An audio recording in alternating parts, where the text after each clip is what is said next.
Right, everybody, we're here at Brands Hatch. We're in the county of Kent, which is also known as the Garden of England. So there's no way we'd have 5.5 ton trucks or TCRs or Civic Cups or pickups or mini challenge cars launching themselves around a bit of tarmac. Right, guys? In the same place, at the same time. In the same place.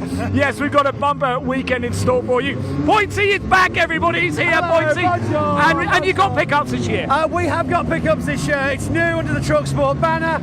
Jack's a coordinator, son of Steve Thomas. We spoke to him last year at Pembury. But yeah, as you can see, they're going out now for their first practice and qualifying. And yeah, they all seem really happy to be here. Great new opportunity for us and more racing action for the fans. Excellent. Now, here we have Andy McEwen is back as well, the voice of TCR. Andy, this is going to be some season. Could be the best ever. I think we've got a hugely competitive grid, 2 returning double champions in Carl Boardley and Lewis Kent. We've got a handful of drivers who feel they should have won a championship by now, looking to try and get that first one. It's going to be a cracking year. Andy, we've got somebody new with us as well, Henry Baudet. Henry, great to have you along. You looking forward to this? Absolutely. I'll be helping Andy with the Civic Cup as well. We've got another bumper 30 car plus entry of the Civic Cup. Alistair Camp trying to go for another title. I can't wait. It's going to be great. It is. And we have Leah House here. So Leah, it's so good to see you. You're going to be stepping in a few meetings this year, starting at Alton Park next month. Are you looking forward to it? Oh, absolutely buzzing. Can't believe I'm here, really. Yeah, Alton Park, first one for the Classic Touring, and then a few more throughout the season. Racing you, because you're double booked, but yeah, really looking forward to it. I'm very excited for the mini Clubsport as well today. So much action, every single race live for you here this weekend at Brands Hatch. Come on, everybody. Shall we shout? Let's go racing. Come on!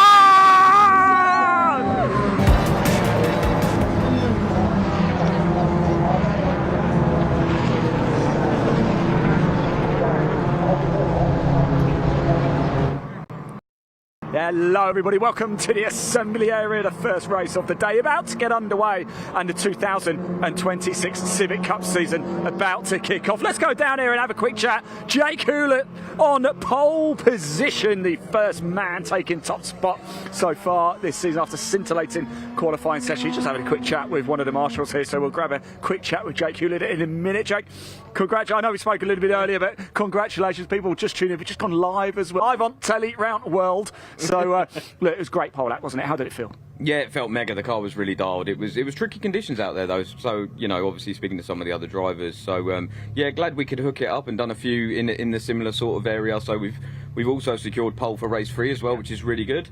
Obviously racing's a completely different thing, isn't it? But yeah, look, super excited to start off the season like this, and let's hope we can get the results on the circuit in the races where it matters. And yeah, hopefully I get to speak to you again at the end of this one, and we can talk about the ballast and stuff, because that's going to really spice it up. It is, isn't it? Yeah, I like talking to you, Jay. It's lovely. So good luck out there. Yeah, make sure you're certainly in the top 3. The wind is really picked up here. We've got some dark clouds overhead. I don't think too much rain is supposed to come in. Let's jump in and say hello to Wesley Swain very quickly. Wesley, I know you're about to head out on track, but yeah. P2, you happy? Yeah, we're happy. Pace is good. Ready to see what happens. Excellent. What's the expectation for this season for you? Just stay at the front. I don't want to say too much yet because it's so early on, but just see what happens. Get consistent good results early on and see what I can fight for. Excellent. Thanks for talking to us. Best of luck out there as well. We've got season campaigner Alistair Camp here as well. I'll just very quickly say hello to Alistair. He loves it when I come over and have a quick chat. I'll just jump in. We ain't got too long. Actually, Mini Clubsport just finished their qualifying session as well. Alistair Camp, great to see you again, my friend. And you're kind of where you used to be, aren't you, in the top 3? Yeah, we're getting there. I don't think we've got an answer to get to the front, but we're going to give it our all. He's looking quite quick, Jake, isn't he? Ridiculous, mate, that is. But hey, if he can send it round there, he can send it round there, can't he? He's obviously got bigger kahunas than me. I've seen you do some pretty magical things over the years, Campy, so come on. This could be it, right? If I win this, you can call me Harry Potter for the rest of the season, all right? Because that would be magical. All right, can we right, you've just... There you go. If he wins this race, Alistair Camp is known as Harry Potter for the rest of the season. Let's go down, chat to some of the drivers a little bit further down the grid as well, shall we? Yes, 32 cars in this race. An absolutely massive grid to start the 2026 Civic Cup season. Hello. Who do we have here? It's only Charlie Constable. Charlie, how are we doing? Did you have a nice winter? I did have a good winter. Did you do any work on the car? You just chill out, relax? Well, I'm obviously with Ben now. Yeah. Done a lot of testing. He knows what he's doing as well, doesn't he? He definitely does, yeah. So what's the expectation for you then from this race? Because what are we down in 20th? Yeah, I mean it's really close. Obviously on timing, so I'm down here, but hopefully I can get up in the race. Excellent. I've seen you race, mate. This guy is seriously quick. Best of luck, Charlie. Stay out of trouble, won't you? I might have to call the constables. Let's move along, shall we, as well? I wanted to say hello to Will Butsey. He almost didn't make it. Promised we'd have a quick chat. Well, I'll come in to have a quick chat if that's all right. You told me a little bit earlier you almost didn't make it. What happened? So we had the bonnet come up in testing 10 days before round one. Okay, yeah. So the windscreen went. Oh. Engine blown on the road. Okay. And we had 4 days to straighten everything out. Ah. Okay. And it literally had a windscreen put in it about 8 hours before we left for the track. Would it be motorsport, would it, unless something went seriously wrong? No, of course not.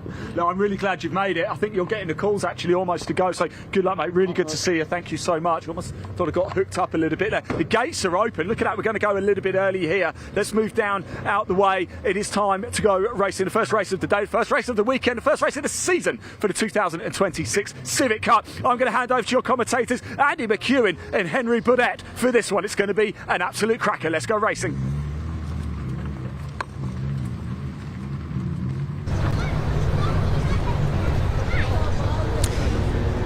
Thank you very much. Yes, here we go. We're back again at Brands Hatch, where it all finished in November last year to start a new season of racing in the Civic Cup, and a new season of racing sort of for BARC. It's not their first event of the year, but for all of the championships here this weekend, it is the first time we've seen them racing in 2026. We'll kick things off, as we've discussed, with the Civic Cup, then the first British Truck Racing Championship race of the season, followed by the Pickup Truck Racing. Great to have them back on the schedule this weekend. Then we have TCR UK, that coming up after lunch, 2 o'clock, for the first round of what is set to be a hugely exciting season in TCR UK competition. The Mini Challenge Clubsport are up after that at 5 to 3. Give or take. These times, of course, all a little bit up in the air, depending on whether we have any delays through the day. Civic Cup have 3 races this weekend, 2 of them taking place today. Their second one at 3:25, and that, I believe, will be the race that features the partially reversed grid. British Trucks are back out again at 5 to 4, and that will conclude our first day of racing before we come back and do it all over again tomorrow, with a full day from 10 o'clock in the morning till about 5 in the afternoon. A busy weekend ahead, a big crowd on hand already here at Brands Hatch. I'm delighted to say I arrived at the circuit this morning at around about 7:30, and already they were queuing back to the main road to get out onto the south bank, which is the sort of area you can see just to the left of shot, where you can park your car and camp out, as many spectators are, and watch the racing with one of the best views in motorsport. It's a great place to come and start the season. I'm very excited to be here. Andy McEwen in the commentary box, joined this weekend by Henry Burdett. We'll hear from Henry and get his thoughts in a moment or two. We will have more cars on the grid than that grid sheet was alluding to. There we go. We've got 32 of them, I believe, set to take the start. And it's Jake Hewlett by a colossal margin in Civic Cup terms, 0.3 of a second, who was quickest in qualifying. He starts on pole alongside Wesley Swain, with last year's championship runner-up, bridesmaid again, Alistair Camp. Can he get that title back this year? He starts the first race from 3rd on the grid alongside the very impressive Matt Wilkins. Then comes the Benchmark racing car Jake Renshaw with Dave Marshall, new livery for Dave to get used to this year.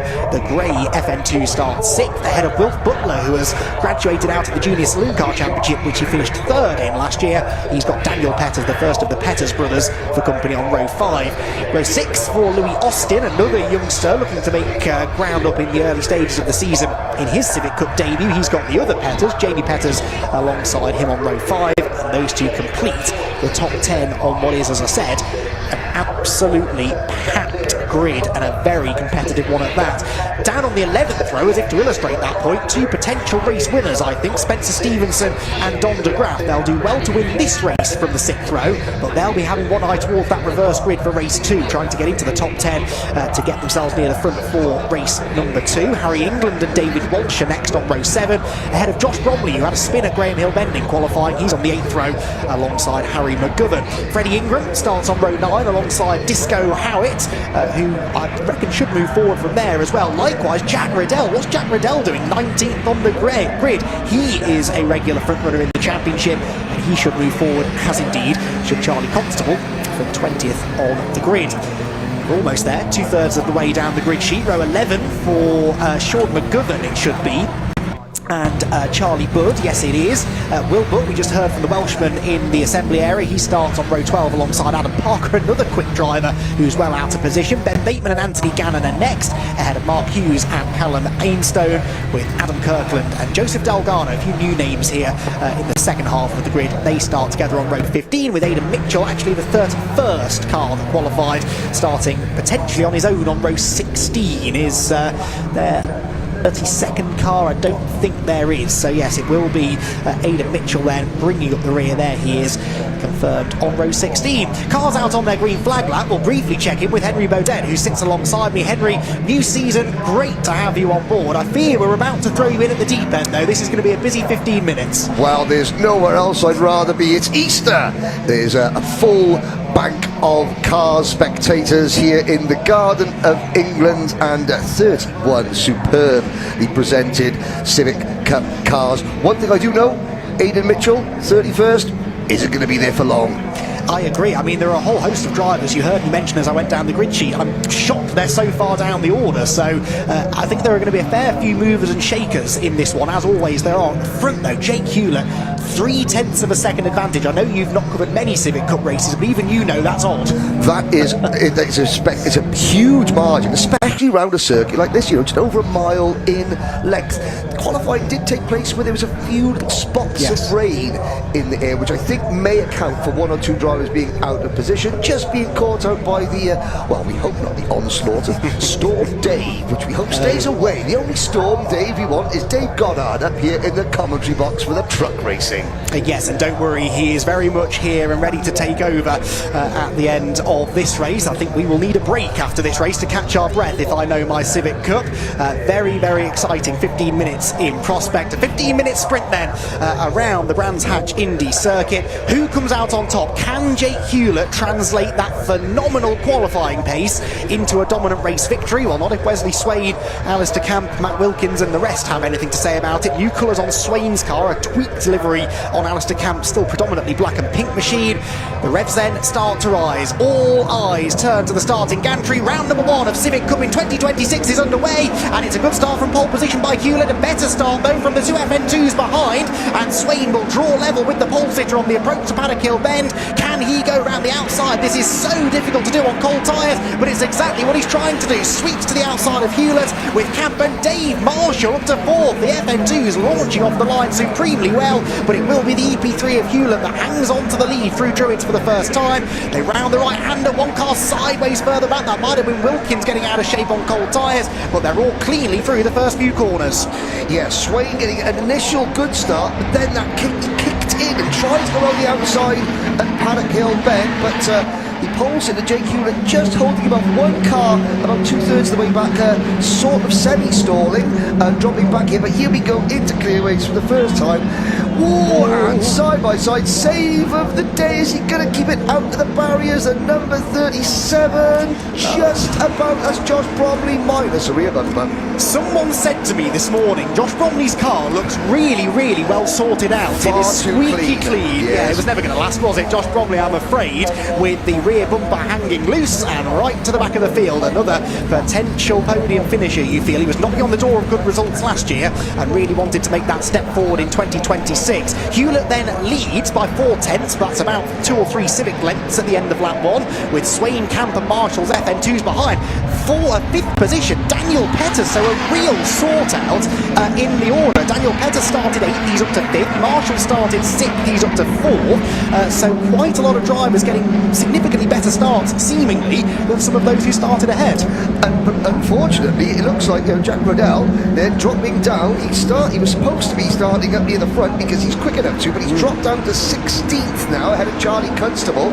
I know they didn't start great. Freddie Ingram as well, newcomer to the championship, down in 22nd. We got side by side across the line and into Paddock Hill Bend. Everybody is still taking it nice and steadily. They're obviously pushing, but as I say that, somebody almost moves into the gravel trap coming up towards Druids Bend. Now 3 wide in the middle of the pack there, and just about everybody getting through unscathed. Yes, just about. That was Jack Riddell, the sort of burgundy and black car, trying to go around the outside of Harry McGovern, and they were nose to tail, or in fact neck and neck at the line. That was Ingram there on the outside, Graham Hill Bend as well. It's an absolute dogfight in the midfield, isn't it? And of course we now add another quick driver into that mix in Josh Bromley, and there are some real battles to be had side by side. I am going to call whoever's in that silver and yellow car Matt Luff at some point this year, because I'm pretty sure that's his former championship winning car from a few years ago. It's certainly running a very similar livery. That is the Charlie Budd number 44 area motorsport machine, which finds itself on the outside line through Paddock Hill Bend. They're about to appear at the top of shot. They've got it sorted out now, single file, and in fact he lost out there, I think, to Bateman, that was, as they went through Paddock Hill Bend. Down the hill we drop then. Francisco Howitt there with Jack Riddell again on the outside. Every time we cut to Jack Riddell, he's on the outside of somebody as he continues to attempt to march to the front, spinner further back, and that is the 146 car. That is Ainstone, who's gone off at Druid. He doesn't go off, but has a rotation, and thankfully is able to get going without too much delay. And you can see the cross on the back of the car signifying he's a novice driver there, Callum Ainstone, just testing the limits. Up at the front, has a bit of a quandary on his hand. He made such a good start. Here's a replay there, and it was a case of turn in, brake too late, and back end just overtaking the front. Look at Swain, he made such a great start. Now he's got a quandary, he's into that rhythm. How does he capitalise now on an early race pace before he lets Hewlett get into his rhythm? As you can see, the gap is stabilised. In fact, it's going out a little bit, about 3/4 of a second. This is a short, sharp lap, nowhere to rest, and Wayne Swain has got to start picking up ground every single corner, just a quarter here, a quarter there, and hopefully get to the front, or else Hewlett will drive away. It's really interesting to me, though, that Alistair Camp is not the fastest of the FN2s. He's been dropped by Swain, and now Dave Marshall's behind him.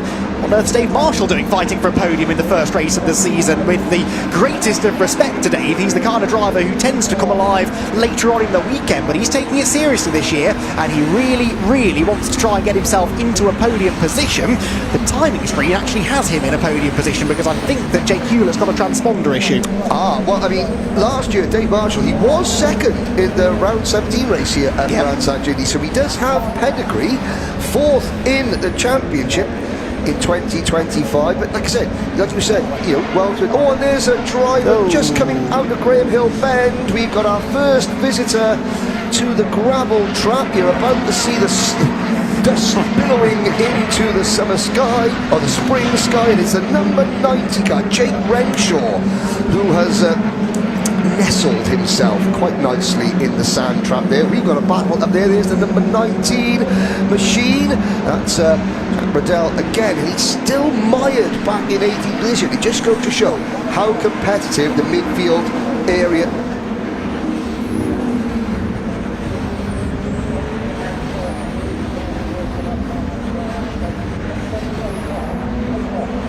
We made a mistake early, just tried to get back onto the prepared surface, but that was a strange looking one.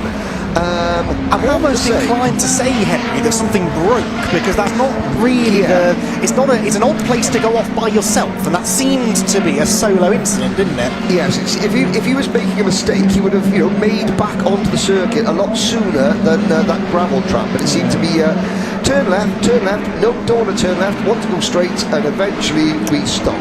That's such a shame, though, for Jake Renshaw, who was running solidly inside the top half dozen or so, and another of those drivers who I really think is going to be challenging for the title this year. Last year was very much a learning season for the youngster, but he stuck at it. He stayed with Ben Sharp Racing. Ben Sharp, team owner of BSR, is a multiple former race winner in Civic Cup lands, and he is using his wealth of experience to try and guide this group of young drivers to success, and it looked like it was working for a while there for Jake Renshaw.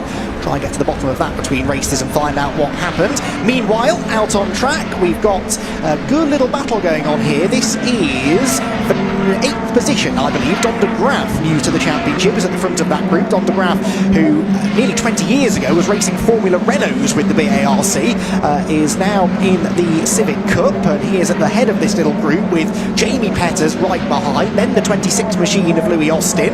It's a proper battle pack here, and of course in amongst this group is the all-important fight to make it into the top 10. Yeah, Wolf Butler is right behind him, Harry England, The number 21 car of David Walsh also in this now, side by side across the start-finish line. On the outside, that really smart livery number 90 car. Riddell still trying to make his way up. Now the crossover coming out the Paddock Hill Bend. This is Riddell trying to pass McGovern for all of 15th position, and they're stacking up behind.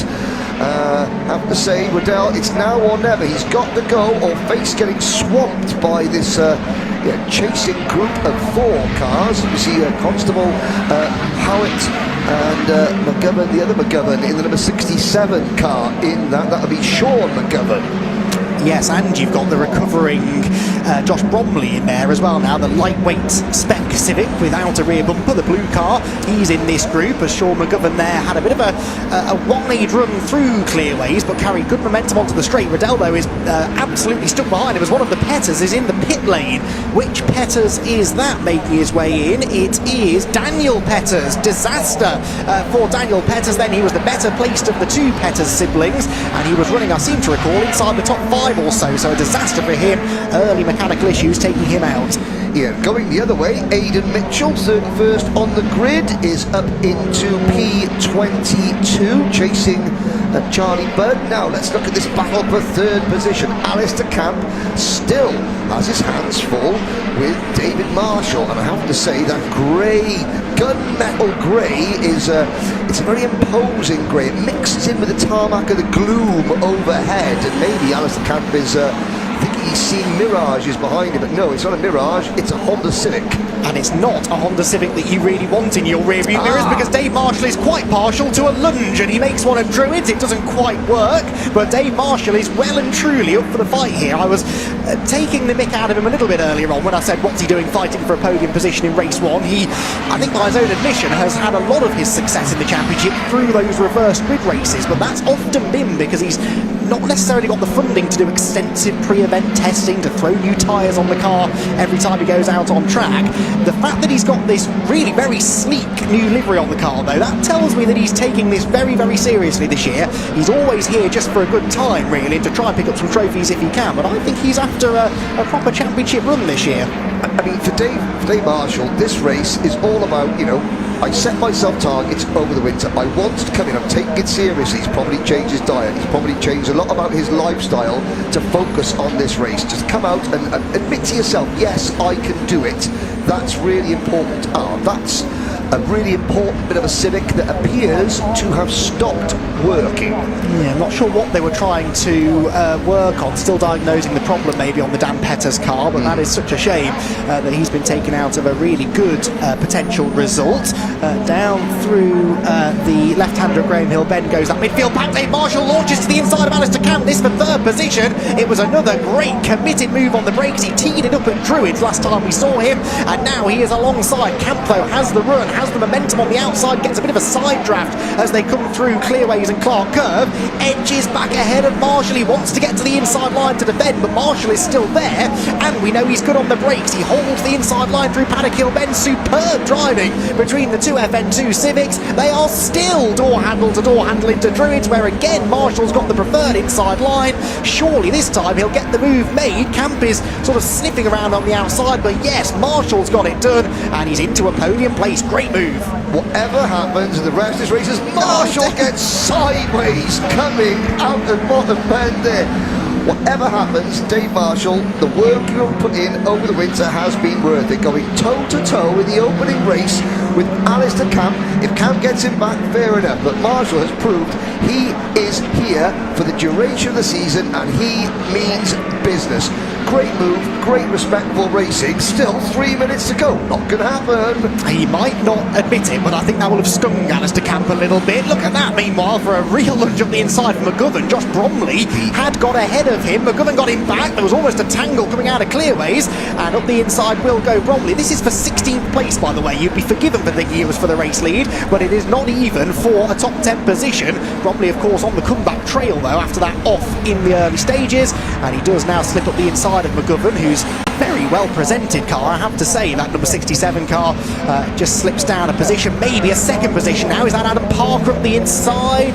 It was, and Parker will now gain 14th position away, or will he? Maybe not. McCubbin, not one to back out of a fight, is straight back up the inside of Graham Hill. Then plenty of side-by-side racing. I did promise that at the start, and I'm glad they're delivering. You did indeed, and tell you what, chasing them down in 20th place is now Aidan Mitchell in the number 14 car. Now I know there's sort of, and there's spots of rain appearing on the commentary box window. 2 minutes to go. Can you hear that? That's the sound of a cat being thrown squarely amongst the pigeons, Andy. Yeah, this isn't ideal. Luckily, they've got the tyres up to temperature by this point. They do run on treaded tyres, these cars, but they're lightly treaded.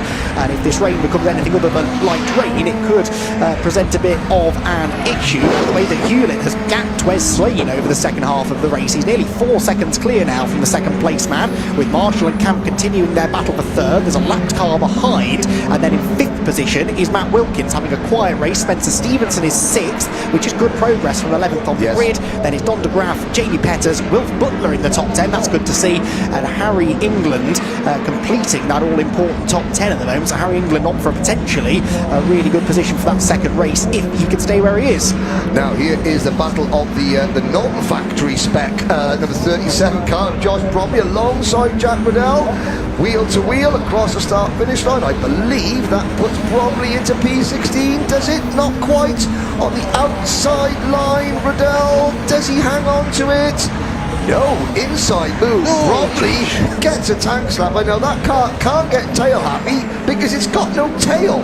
It's possibly not helping the balance, nor is the rain though. He's outbraked himself for Druids now. Riddell's back to the inside, but that becomes the outside line at Graham Hill then. Jack didn't fancy that and decides to bail out of that particular move. They go past the stricken car of Jake Renshaw, which, fair play to race control, was dealt with under yellow flags and then left there. It's well out of harm's way, so no need for a safety car intervention, which is great news indeed. The leader comes across the line, in fact has already been across the line. Jake Hewlett on course for the victory. He begins his final lap of the race, which means it's probably time for Henry Baudet to begin the long slog downstairs and towards Parc Fermé, where he will soon be interviewing, it would appear, Jake Hewlett as a race winner. A dominant performance this has been for Jake Hewlett, who we had flashes of this last year. He started off the season really well in 2025, I seem to recall. It's great to have him back, hopefully for a full season campaign this year, and he has set his stall out early with a very convincing pole position time earlier on this morning, and now he's only a corner away from an equally convincing race win. To the line he will head, and Jake Hewlett is going to claim victory in round number 1 of the 2026 Civic Cup. Jake Hewlett victorious at Brands Hatch, with Wesley Swain second and Dave Marshall on the podium. Fantastic result for the man from the northeast, Dave Marshall on the podium, and that is 2 FN2s in the podium positions, none of them though driven by Alistair Camp, who has to settle for 4th position. But Campy knows how to win championships, and it's consistency that will take you a long way towards achieving that, so he'll be, maybe satisfied is the wrong word, but I think at least happy that he's got some points on the board, and he will be gunning for a better result in race 2. Remember, success ballast new for 2026 in the Civic Cup, so 40 kilos of success weight will now be added to Jake Hewlett's car for race number 2, and that is potentially going to be a bit of a game changer.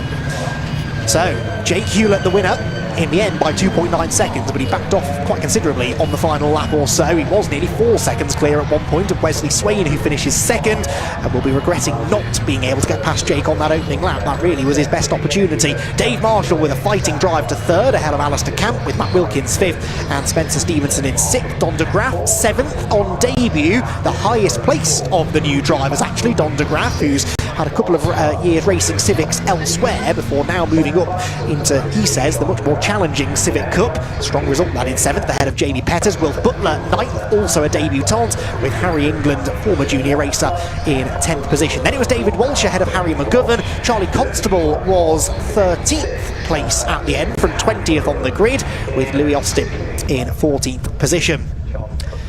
Fastest lap set, unsurprisingly, by the race winner Jake Hewlett, that on the 6th lap, before that little bit of precipitation arrived in the air. A 52.88 was unbelievably only a 1/10 of a second away from his pole position time. That lap time would have still been more than good enough for pole position if he'd set it earlier on this morning. But Jake Hewlett setting this astonishing pace Can he do the same, though, with that extra ballast on board later on?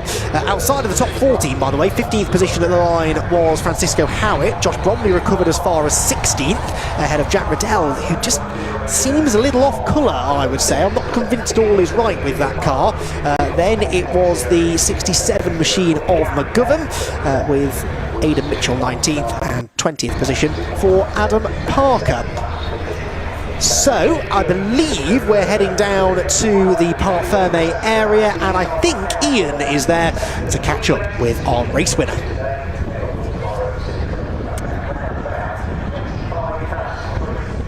I'm getting a nice hug from a very warm Jake Hewlett there. Jake, what a race that was. You controlled it from the start, pole to flag, perfect. Yeah, really good. Obviously couldn't ask for anything more. Car started dropping off towards the end, so I'm quite thankful that we got it home. And yeah, of course, now we look to race to reverse top 10, 40 kilos in the car. Yes. Going to be really interesting. Great television for everyone at home, but yeah, really pleased to start off the season with that. How slippy was it out there? Because I did see the slippery track. Was there a bit of oil?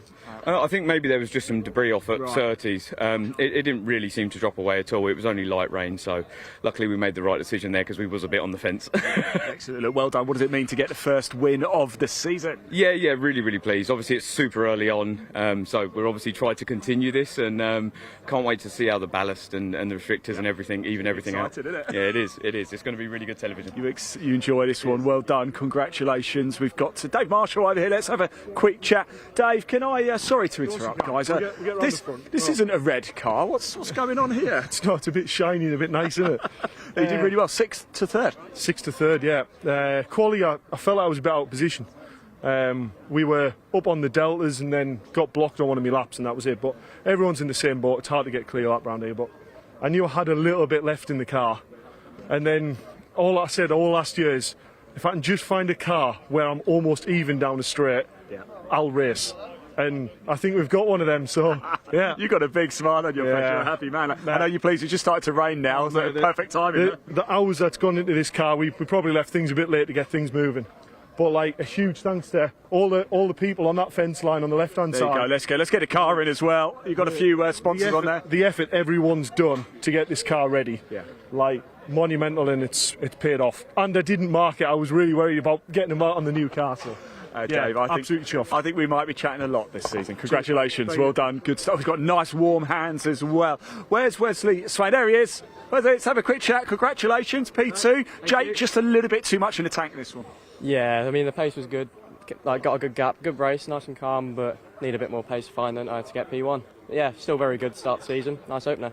Top man, look, I'll let you crack on as well. Really do appreciate it. Now, I don't know if I'm going to move around over here as well. Look at these clouds we've got above us. It is starting to feel a little bit of rain. And guess what we have up next? The very first race of the season, the first of 5 this weekend for the British Truck Racing Championship. And it's just started to rain as well. So this is going to be an awful lot of fun. I'm delighted to say I'll be able to hand over for the first truck race of the season. It's almost time to go racing, everybody. It's going to be an absolute cracker. We are back.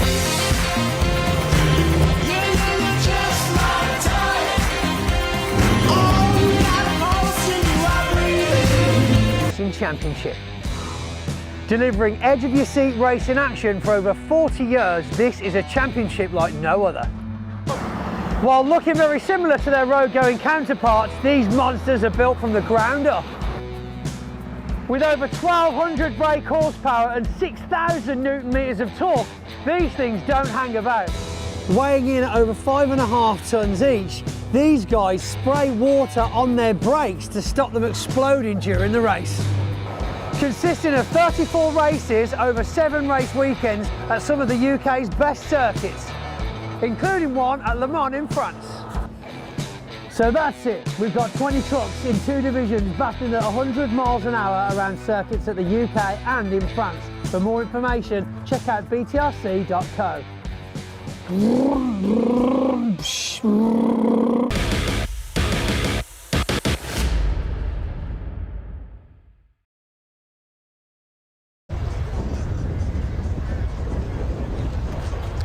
Yes, thanks very much indeed to Ian and Pointy down in Parc Fermé. Yes, we are back with British Truck Racing Championship 2026, just in time for a bit of rain to arrive out on the circuit here at Brands Hatch. Dave Goddard here. Yes, hello everyone. On camera here in the commentary box today as well. Yep, you can all see what I look like as well as hear what I sound like this weekend here in the home of motorsport in the southeast of England. And I cannot wait to go racing here this weekend. Seen a great opener there from the Civic Cup to open the season, and then we will move on with our first of 5 truck races across the course of this weekend. A very interesting qualifying session took place at the beginning of the day. We had a couple of drops of rain coming down on that occasion as well, so the drivers will be used to these conditions, and we'll be getting the trucks out onto track very shortly indeed. 15 minutes race to kick off their programme. We've got the last race before our lunch break here at Brands Hatch today. After lunch we'll have the Pickup Truck Racing Championship. Yes, they're back under the promotion of Clubsport UK this season. They're back with BARC after a year away last year. Going to be over to Andy and Henry to take you through the TCR UK Championship season opener. That's a cracking racing prospect. The Mini Challenge Clubsport division are here. Big grid of BMW Minis here this weekend. They'll be back over to the Civic Cup for their second of 3 races this weekend, and then the British Truck Racing Championship for the second of their 5 races across the course of this season opening weekend. Well, what a great occasion we have. As we said earlier on, the crowd were queuing to get into the Brands Hatch circuit from very early this weekend. Very eager indeed for truck racing to return for the 2026 season. Of course, the question on everyone's lips going into this season: can Ryan Smith make it a record 11 titles in a row? He Stuart Oliver's record of 10 championships in the UK last season. And those two will be among the favourites for this year's championship.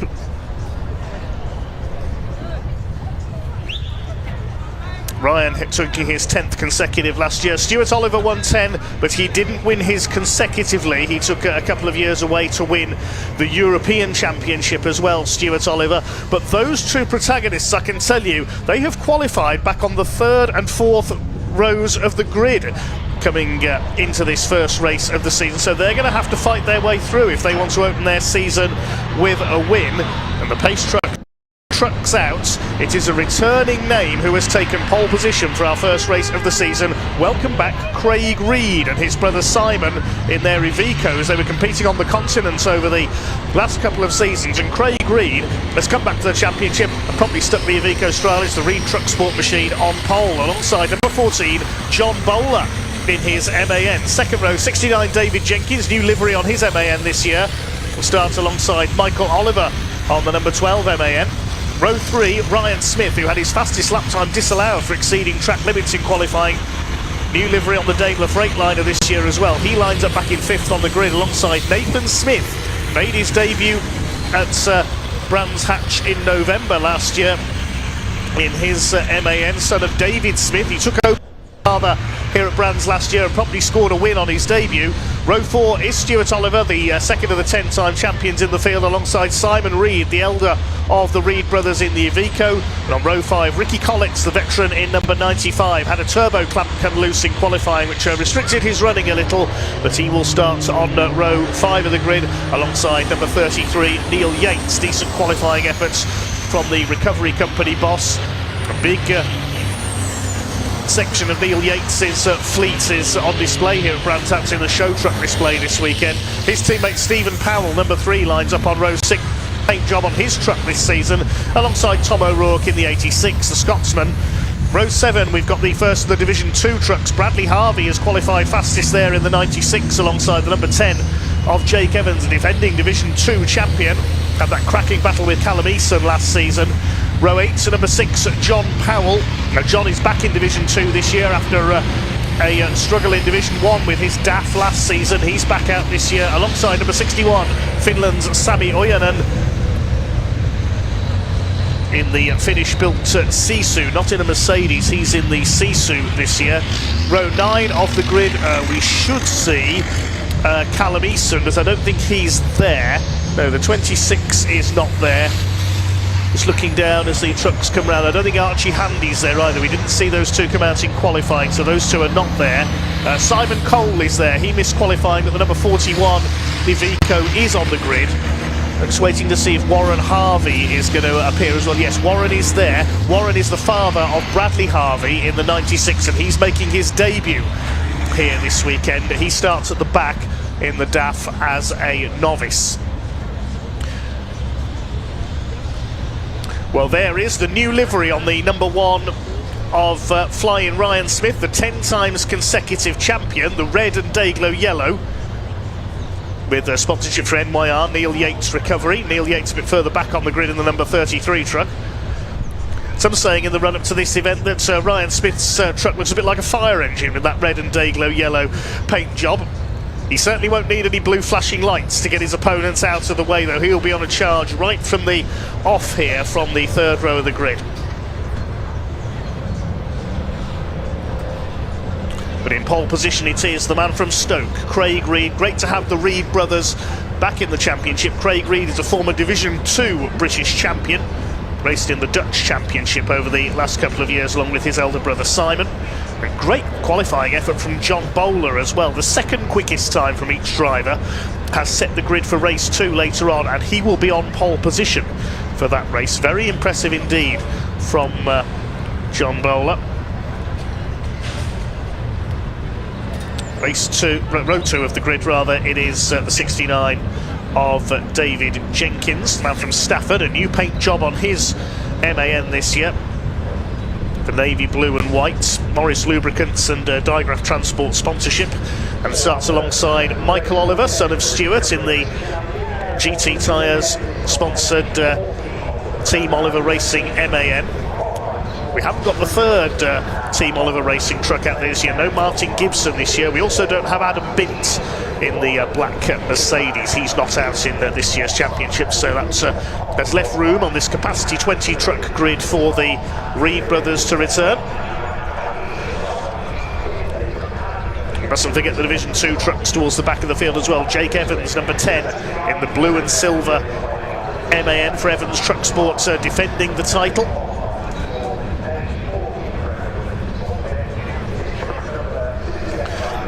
So a few spots of rain having come down as the trucks are coming out onto the grid behind the GT Tyres Milwaukee Tools DAF pace truck, which is about to lead them away.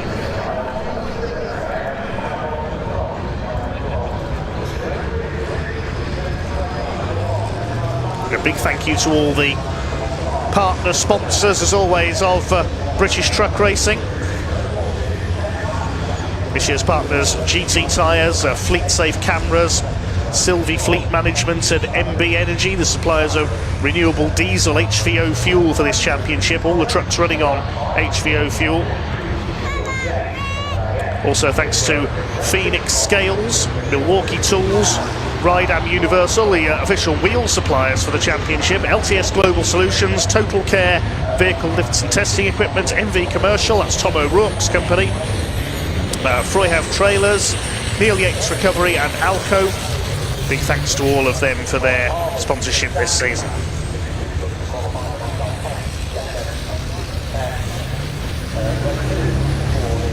Pace truck leads them round Druids. These 5-ton race trucks producing almost 1,000 horsepower each. These some of the most dedicated and determined racers in UK motorsport. 18 trucks on the grid for this first race of the season. We are missing a couple of the Division 2s. Hopefully we'll see them out later in the weekend. Callum Easton and Archie Handy. But it is Craig Reed and John Bowler on the front row of the grid. That's new, very new for 2026. Ryan Smith back on row 3. And Stuart Oliver back on row 4. It was certainly a slightly jumbled order in qualifying. There's Simon Cole at the back. He missed qualifying, so has to start at the back of the grid in the 41, the Iveco. in trying for several years to win the Division 2 title. Here we go then, the wait is over. The first British Truck Racing Championship race of the season here at Brands Hatch. 15 minutes of racing coming up from the big rigs, the first of 5 races this weekend. Pace truck is pulling into pit road. They come up towards the red lights. Craig Reed and John Bowler on the front row of the grid. The revs are up, the season about to begin, the pack about to be unleashed. Here we go, the power comes on and they're away. And down towards Paddock Bend for the first time. Decent start by David Jenkins from the front second row of the grid, tries to get down the inside, but it's Craig Reed who's just about held his lead in the 68. John Bowler runs out wide. Jenkins could make a move here on the run up towards Druids Hill Bend. They're all round Paddock Hill Bend. Okay, Reed has held his lead. It's side by side for second. Michael Oliver's got away well into fourth place. Running wide there, Tom O'Rourke and Neil Yates a little bit further back in the pack. What a sight they make as they charge down the hill into Bottom Bend, side by side for second. David Jenkins gets forced wide by John Bowler. David Jenkins keeps his foot in. He's lost a couple of spots there. He's rejoined. Well, that's one place made up by Ryan Smith. Up towards Surtees, and Michael Oliver's on the grass as well. Well, it's clearly first day back at school. That's 2 of them on the grass already, and they haven't even done 1 lap yet. All that's allowed Craig Reed to clear off in front. There's somebody else off on the infield. That's Bradley Harvey. He was on pole in Division 2. He's taken a shortcut over the infield. The rest of the pack completes the first lap just about.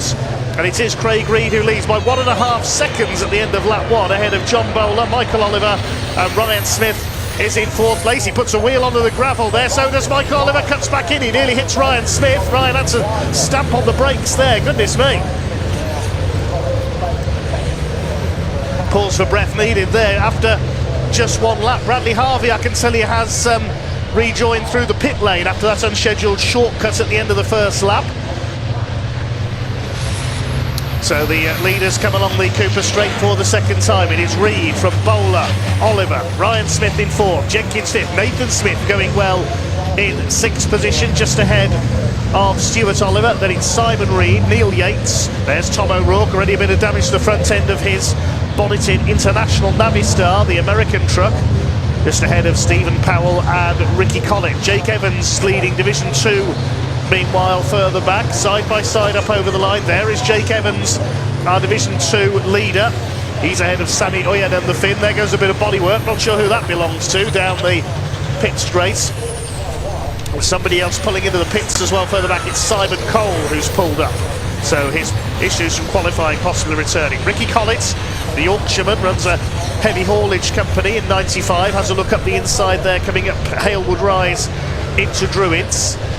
Stephen Powell, I wonder if it's him who shed that bodywork, look, because you can see a chunk bit now to the front of the very smart number 3, the man who lives literally just down the road from Brands Hatch, battling with the veteran campaigner Ricky Collett. So things starting to calm down slightly now in this first British Truck Racing Championship race of the season, and it's Craig Reed who leads, looking for his first Division 1 victory on his return to the British Championship. Michael Oliver coming under pressure from Ryan Smith, who's got the wiper going. You can see it's still a little bit damp out there. Here comes Flying Ryan, the 10-time consecutive British champion.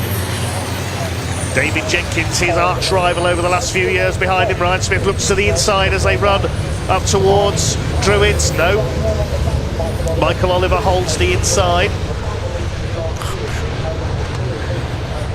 Down the hill they come, the first 2 starting to go clear. Gap between the 2 of them is down to just under 1.2 seconds now between Craig Reed and John Bowler. Is there a new status quo being established at the top, I wonder? There's Tom O'Rourke, he's now got ahead of Ricky Collett. Something flew off, I don't know if that was from O'Rourke's truck or from Stephen Powell just behind them possibly there as they came through towards Surtees and McLaren. 4 laps completed. Craig Reed leads back, gap is back up to 1.5 seconds now. Up Halewood Rise go the leaders. Just looking out of the commentary box window, it is still Michael Oliver who holds 3rd place. So we pick up our Division 2 leaders. There is Jake Evans going through. His cousin Craig Evans used to race that truck. John Powell, good to see him back on form in Division 2 in the number 6 DAF. He ran that truck as a Division 1 last season, but couldn't get it to run properly, sadly, for much of the season. He's got ahead of Sami Ojanen, the Finn, into P2 in class. 13th, 14th and 15th overall. And behind them is Warren Harvey, our newcomer, joining his son Bradley in the championship this year, just learning his craft here at Brands Hatch this weekend. Bradley delayed by that early excursion at Surtees. There's Sami Ojanen, the Bad Croc energy drink Sisu. Just under 10 minutes of this race to go, the first of the season for the British Truck Racing Championship, and Sami Ojanen's got a wheel arch coming loose, I noticed there. That happened in qualifying as well. Here are the leaders. Reed from Bowler, still Michael Oliver working hard to hold off Ryan Smith. Now Michael Oliver is something of a Brands Hatch specialist. He's had a few wins here before. David Jenkins closing back up after he ran wide earlier on, coming out of Graham Hill Bend on the first lap. Got forced wide by John Bowler, battling for second. And behind them, Nathan Smith in the number 11. He's having a good run. Holding off Stuart Oliver, the 10 times champion.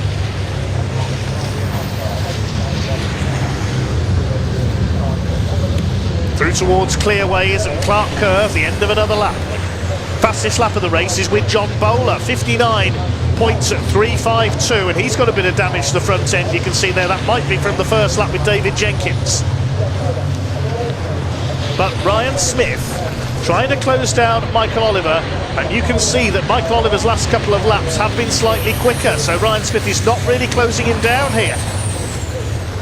Quite a few surprises already in this opener for the British truck racing season. Swing their way through Druids once again. 8.5 minutes still to go. We're not even at half distance yet.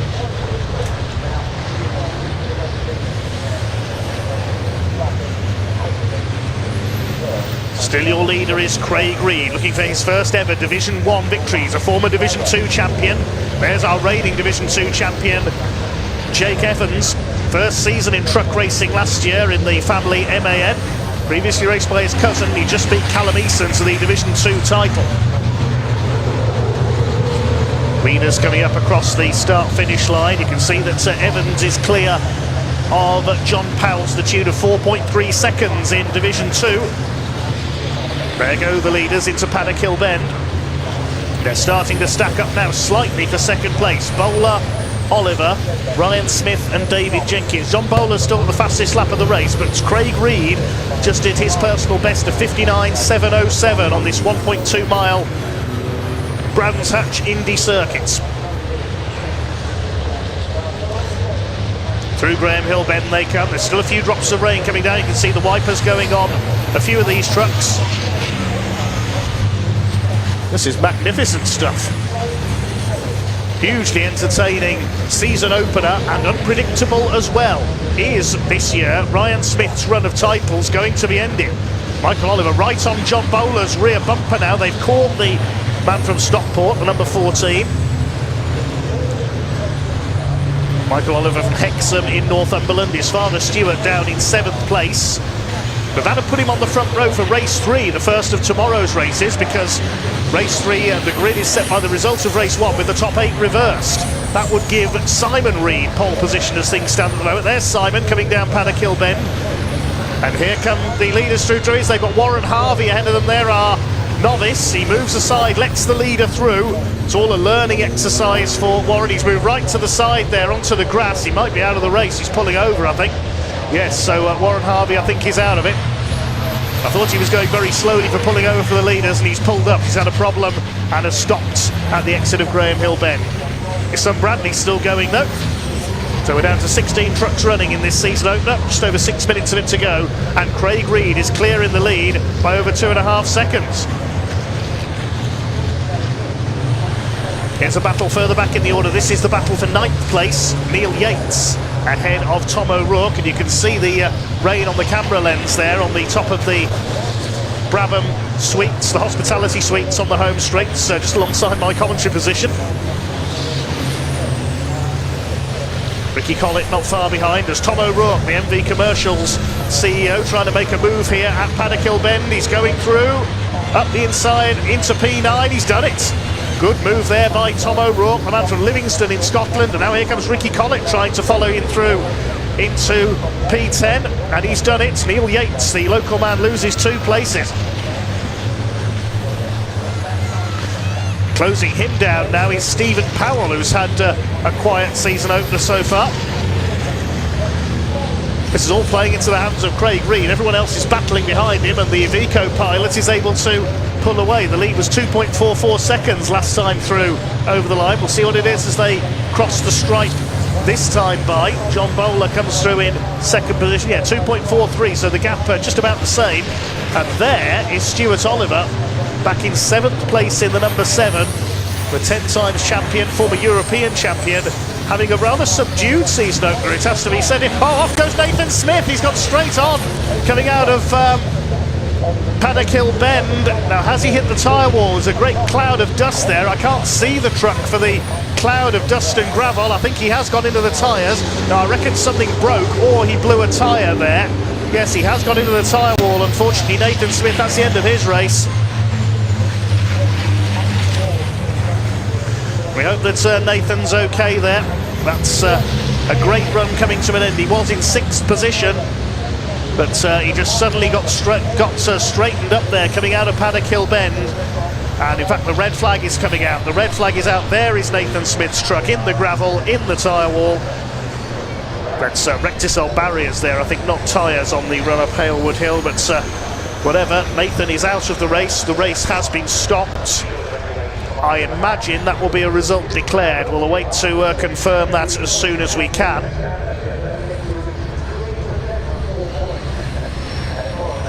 In which case, Craig Reed would take his first ever Division 1 win. There were just over 4 minutes left on the clock.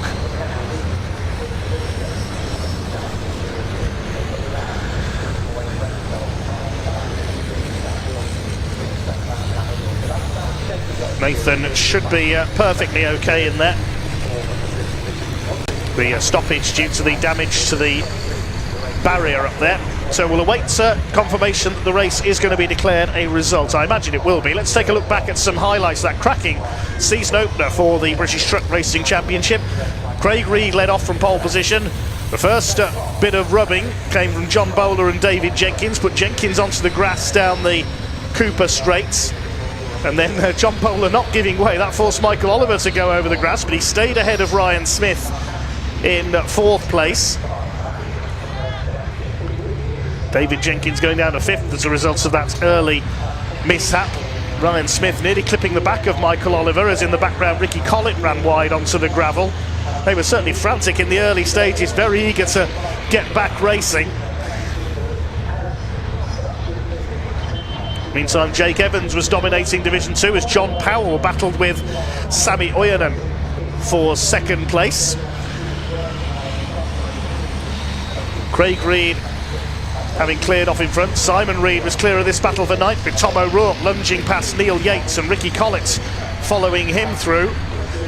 Meanwhile, Bradley Harvey was leading a charmed life further back. He took a shortcut on the first lap and then power sliding Kurt Goranson style around Druids.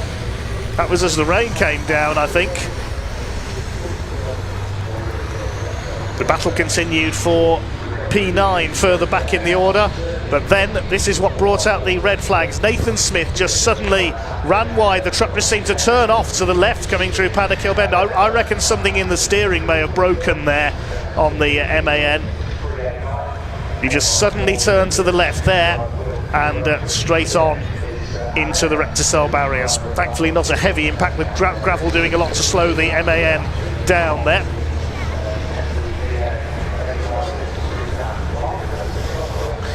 Okay, the clock has gone to 0. Just had confirmation from the timekeepers this session will not be restarted, so the result is going to be declared, and it is a first ever Division 1 victory in the British Championship for Craig Reed. The former Division 2 champion takes the win.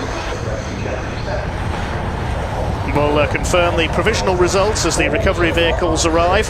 It is Craig Reed who takes the win by 2.4 seconds over John Bowler, and Michael Oliver completing the podium with Ryan Smith, the reigning champion, in 4th. David Jenkins in P5 ahead of Nathan Smith, Stuart Oliver and Simon Reed. Now that top 8 will be flipped around to give the grid for race 3. That's tomorrow morning. In Division 2, meanwhile, Jake Evans takes the win down in 13th place overall. He finished some 5.6 seconds clear of John Powell. He just beats Sami Oyanen. There were a couple of non-finishers there. Warren Harvey stopped at Graham Hill Bend. Simon Cole pulled into the pits at the end of the second lap. Fastest lap of the race going to John Bowler, 59.352, set on the second lap before and to spit with rain.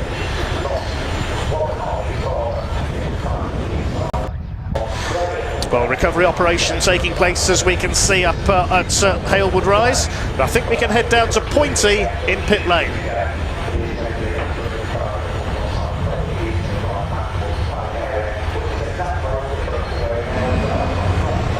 Well, it's a bit late now.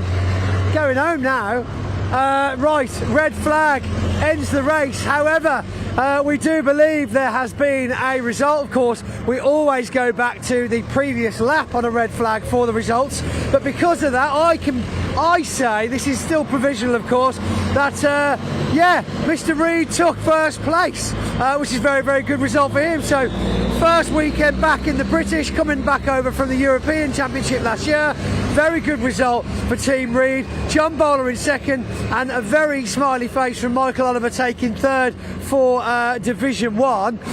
Back in Division 2 though, an interesting battle. It's nice to see John Powell completing a race in that beautiful new DAF truck that he's been working on tirelessly for the last 12 months. A lot of issues with that last year, so I'm sure he'll be thrilled to have actually got a race under his belt. Sami Oyanen then taking third place there. Again, in his last year's truck, they are still in development for a new truck that we will be seeing hopefully at Thruxton. I spoke to Sammy in the paddock last night, but of course, current champion for Division 2, Jake Evans, a very good start to the year. Will it be 2 consecutive, or is it way too early to see? I'm going to run down and hand out some trophies, hopefully to the right people. Ian, what are we doing next? Right, we're into the lunch break, but don't worry. I think we might hear from you actually in the lunch break as well, because you were chatting to some of the drivers yesterday and today as well. After lunch, we have the pickup truck racing. Yes, they are back. You're doing them as well, aren't you? I'll be back, yeah. You'll be back, yeah. So we'll be back with Pointy in the assembly area live, quite possibly, to chat to some of the drivers. Triple up Pointy, it's great, yeah. We got Pointy before lunch, Pointy at lunch, then Pointy with pickups after lunch. Oof. I mean, you can never have enough Pointy, can you? Then straight after that, can you? We'll leave that as an open question. He's gone. He doesn't even care. Doesn't even want to finish this link with me. He's gone. Straight after that, then we have the first race for TCR UK this season, and then mini challenge Clubsport get underway. We have another Civic Cup race and one final British Truck Racing Championship to round out the day. Don't forget, we're live on the British Automobile Racing Club YouTube channel. Hit that like button, hit that subscribe button. We've got so much coming up for you. I'm going to hand back to your commentator very, very shortly, but we've got plenty of content coming up throughout the lunch break, so don't go anywhere. I'll see you soon.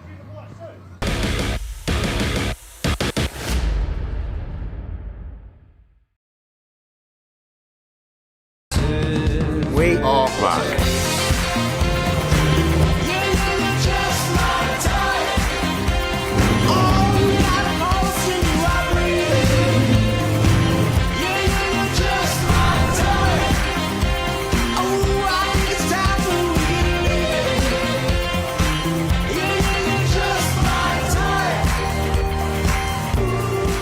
Truck Racing Championship.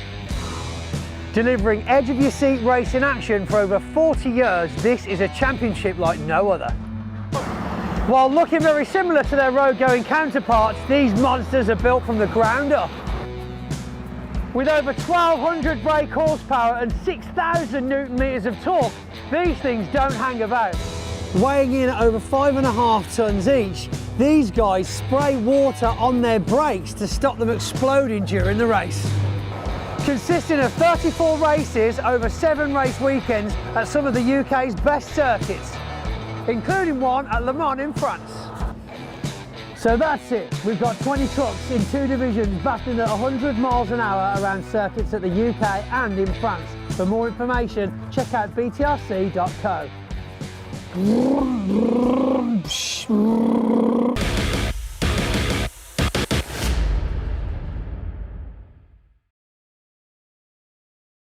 Right, I'm here with Jack Finland, the head honcho, I'm going to call him, for Civic Cup, and we've got a massive grid of cars, over 30. Jack, you must have put some work in over the winter. Yeah, it's more so what we've been. That's just Mickey Goodyear. Mickey Butler from Goodyear over there, causing all sorts of problems. I think it's more of a testament to the work that's been done maybe for the last 2-3 years. You know, Civic Cup, you know, in the price range it's in, and for the tin top racing that it is probably the premium series at the moment for that. So I think it's a culmination of factors, but ultimately it's just because of how good the cars are and how good the racing's been over the last few years. We've seen a lot of drivers come back, a lot of them stay in the championship as well. What makes it so exciting? I think it's just because the cars are so close, aren't they? So evenly matched, and the price point is pivotal at the moment, you know, in the current climate. So I think they're the main reasons, but I think ultimately it's when you put that many of them on track and they race, it's so good to watch, and people love watching it. And it's probably the thing I'm, you know, most excited about seeing is when they line up today and see who comes out on top. So yeah, I can't wait. Is that a bit of a pinch me moment? Hairs on the back of your neck go up a bit? Yeah, I think a little bit. I think, you know, I think when you go over 30 cars, there's something really special, isn't there? And yeah, we're really close to a capacity grid. I mean, there's 33 entered this weekend. Unfortunately, Tristan Powell had a bit of an incident in testing and won't be with us. Although I know he would have loved to have been, and he's a really nice kid, Tristan, so it's such a shame. But there's 37 registered cars for the season, so at some point we are going to have a ridiculously big grid. So it's just amazing, isn't it? It's such a good championship. Right, Jack, I'm going to put you on the spot. I know you're keen to get away. One last question for you. A lot of people who watch this, who watched Civic Cup last year, but we'll have a lot of people who are new to it. Can you just give me 3 or 4 names of people just to watch out for? Oh, I'm going to get in trouble for missing somebody out, aren't I? I just think all over the grid there's different battles, and you know, whether it be for the Paul Winfield Trophy, the overall championship, or the Goodyear Diamond Trophy, there's battles that happen throughout the grid up and down. So I'm not going to give you any names to not offend anybody, but anybody, you can pick any name in that grid and they'll be in a race, so you know, take your pick. Jack, thank you so much, appreciate it. I'll just go get you that fence to sit on. Yeah, all right, no problem. Jack, Civic Cup.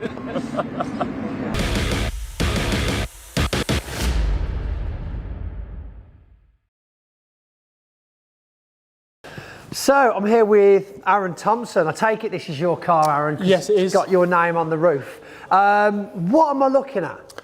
Well, right now you're looking at the UK pickup truck racing car or truck. Right. It's a bit confusing now. We're back Everyone's with the trucks, used both words trucks. though, so yeah. Well, race pickup truck, which isn't really a pickup truck. It's a space frame race car, fiberglass body on it, 4-speed sequential dog box. As we were saying earlier, there's no sort of drive aids at all, no power steering, no traction control, no ABS. It is as raw of a purpose-built race car that you can find in the country for the value that it is. I mean, there's barely anything to it. Obviously, I'm coming over from the truck racing championship, and they are huge, massive pieces of metal. You're 5 foot up in the air as a driving position.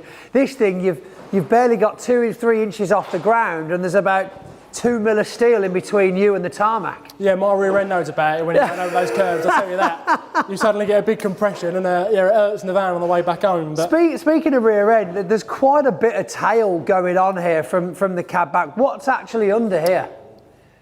Fuel cell. Yep. Chassis. Wow. Nothing. There is So no lots of fresh weight air over the rear at all. And going back to saying with there being no traction control, when you start getting a greasy track or changing conditions in the wet, the rear end is so light. I mean, you've really got to feather that throttle because there's no stability over the rear at all. It really is a driver's car. So the back end will just go out essentially whenever it feels like it, unless you're fully paying attention. Yep. So front engine, this one? Yes. Right, and then obviously, drive shaft, rear wheel drive. Yep. So not much weight other than the diff at the back? No, not at all. And again, the fuel cell sits in the middle, sort of directly over the rear axle where the diff is. And where we've only got 15-minute races, you're not even brimming the tank up. Yes, there's not much weight there either. So, well, that's crazy. So a bit different than the British racing trucks. You raced with us before a few years ago, Yes. I believe. Were you in the championship at that time? I was indeed, but again, I was just finding my feet for me. I come from a predominant front-wheel drive background. I mean, I did karting when I was younger, but I'd always come from Fiestas into Clios, so it was such a big learning curve. I mean, it's like assuming that Ricky Carmichael's going to be great on a MotoGP bike. You know, they're both bikes, but you know. So, totally different setup. Yeah, I mean, halfway through last year, the penny sort of dropped. I remember the exact moment it was, racing at Liddon Hill in the wet, and just sort of got into my groove and went to the next round. And I thought, well, does that style sort of correlate to the dry? And it did. And then out here today, wet and dry sessions, you know, feels good. Obviously, we don't know, timings mean nothing. We're not looking at that. But I feel comfortable in it now. We had a good success at the back end of last year, and I'm just hoping that momentum carries on to 26. I think that's what a lot of drivers do say though, isn't it? You mentioned when the penny drops. Yes. It's like you can be racing, you can be trying to be a racing driver for as many years as you like, but unless you get that light bulb moment when things just start to feel right. Yeah. And again, you mentioned no timings this weekend. It is literally about, is the vehicle right? Is it running right? Does it handle right? Are you feeling right inside it? Exactly that. Obviously, it's not a full rebuild. So we did the whole season last year, but things have been upgraded, things have been maintained, and you want to make sure that where we have no practice in this championship, obviously everything's about cost savings and affordability to make sure we can sort of make it as fair for everybody. We go straight into qualifying. So you don't do any pre-season stuff. Right. You go to Brands Hatch, the first time you drive that pickup truck is a 15-minute qualifying session. So if anything's going to be loose or fall off, Dad's not tighten up the rear brakes like he did at Alton Park last year. Yeah. You want to know now. And not when you line up qualifying. So this kind of pre-season shakedown day, is this an opportunity that you're not really been used to in the pickups up until now? Oh, completely. You know, it's nice to have in my opinion, when you pay for a test day or a track day, test day is a lot more expensive than a track day, but a track day you have noise restrictions, people's personal vehicles out there. And for me, I almost feel like a pressure of, you know, I can't afford to do 5-6 test days. It's a one and done. The opportunity Clubsport will provide it by putting on a day like this, you know, it's a real relaxed atmosphere. You know, you're sort of not having to feel like you're having to maximise every time you're out there. It's been a real nice break into the start of the season. So, last question, very simple yes or no answer. Are you excited for 26? Oh God, yes.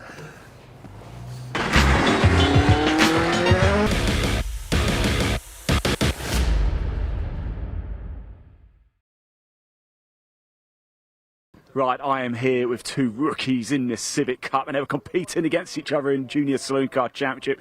Wilf Butler, Louis Austin here as well. Wilf, let's just have a quick chat with you, because I had a little bit of an off.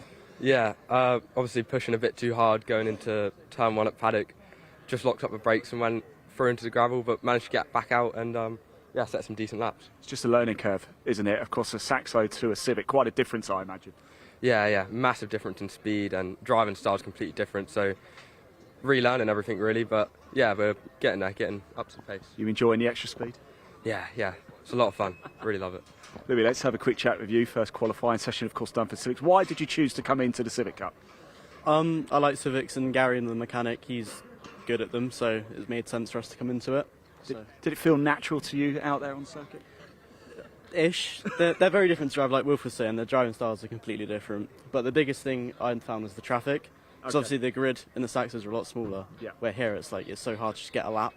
So it makes each one count so much more. Where Saxos you had such more opportunity. I imagine the general racecraft you've learnt from junior saloons and brought into this, but the racing's going to be quite different, isn't it? It seems quite elbows out and it's done that. So we'll see. Wilf, what are you most looking forward to in the race? I think just more cars being around me. Yeah. Obviously Saxos, it was quite a small grid compared to this, so yeah, I think it's going to be very tight, clean racing. Are you two subconsciously having a little bit of an inter-battle between each other, or am I just making something up here? Maybe a little bit. Well, I'm making it up, or you are going to have an inter-battle? Bit of both, I don't know. Yes, that's all we like. Guys, thanks so much for talking to us. Enjoy your time in the Civic Cup. It's great to see you. Remember these two names, Louis Austin, Wilf Butler. Hello there, Pointy here. Just letting you know that all of the British Truck Racing Championship and pickup truck races this year for the 2026 season will all be available to view live and look back on our official YouTube channel. Well, that's in 24/7. This is mine from home. Do you want to? I'll get a new one. Should I get a new one? I'll get a new one. Shall I get a new one? BTRC muff thing, wind protect. Okay, right. Well, here we are. Another groundbreaking interview brought to you by the motorsport journalist, aka Pointy, with, of course, 10-time reigning champion, consecutive, Stuart, reigning champion, Ryan Smith, Division 1 driver, and snapping at his heels. I never thought I'd hear that statement, possibly Stuart Oliver, who's also got 10 championships and 1 European. One European there, Ryan, just not point that out. So fair's fair. We've all got fantastic attributes, but the battle for 11 is on. I mean, yeah, let's go with Ryan first of all. Consecutive 10 times. We saw a rerun on Instagram the other day of our celebration in the, right here actually, last November, the firework finale here at Brands Hatch. You know, it was high energy. It was fantastic. We see a new kind of livery this year, new main sponsor, new race suit, and what else is new that we need to know about mechanically, shall we say, mentally? Well, if you go back and this journey started for me 11 years ago when I entered the championship as a Division 2 driver. And I wanted, obviously, to take the step up to Division 1. It's the pinpoint of the sport. And, like Stuart's been there, he's got 11 championships, 10 British and the 1 European. And, it's remarkable, really, isn't it, that, there's 21 championships between us. It's a lot of years. Big rivals, by the way, because Stuart will tell you this as well. When you're the number one for, Stuart's been in the sport quite a period of time and he's dominated the sport. And you look, if I wasn't in the sport, how many championships would he have won? And you get a target on your back, Absolutely, and it's people true. want to chase you down. So he's saying that perhaps, Stuart, you might have set the bar, perhaps. Well, that's right. Ryan's correct. Ryan's got he's 10 consecutive wins, which hats off to him. It doesn't come without a lot of effort and commitment. I've probably got 10 consecutive seconds, or thirds, seconds and thirds. But I think most of them are seconds. But yeah, it's great. It's great for the sport. It's great for team. Rivalry's maybe the wrong word, but it's the right word, and if it's used correctly, I think is the way to I think there can always be a professional rivalry. That's because after all, we are all here to win. Even Division 2, Division 1, doesn't matter where you're racing. You all want a podium win, don't you? When you've won the titles that me and Stuart have won, and me and Stuart has had some arguments. We've had clashes on track, but we always come out the steward's room or where we've been, and we go back to normal. And look, when you if you mention my name in truck racing, you mention Stuart. You mess about on AI and you ask it things and. Oh God, do you? No, but you do. Do you know when you're messing about and you're trying to design stuff? No, it's the sport, and look, Stuart's been a fierce competitor. He's still, he won't mind me saying this. He's getting a little bit older, but he's put that politely. but he's a fierce competitor, and like I say this, and there's fine margins in sport, and Stuart will look back at the end of his career and he'll go, if it wasn't for them little bits, the accident with Shane Berriton, these little bits, how many titles would he have won? And it's funny how our sport changes for small margins. And there's probably 3 of them championships Stuart probably could have nicked, and Dave Jenkins in the same conversation. Because, for I don't mean anything derogatory to the rest of the competitors, because they've been absolutely immense. But the first thing I look for when I get to the first opening day, the testing or the qualifying, is where's Stuart, where's Dave? Yeah. And to share that with them, and Stuart will probably agree to this, the gap's closing, by the way, with other competitors. They're developing, spending more time, the sport's growing. There's a lot more coming in from the ground now, isn't there? That's right. Ryan's right, and I can mirror what Ryan's saying. I look at where Ryan is, I look at where Dave is, because historically, as Ryan says, that the 3 of us have been there or thereabouts. 2026 is a completely different.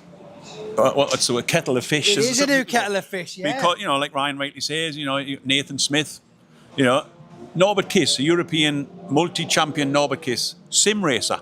Yes, true. Nathan Smith I think is probably on a par. He's got a bit of racecraft.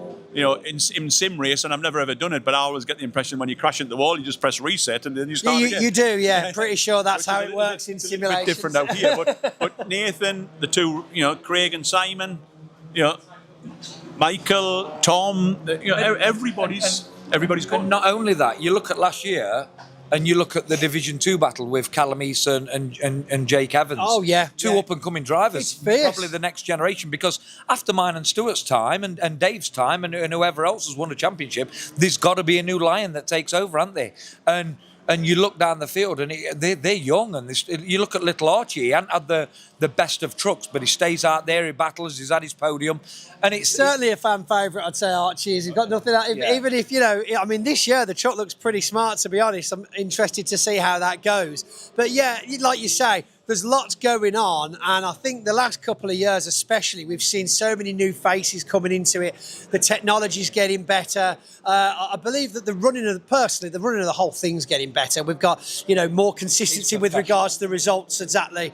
We've got more consistent with regards to regulations. I think a lot of them are coming a bit more common sense now as well. You look at the regulations, and there's regulations now. If you don't have the right attire on the podium, that things will happen, and whether that's a fine or a penalty, whatever. But do you know what? You moan about it, don't you? But if you want the sport to grow and go in the right direction, and you want to attract new sponsors as a competitor and as well as a championship, then these things must happen. So, you know, the drivers will be a bit disgruntled about it, but in the end, it paints a better picture for everyone. It really does, and how it looks to everybody else. I mean, you know, I mention it myself a lot. You know, we're streamed live on the YouTube, and of course, not only that, we've got that's there forever. You know, you can't, it doesn't disappear. Once it's been on the internet, that's it for life. And it's just that image that you want to portray.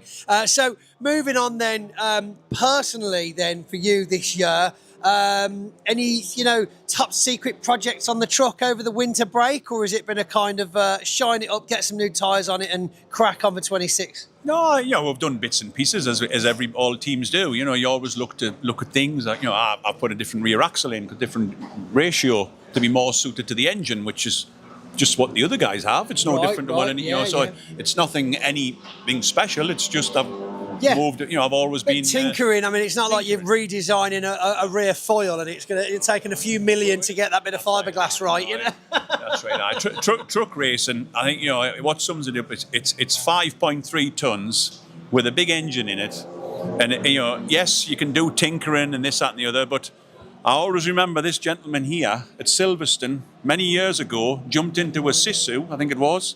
Andy Loverenby's Renault. Andy Loverenby was doing well, don't get me wrong.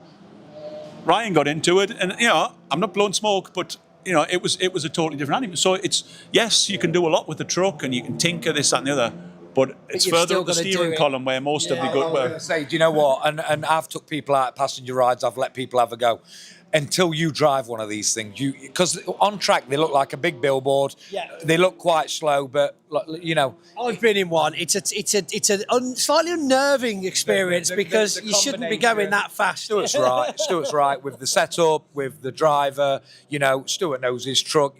Could Stuart go out and get a new truck? Do other people? You know what you've got. You have a relationship. People think I'm crazy, but sometimes I'll put my hand on roll cage and I'll talk to my truck because don't break down, baby, don't break down. Yeah, please, just one more race. And it's a compliment to everyone. Don't take the foot off the gas. The winter, everybody's doing work and like what Stuart's just said, we haven't really done any changes, but we've tried to get more reliability in things, and we've built another engine and stuff, that a Euro 6, to try and get a little bit more reliability. So everybody's always moving. Nobody steps still. No sport steps still. But at the same time, the championship's growing. We're getting, like, we've upped our social media. Stuart and everybody else have. Dave Jenkins, I see he's doing a lot more.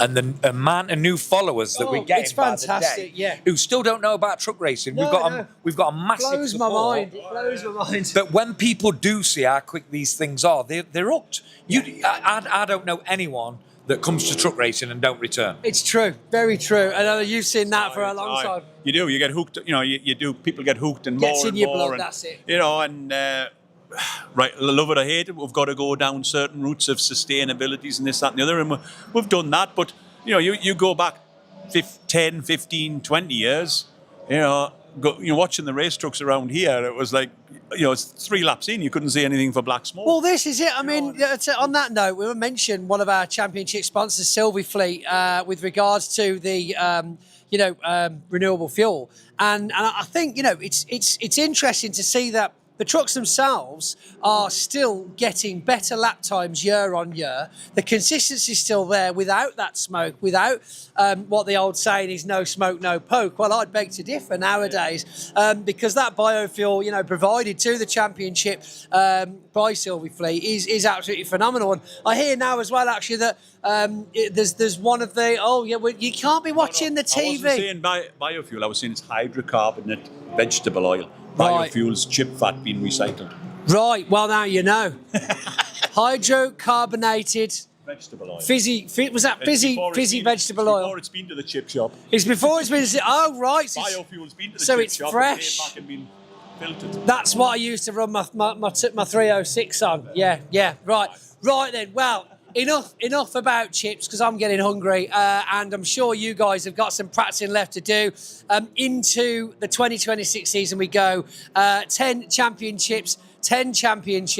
Who will make it to 11? It's going to be an interesting year and it all starts here at Brands. That's it. Shake hands, start of the year. I like that. That was good. And we'll watch this grow as the year goes on. Don't forget to make sure you're following us over on Facebook, Instagram, official BTRC, and of course watching all the live action on our YouTube channel. For more information, head over to btrc.co.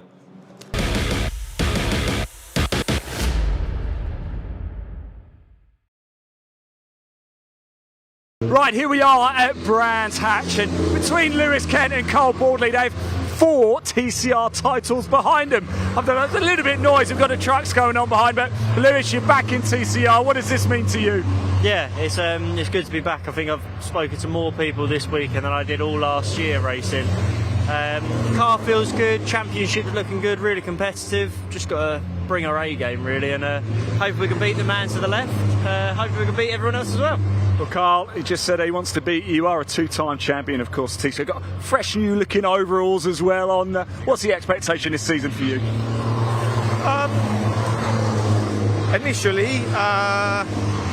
Initially, just go out and have some fun. Yeah. Obviously, we want to be competitive. We want to be up the sharp end. But yeah, primarily, come here, have some fun, have a good crack with the boys, which is exactly what we did the 2 years that we've done it previous, to be fair. And I think if you do that and you enjoy it, you got a smile on your face, I think the rest of it just sort of takes care of itself. So I've got to be, every time I've seen you or spoken to you, you're always so relaxed no matter what the situation is. Is that generally how you look at the season then? I'm not bothered about the points table, I'm not bothered about anything, I'm just here to have a good time, and what will be, will be. 100%. I mean, at the end of the day, if you're not going to come here and enjoy it, then at the end of the day, what's the point? And that's how I am with everything in life, not just motorsport, but everything in general. At the end of the day, you're here for a short time and to have a good time. So I like it. Lewis, why have you come back to TCR? Pretty much the same. I had a couple of years out in the Civics. I sort of fell out of love with it a little bit towards the end of my sort of seasons in TCR. Running your own team, doing it all yourself was a bit of a challenge. We were setting up on a Thursday night thinking, can we go home now? It's a long old slug.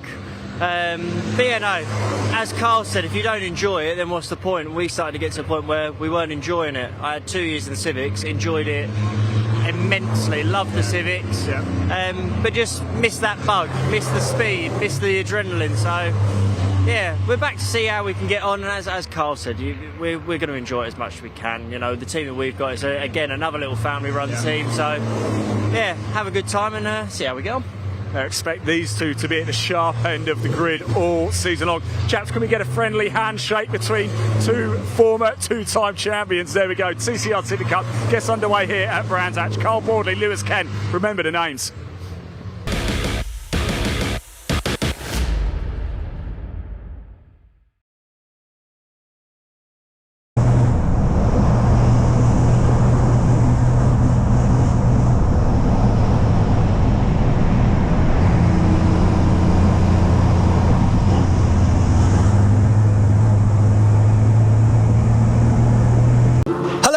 Pointy here, I've been asked to introduce these two. One of them's Simon, one of them's Craig. If you look at the bottom of your screen now, you'll be able to vote A or B.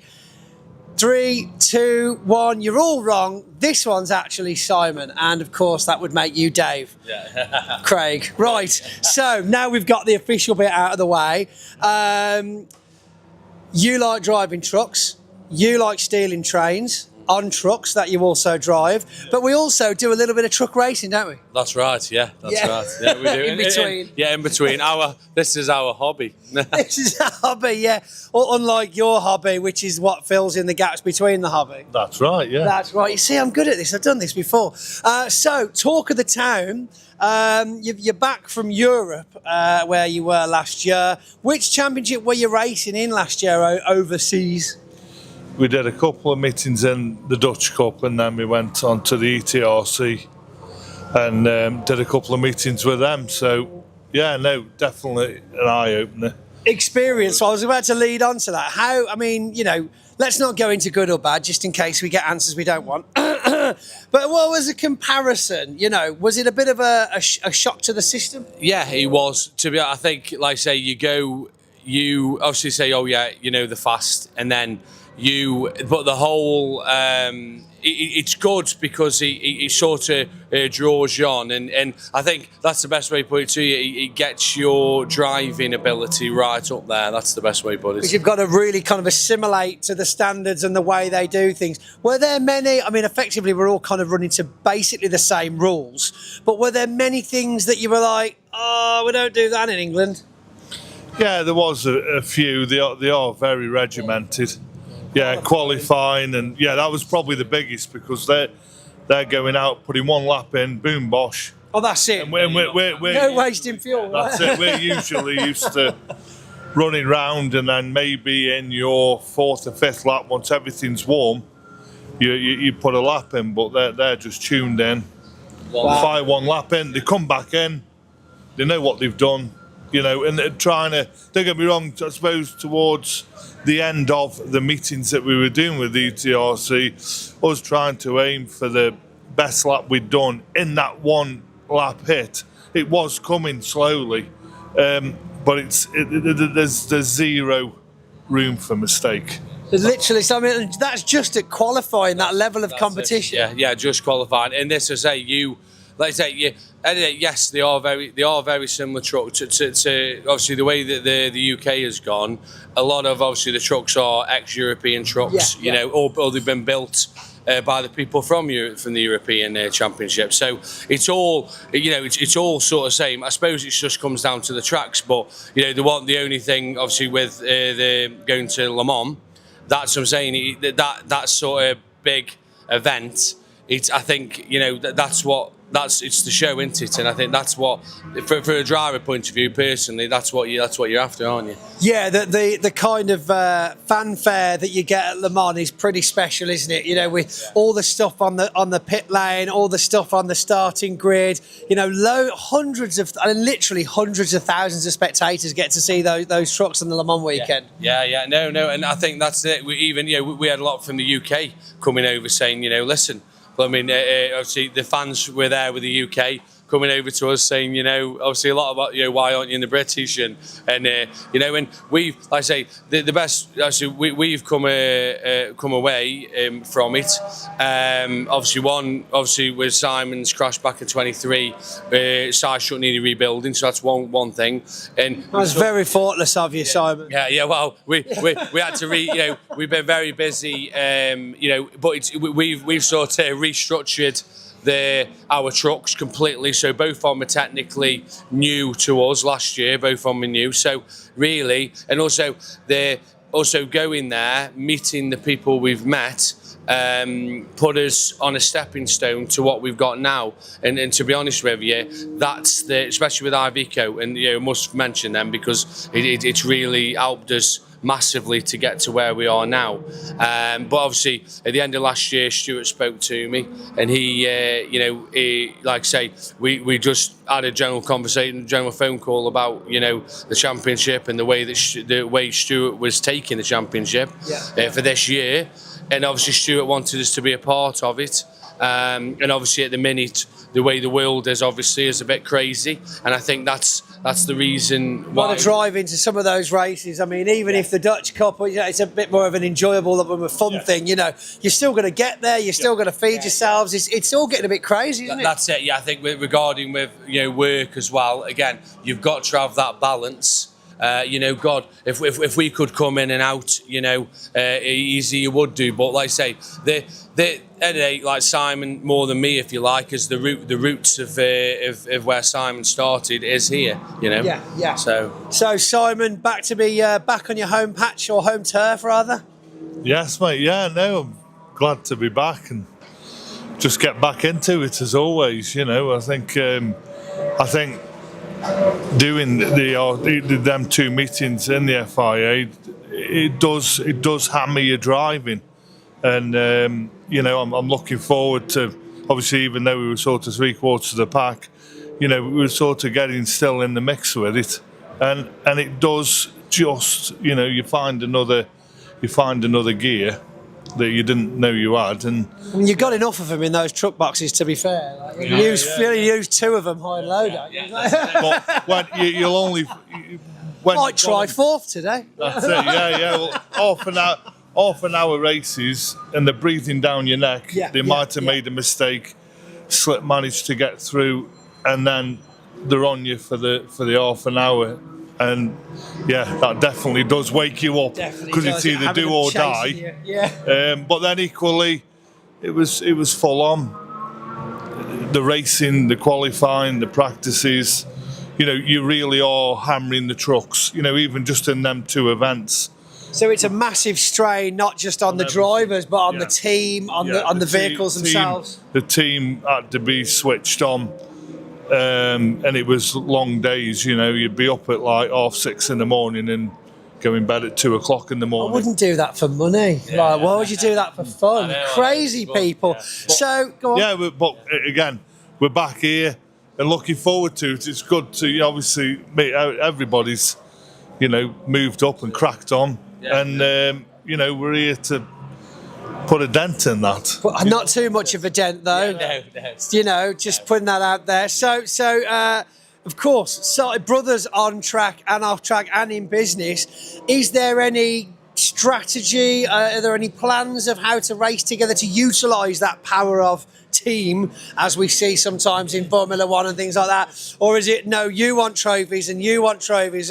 We'll just choose who comes first and second. Yeah, I think to be honest with you, I think with us, because obviously before I raced, I mechanic Simon, so we understand how the job is. And then regarding with the Iveco side, obviously no one else here has actually got an Iveco race truck. So for us, both having the same or very similar trucks, we just use that to our advantage. And realistically, whoever can win can win. There's no way. We're both trying our best to win, and whether that's each other or whether it's competitors, we're all about the racing. And be honest with you, good, fair racing is all what it's about, and that's what. And obviously, at the end of the day, the show is that's what the show Absolutely. is. However, having very similar trucks has caught definitely myself out. Still to this day, I'm like, which one is it? Which one is it? Just look at the number. The numbers are, Now Neil and Steve. Obviously, I saw when they did their release on their trucks, I was like, oh God. This is going to be tricky. I feel sorry for Dave Goddard because there's so much red. Ryan Smith's gone red this year as well. Honestly, it's going to be crazy. Well, look, let's make sure family comes first, of course, for the rest of the 26 season. It's great to have you back. Of course, you get to see all your European mates at Le Mans later in the year as well. There we go. Simon, Craig, Simon, watch them out there. They are very similar trucks, very beautiful trucks though, always in tip-top condition. And of course, if you want to catch this interview back anytime, you can find it over on our official YouTube channel and of course, Instagram and Facebook. I'm here with Jack Finland. TCR season kicks off here at Brands Hatch this weekend. I'm very much looking forward to it, and Jack, you're very much looking forward to it as well. What makes this so special? I I think what makes it so special for us as the organisers is the hard work that we put in, but the hard work that everybody up and down this grid puts in to get here. You know, it's a good start to the season, 17 cars out, and that's a testament to how hard these drivers have worked to put, you know, the different factors in place to go racing. So I think that's the thing that I'm most proud of when I look down the grid this week. What can people then tuning in maybe for the first time to watch TCR? I'm sure a lot of people have seen it already before, but what can they expect to see on track today? Close racing, I think, is what it is. I think because these cars are manufacturer built, you know, solely, they're built to such a high standard that they're all trying to outperform each other by the millisecond and the little bits of gain that they can. So you know, if you get a grid, especially how our top 6, 7, 8's looking at the moment, that are so evenly matched, and you can't really pick one. That's just going to lead to fantastic racing, isn't it? So yeah, that's what I think you can expect it to be really close. These cars are pretty quick. What sort of speed do you think we're going to get up to today? Oh, I've got no idea. You're asking the wrong person. Fast, very fast. Yeah, quicker than I'd want to go in a car, put it that way. But have you ever driven one? Never driven one. I've been a passenger in one with Lewis Kent. That was lovely. Scary. But yeah. But I'd rather be a passenger with Lewis Kent than a passenger with Stuart Lyons, that's for certain. Yeah, or me, actually. I wouldn't go into me. But look, Jack, thank you so much. I know you're a busy man. Really appreciate it. TCR season starts this weekend here at Brands Hatch. It's going to be something special.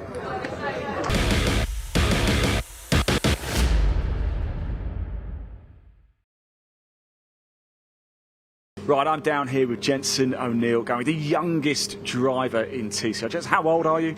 16. 16 years. Now, you did a round last season, of course. Brand new season, 2026. What's your expectations? I can see a bit of fire in your eyes.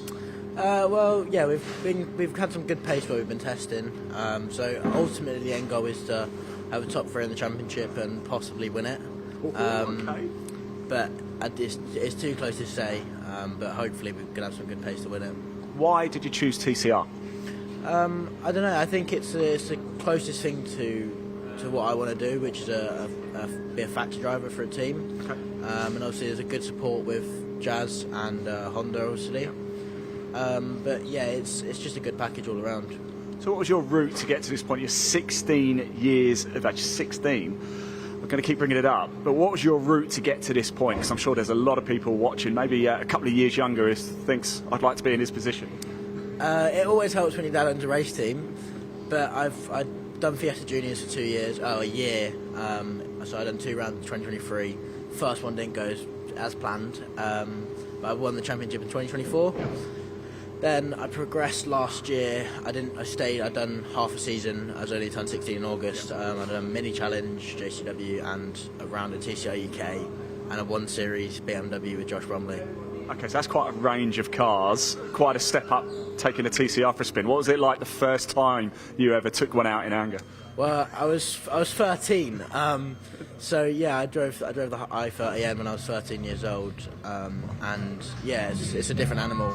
To be honest, the cars are quite similar.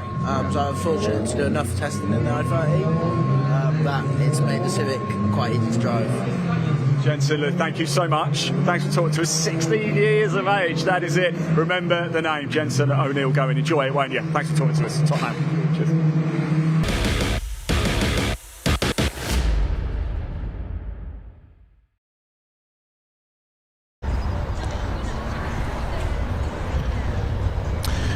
Well, thanks very much to Ian and Pointy down in the paddock, catching up with some of our drivers. Almost ready to get back underway after the lunch break here at this truck racing and TCR UK weekend here at Brands Hatch, the home of motorsport in the southeast of England. A packed out circuit here today, celebrating everything trucking, and we've got some slightly different trucks coming up next. It is the Pickup Truck Racing Championship for their season opener. Yes, they're back with BARC after a year away. They have 3 races across the course of the weekend.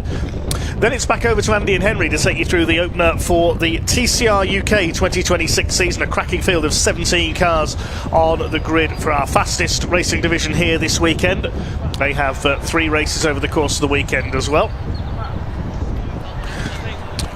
There'll be a short pause after that. We have a short qualifying session for the Classic and Modern Motorsports Club Super Saloons and Production Saloons. Nice mixture of cars there. They have 2 races coming up tomorrow. They'll have a short qualifying session, followed by the first race for the Mini Challenge Clubsport. They have 3 races this weekend as well. A good mix of BMW Minis here this weekend. Then we have the second race of the weekend for the Civic Cup, and then another British Truck Racing Championship event to round off day 1 here at Brands Hatch. Dave Goddard here taking you through the action along with Andy McEwen and Henry Baudet, who are here for our TCR and Civic Cup events. I'll be with you next weekend as well for action from Cadwell Park, the roller coaster in the Lincolnshire Wolds. We've got Caterham action, Classic Touring Car Racing Club and much more. Also the MG Owners Club are at Cadwell Park as well, and we had an absolute belter of a season opener for them recently at Donington Park, and I can't wait for action next weekend on the undulating Cadwell Park circuit. That's going to be something very special indeed.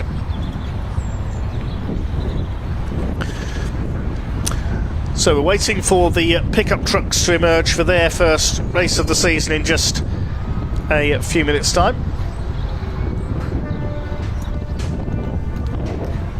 Now, if you are just joining us here on stream, then we've had 2 races so far. Jake Hewlett taking a clear win in the Civic Cup season opener, and then a change to the status quo in the British Truck Racing Championship, because everybody expected it to be Ryan Smith against Stuart Oliver at the front of the field, but a new name on top in Division 1, Craig Reed taking his first Division 1 win earlier on, while defending champion Jake Evans won at Division 2.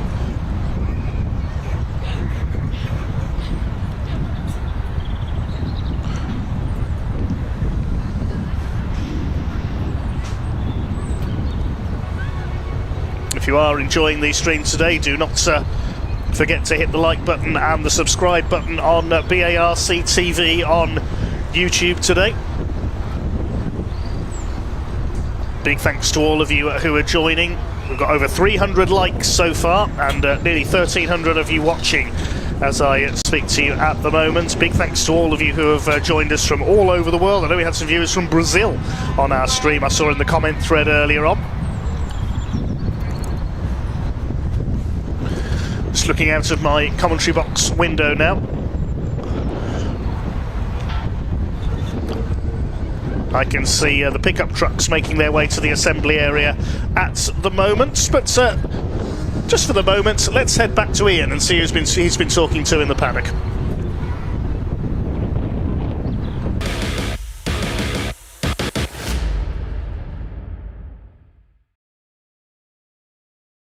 Well, I'm here with your TCR poleman Callum Newsham, no stranger to the front row, and a brand new little award this year as well. Callum, how was it out there? Very good. Car felt mega, but we put new fronts on then, and it didn't feel as good. So there's still a bit more time in the tank, I think. First race of the year coming up. Of course, did it feel good to stretch your legs out there again? It's been a long winter, hasn't it? Yeah, definitely. Well, getting in the car after the winter is a bit of a different feeling, but now you soon get used to it.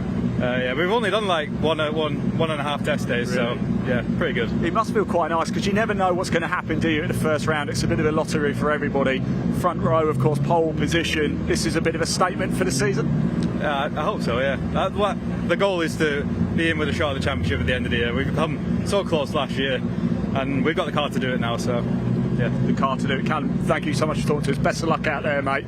We might be chatting in Parc Fermé later, you never know. Top man. Cheers. Thank you.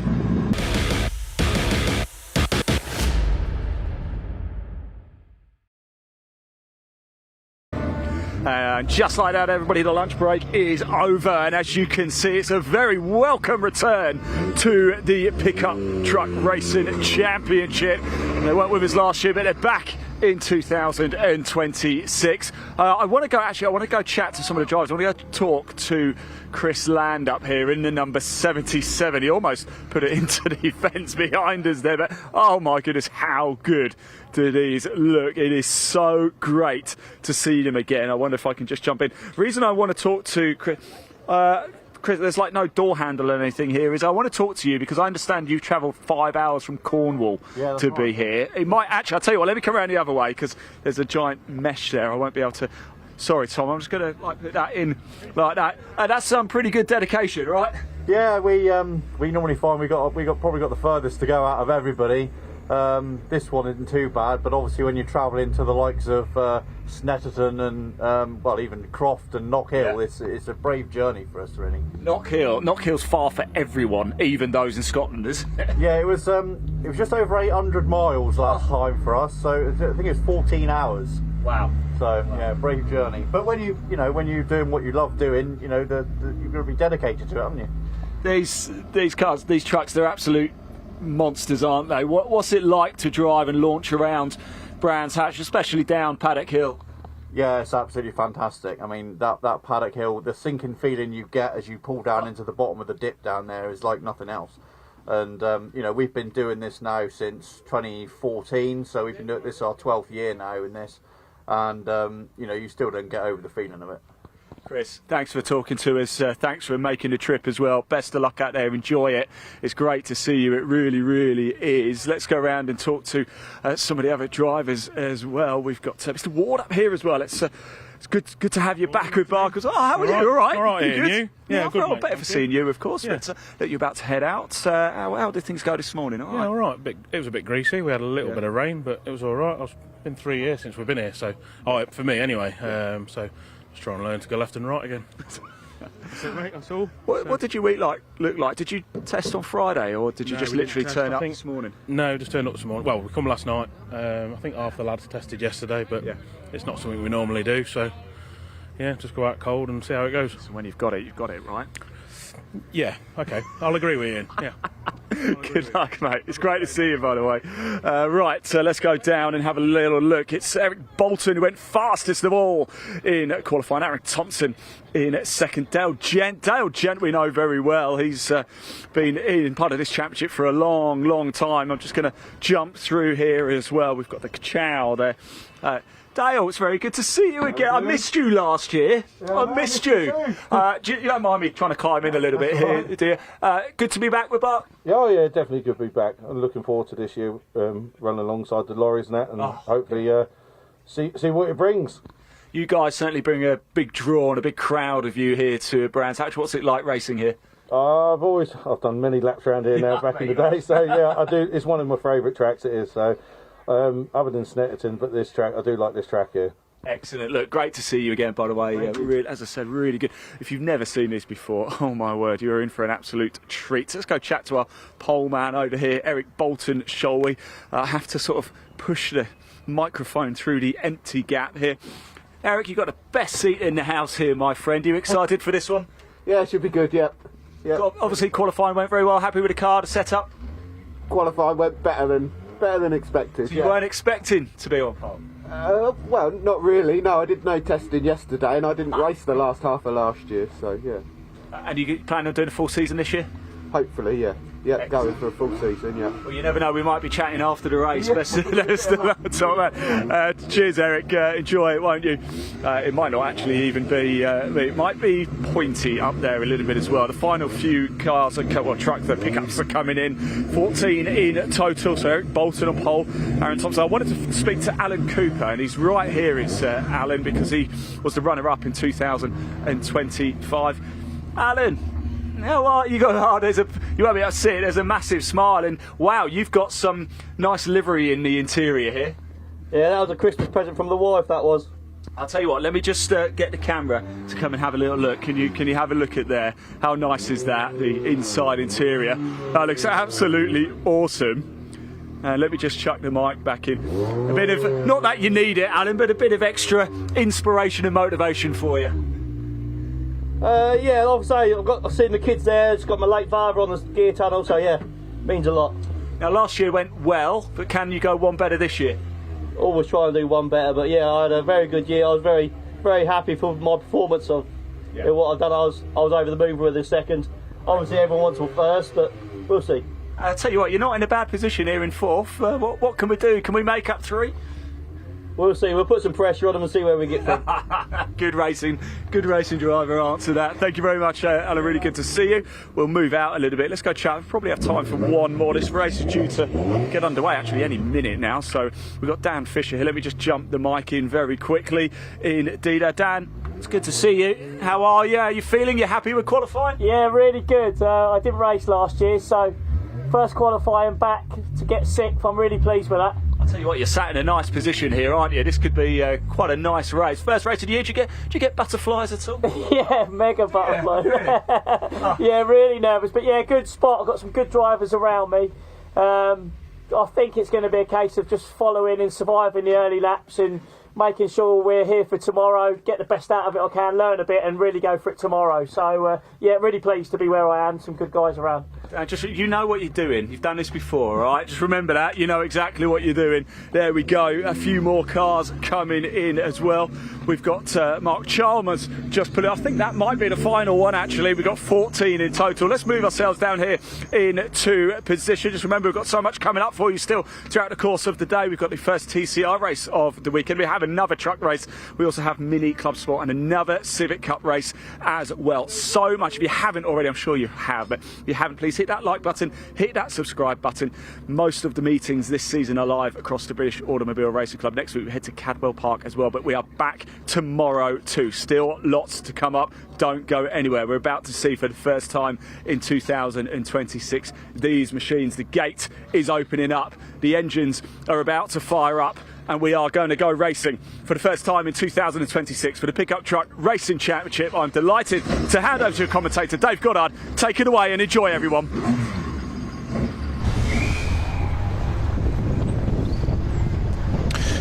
Yes, thanks very much indeed, Ian. So, ready for our first pickup truck race of the season. Now, pickup truck racing, if you've not seen it before, what's it all about? Well, these pickup trucks, they're nothing like the pickup trucks you see your local tradespeople using out on the road.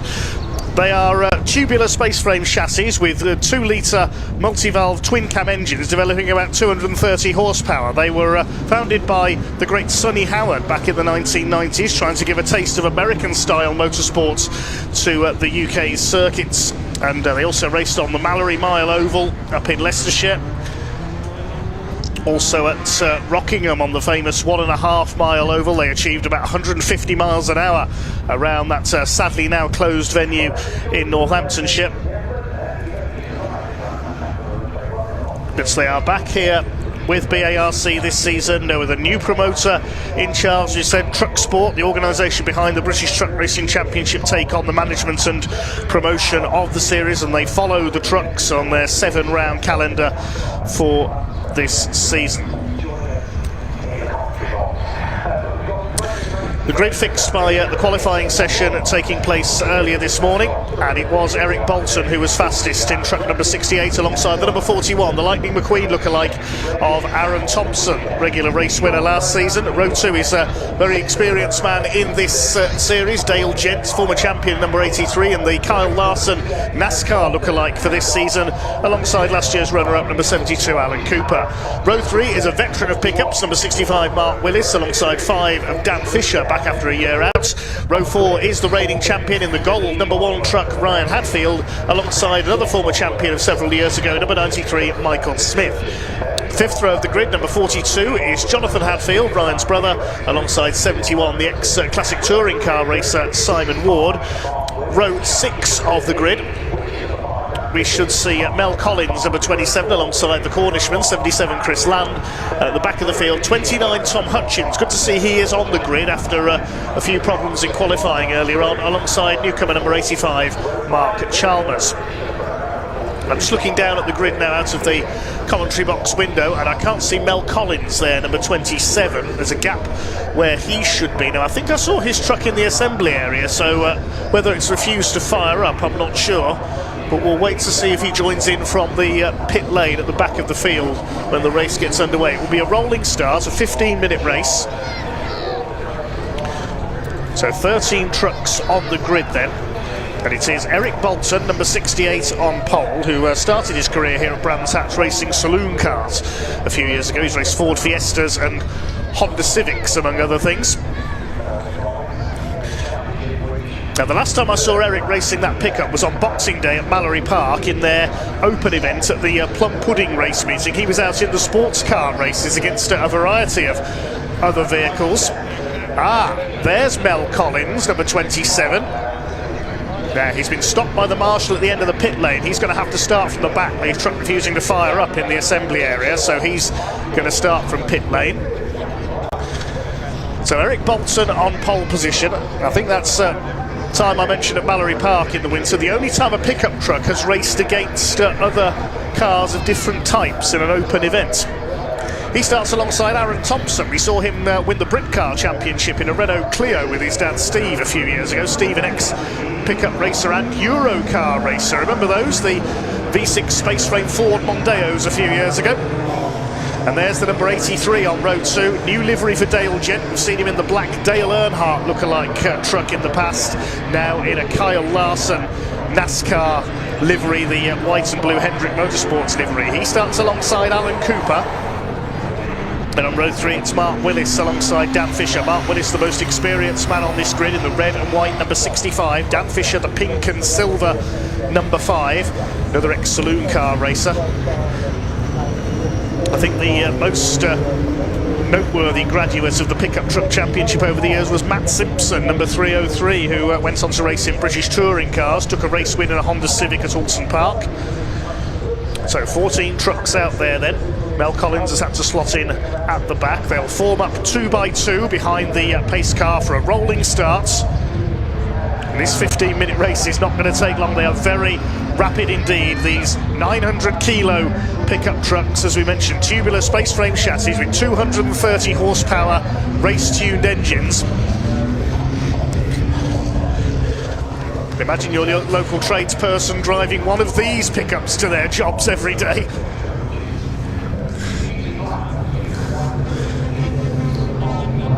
Reigning champion in midfield, the gold number 1 truck, that's Ryan Hadfield from Buxton in the Peak District. Pace car heads down pit road. Here we go then. A taste of NASCAR style racing comes to Brands Hatch this weekend. Eric Bolton, Aaron Thompson on the front row of the grid. They come up towards the red lights, and as a certain commentator in the United States would say, let's go racing, boys. Here we go then, into Paddock Hill Bend, the first bend of the Pickup Truck Racing Championships new season, and it's a good start by Aaron Thompson from the outside in the number 41. He's taken the lead from Eric Bolton. They head up towards Druids for the first time. He's got the overlap done and takes up the running around the hairpin for the first time. They've all made it through okay so far. Thompson leads, Bolton second. Going to look at the inside here is Alan Cooper. He's going to take second into Graham Hill Bend, side by side for fourth between Dale Gent and Mark Willis in the 65. Looks like Dale Gent's just got the advantage there in the Kyle Larson lookalike, the 83. Over the curve there on the inside of the right-hander at McLaren was our leader, number 41, Lightning McQueen, aka Aaron Thompson. Surely he should be number 95 with that livery on his truck. Dan Fisher, the number 5, closing up on Mark Willis. That's for fourth position as across the line they go. There is Mel Collins, the 27, having a look on the outside of the number 71 of Simon Ward as the leader runs a bit wide, just kicks up a little bit of dust there, carts back across on Alan Cooper, who's forced to go to the outside into Druid. Eric Bolton has caught up with them in the 68. They could make it 3 wide down the Cooper straight here if they play their cards right. Cooper holding that second place. It's Thompson who still leads the way. Dale Gent's closing up on them as well. These trucks very, very close racing indeed around the Brands Hatch Indy circuit. This short 1.2 mile circuit ideally suited to the pickups as Dale Gent lunges up the inside into McLaren there and through clearways. Can he get third place away from Eric Bolton, our pole sitter, who didn't have the best of starts there? The Ford Ranger body truck side by side as they come up across the stripe. They're absolutely side by side, and Gent goes through and up into P3. Not surprisingly, he did the fastest lap of the race that time through as well. The 83 of Dale Gent, 52.018 seconds. That's relegated our pole sitter Bolton down to fourth place. Fifth is Mark Willis in the 65. Then it's Dan Fisher, the 5. And behind them, Michael Smith, a veteran of the Pickup Truck Championship in number 93, the man from the northeast. Behind him are the Hadfields, Jonathan in number 42, and there's our champion, number 1, Ryan Hadfield.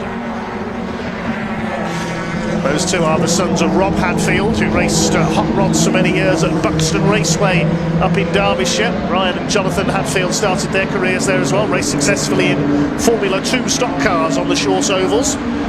Quite a few of these drivers with a short oval background. Michael Smith, ex-Formula 1 stock car driver. Also Mark Willis, very successful in hot rod racing. Contemporary of Carl Bordley, who we'll see in our TCR UK races later on today.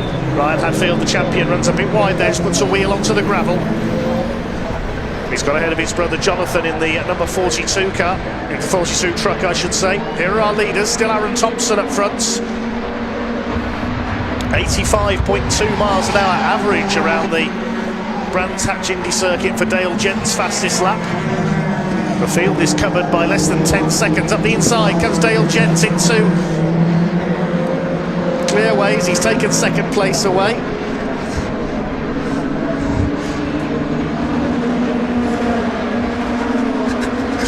Here comes Cooper back up the inside then as they go towards Paddock Hill Bend. Can he get alongside? Not quite. These drivers are loving this. Look at that, up on the curb there from Alan Cooper. This could allow the 68 to attack back again. A chance here for Eric Bolton. He's going to have to go to the outside though on the run into Druids Hill Bend. Alan Cooper's been very lively indeed so far. He's held that third place ahead of Eric Bolton. It's still Aaron Thompson who's been able to increase his lead slightly, but another fastest lap that time for Dale Gent, and he's going after race leader Aaron Lightning McQueen Thompson. There's a spinner at the back of the field, just looking out of the window there. That's number 85, and Mark Chalmers has spun coming out of Graham Hill Bend. He's rejoined. Mel Collins had to go onto the grass to avoid him as the leaders come up over the line. 0.4 of a second. Another fastest lap this time through. 5 laps completed. Dale Gent 51.328. His new fastest lap. He's going after our leader. Cooper in third place, then Bolton. Willis in fifth place. Sixth in is Dan Fisher. Then Michael Smith, the Hadfields, and Tom Hutchins rounds out the top 10, starting from the back row of the grid. Aaron Thompson, the SDT Contracts Limited with DLRD. Truck DLRD is Dave Longhurst Race Developments. Dave Longhurst, former National Hot Rod World Champion and former pickup racer himself, now runs a number of trucks. He's run BTCC cars, including for Lee Wood in the past as well. With Dale Gent here, closing down our race leader. He's almost on his tail now. Dale Gent, who came through the short ovals along with his father Mark, who raced in the UK and the Netherlands, and he's really going for the lead here. He's going to have a look up the inside, possibly into Druids this time. No, Thompson moves to cover, defends the line, defends the lead. Still got 9.5 minutes of this action to go from the first race of the season for the pickup truck racing champion, and smoke out of the back of the race leader. Now, is that tyre smoke or is that engine smoke from the back of the 41 there? As we couldn't quite tell as he slid coming out of Graham Hill Bend. It might have been a bit of tyre smoke there. Let's have a look again as he gets on the throttle down the pit straight. It seems to have cleared itself, so I'm not sure what that was all about. Maybe just smoked the tyres as he slid coming through Graham Hill Bend. Over the line they go. His lap time was only a few tenths of a second slower than those behind him. Cooper still third, it's Bolton. Big lock up there for Mark Willis going into Paddock Hill Bend, but he gathers it together again. Look again as the race leader comes down Graham Hill Bend this time. He is sliding about a little there, so I hope he's not dropping fluid. Down towards Graham Hill Bend, and yes, there we see again, there is a problem for the race leader. Smoke out of the back of the 41. That is getting slightly worse, I think. So not sure what the problem is, but there clearly is an issue for the number 41 of Aaron Thompson. He's still leading, it doesn't seem to be slowing him down. But I wouldn't be surprised if we see Dale Gent make a move here very shortly to take the lead of this race. Here's a battle for 7th place with champion Ryan Hadfield reeling in the white number 93 of Michael Smith. 3-time champion, but that was several years ago now, in the early days of the pickup truck racing championship. Through Druids go the leaders. Still your leader is Aaron Thompson, number 41, took the lead on the opening lap. Still that bit of smoke out of the back. It seems to be the only, it's just that one place on the circuit, doesn't it?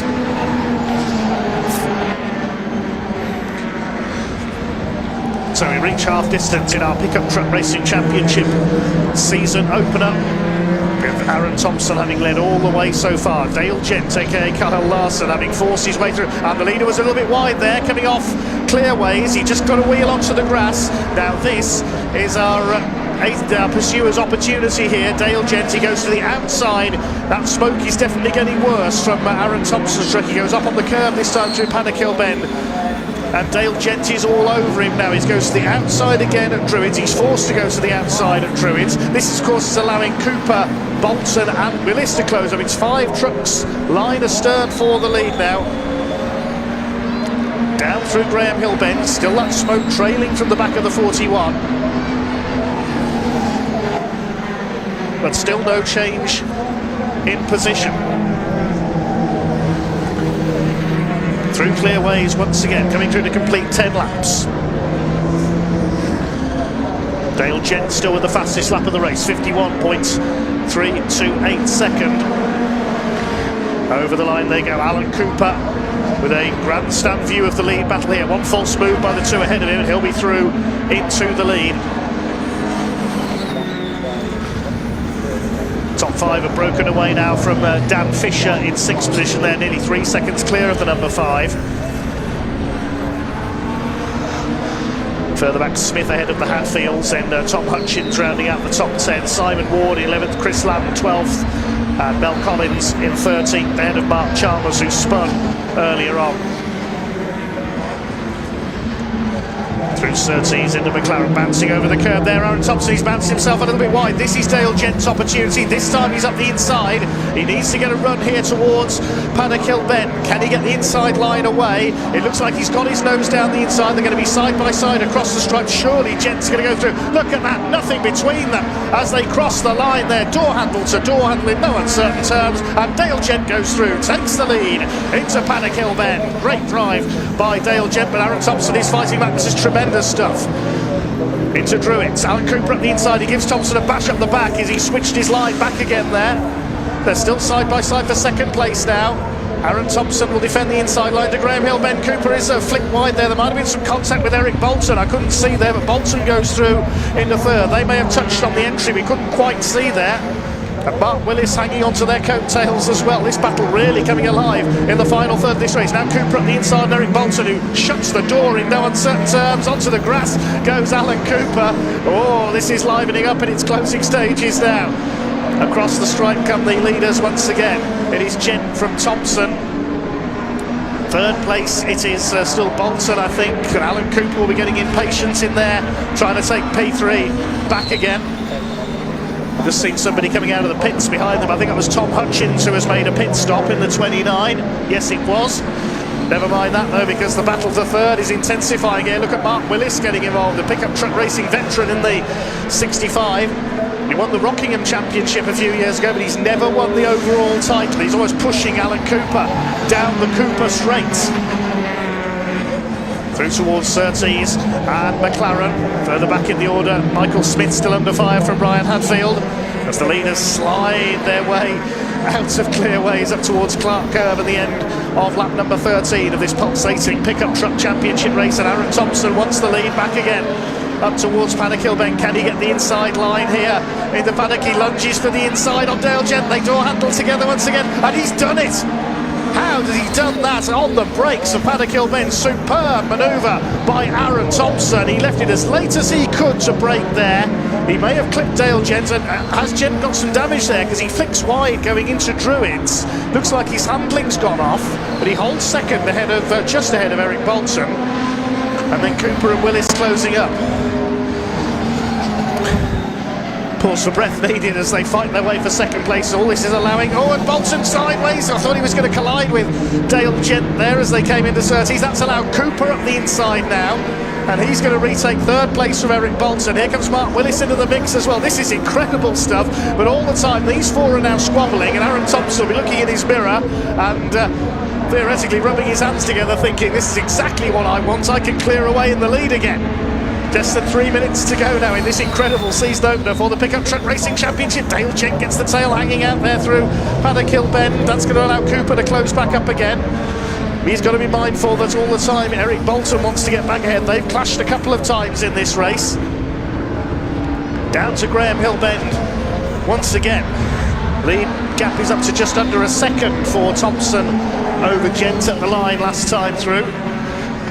Dan Fisher on his own in 6th place in the number 5. Further back, Smith still holding off Ryan Hadfield. Then Jonathan Hadfield. And in 10th place, it is Simon Ward, the 71. 2 minutes to go, so a couple of laps left up to the start-finish line. There's the battle between Michael Smith, the former champion, and number 1, Ryan Hadfield, the current champion, as they come up over the line this time. The second place fight, meanwhile, is intensifying further. They're heading up into Druids now, and here's Alan Cooper all over the back of Dale Gent. Once again, look at Mark Willis trying the outside run on Eric Bolton. Now, if he keeps that line, he'll have the inside line for Graham Hill Bend, and he's going through into 4th place. The pole sitter is down to 5th. Out of Graham Hill Bend.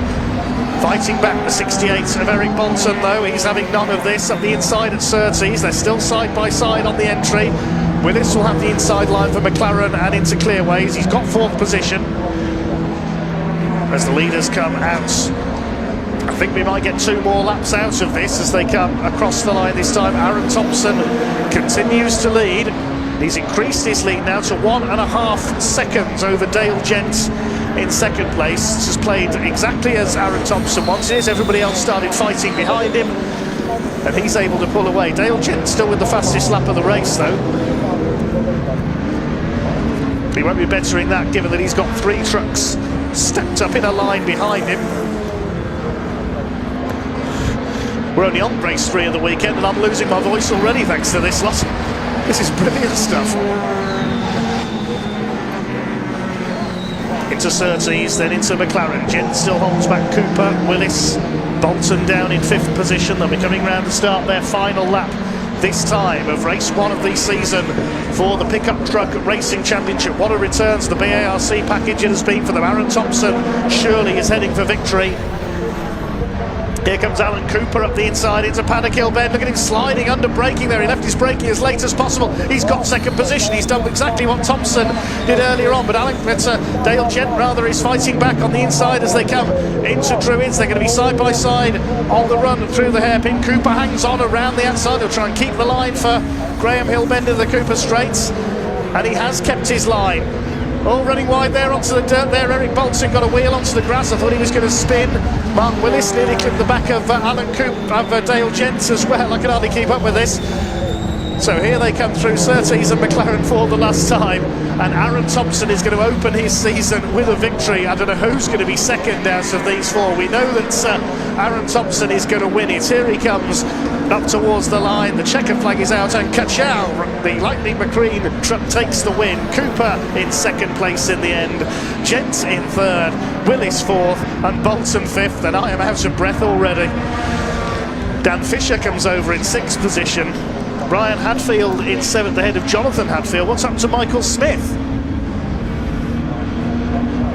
There he is, down in 9th. So something happened in the last couple of laps there to Smith. 10th is Simon Ward, because Tom Hutchins is a lap down. He went into the pits. Chris Land is 11th. Mel Collins comes over in 12th. And Mark Chalmers, after a spin, will complete the runners on the lead lap in 13th. Tom Hutchins, as we say, finishing a lap behind after a visit to the pits.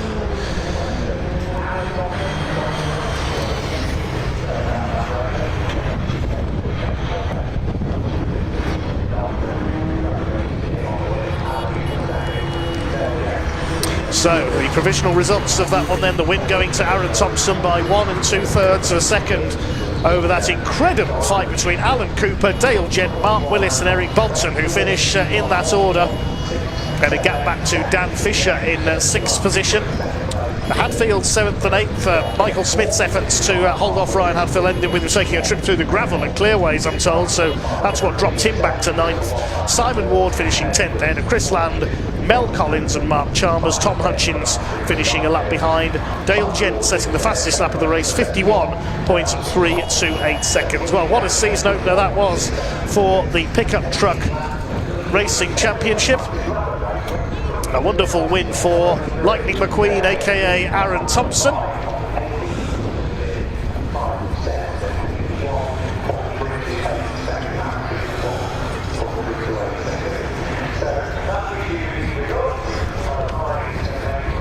I think we can head down to pit lane. Got the memo about the pit lane interviews. The smell, though, of that fuel is something very different that I'm not used to from the trucks. However, something they're not used to is doing interviews after the races. We'll probably get that right tomorrow for you, hopefully, and we'll get a chat with the winning driver. But yeah, it looks like that's all we're going to do here. Fantastic first race, though.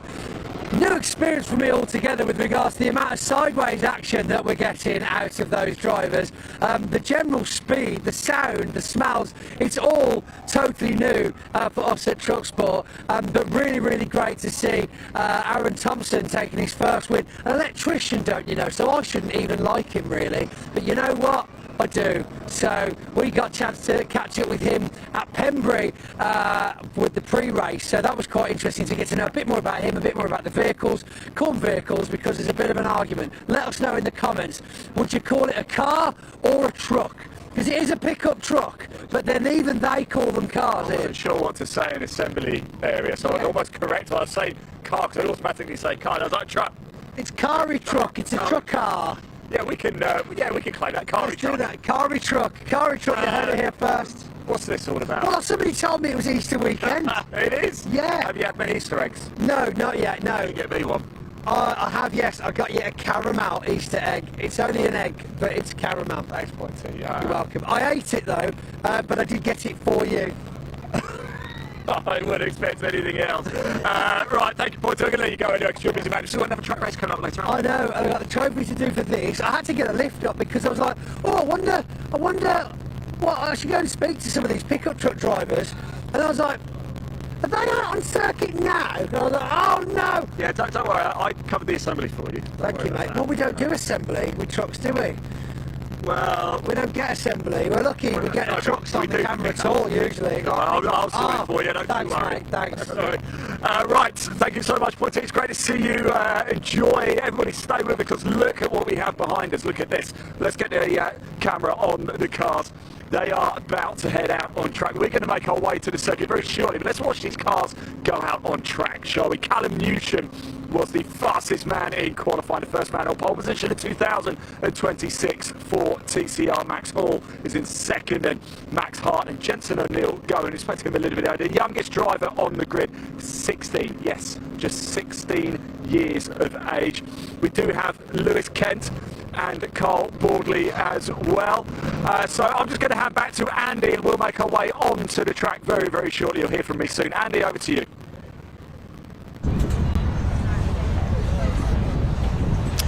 Yes, thank you, Ian. Well, this is exciting, isn't it? A new season, always an exciting time in any championship, but with TCR UK, we could be in for the most competitive season yet. This is going to be quite a treat. 4 more races coming your way today. We've got TCR UK, as we've said, up next. Those cars will be released from the pit lane, I think, in the next couple of minutes or so.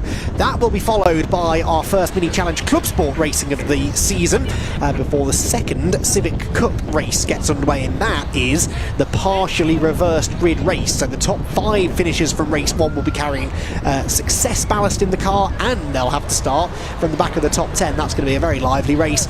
And then, speaking of lively, it doesn't get a lot more lively than the British Truck Racing Championship. That is up at the end of the day, their second race of the day at 5 to 4. But it's all eyes on TCR UK now. Myself, Andy McEwen, and Henry Baudet up in the commentary box to talk through the action. Henry, there's been a lot of chat about TCR in the build-up to this event. It is now time for everyone to lay their cards on the table. We saw a little glimpse of that in qualifying earlier on. Yes, very much so. The race could be a different story. Well, thank you very much for having me on board this year, Andy. It's a great pleasure to be sat next to the voice of TCR UK here in the commentary box.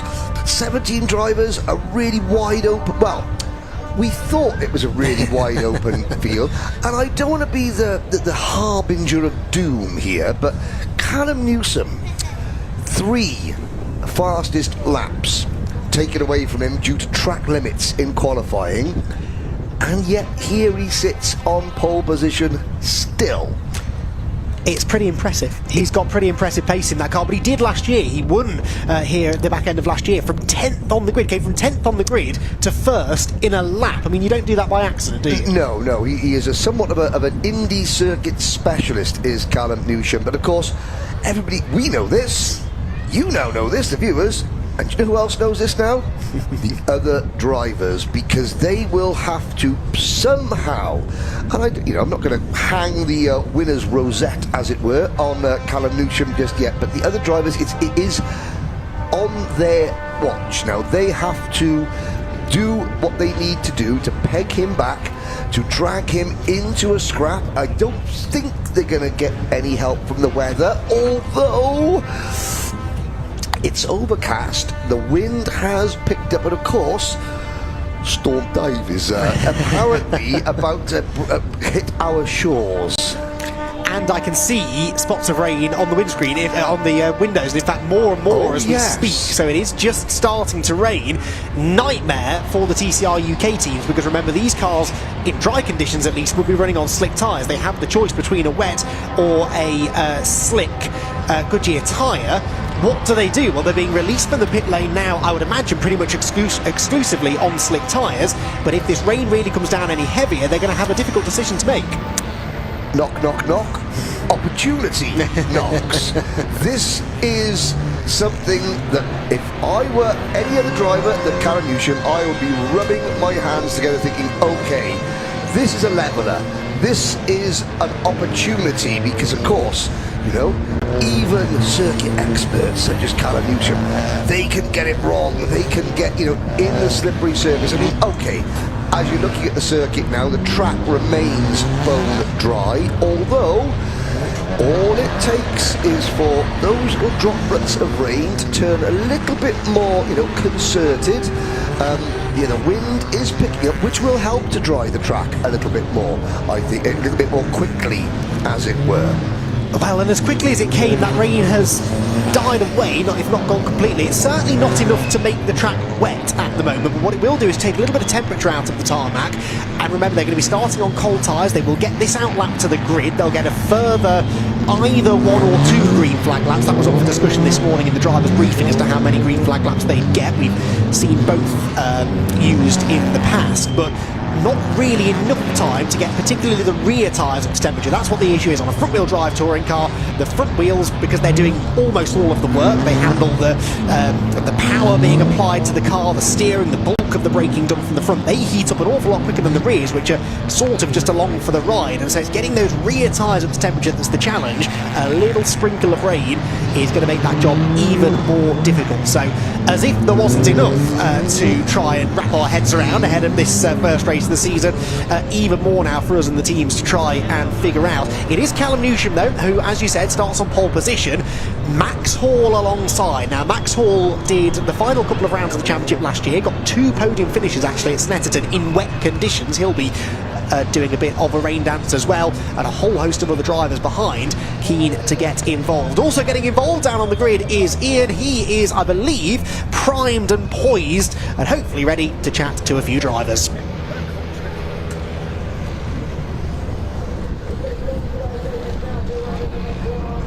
Would you look at this, everybody? What a way to start 2026 here at Brands Hatch with TCR. There is your pole position man, Callum Newsham, right there. We caught up with him a little bit earlier, so let's make our way down. We'll actually better get off the circuit and come down the side. It is Max Hall. He's just making his way to the grid as well. I wonder if we could, what if it's all right for us to just jump in and have a very quick chat with him? I'll just knock on the window. Is that all right? Yeah, I got a thumbs up from him. Let's go in.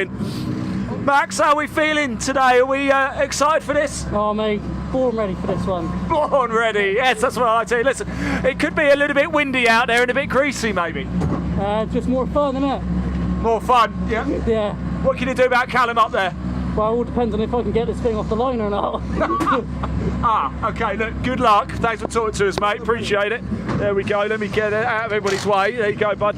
Let me leave that open. I want to go down a little bit further. I want to go chat to Brad Hutchinson up here as well.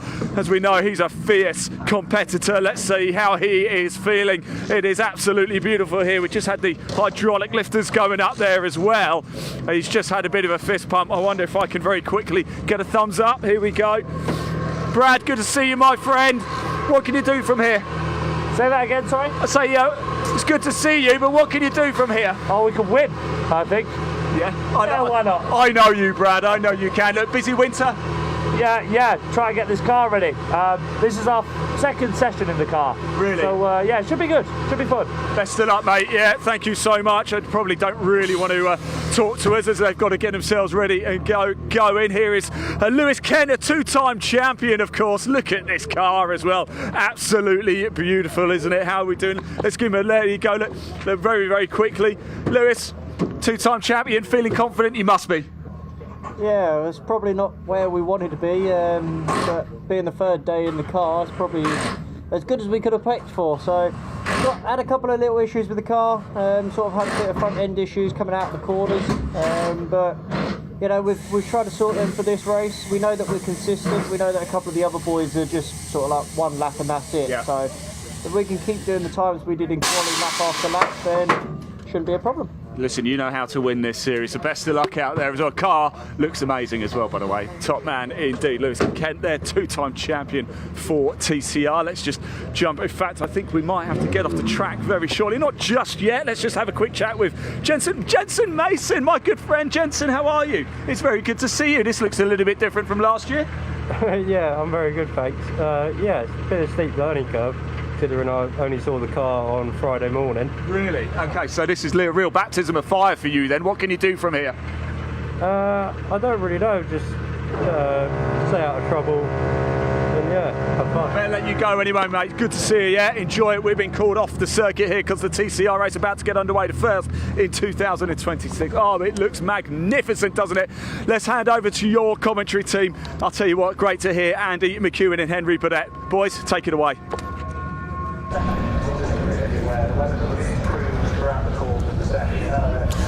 It's great to be here, Ian. A lot of excitement, a lot of talk, a lot of speculation. No one knows who the pre-season favourite is in TCR UK this year.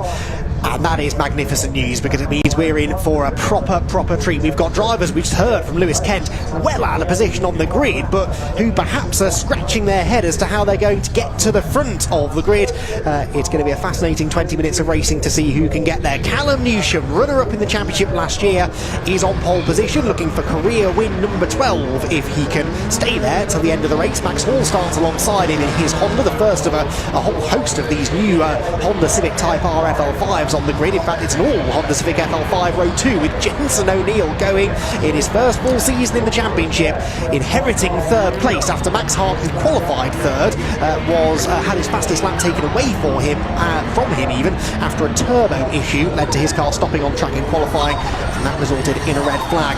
Double champion Carl Bordley and another of those rapid Civics, 4 of them in the top 5 positions on the grid. He starts 5th there alongside Brad Hutchison, whose shiny new Cupra Leon VZ took a trip through the gravel trap at Paddock Hill Bend in qualifying. Rod McGovern and Lewis Kent are next. Lewis at his home track.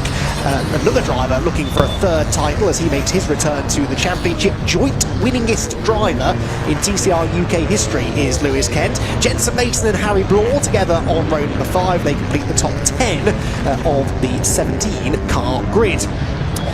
Row number 6 for Jack Constable, himself a 6-time race winner in TCR UK, all the way down in 11th on the grid in his Audi. Rick Kerry alongside him, former British touring car racer. Then it's Russell Joyce and Luke Allen in the VW Golf. The only Gen 1 car on the grid is the Golf. Barry John McHenry is next. He should move forward in his Audi with Mark Smith's Cupra for company, sporting a new Battleship Grey livery on that car this year. And at the back is Jeff Alden, not in a Vauxhall Astra as anticipated, but instead in a Hyundai i30N, which was as a result of engine issues in testing, a last-minute decision to change cars. They are being given a second green flag lap, so we've got another minute or 2 before the race gets underway.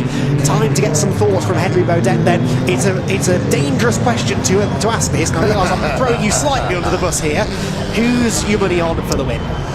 Well, obviously you can't look much further than Callum Newsham. However, those globules of moisture on the camera lens there certainly says that he's not going to have it all his own way. But think of this is the 113th race in TCR UK history. Brands Hatch Indy was the 3rd venue that this championship ever visited back in 2018. And who was on the podium that day back in 2018? Remind me. Lewis Kent. Really? who finished on the podium in his last race here at the Civic Cup last year. In fact, he won the season finale of the Civic Cup here last year.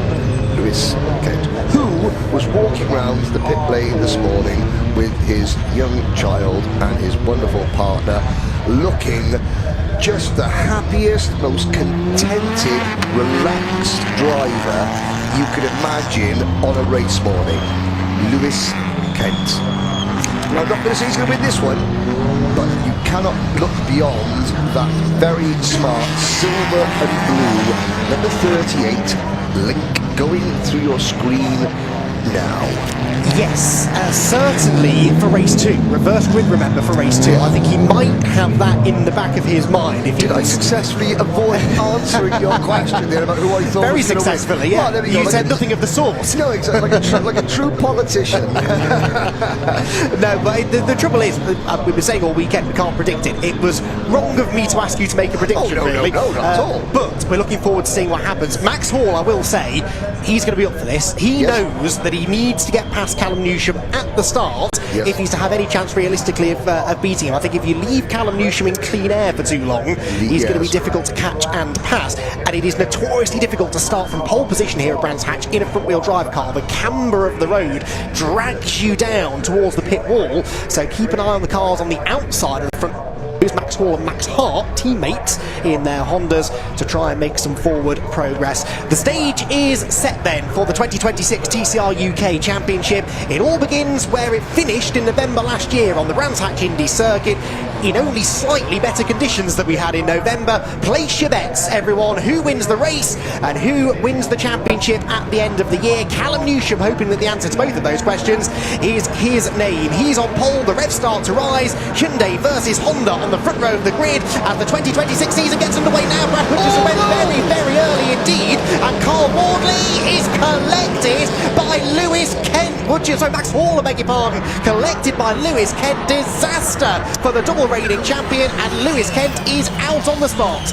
Call that the curse of the commentator. Up towards Paddock Hill Bend we go, up towards Druids Hairpin rather, out of Paddock Hill Bend. And yes, already they are slowing them down. This is going to be a full course caution, and or if not a red flag, well, they certainly yellow flags out. I could see the safety car red flags. Oh, and what a disappointment for both Max Hall and Lewis Kent. You just saw Hall just struggling to get going.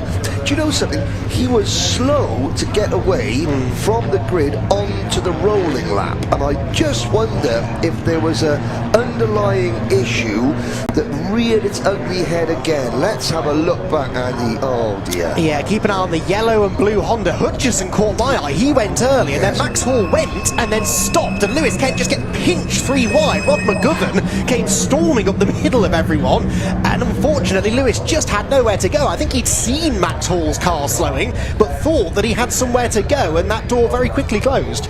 That jump start by Brad Hutchison could just have saved his weekend, because if he hadn't have jumped the start, he would have been right where that number 38 come, and you could see McGovern going up the inside. You had Hall slowly getting started, but then 3 cars, and Lewis Kent had nowhere to go, just pile driving into the back of Max Hall's car. Now the cars are coming back to the pit lane.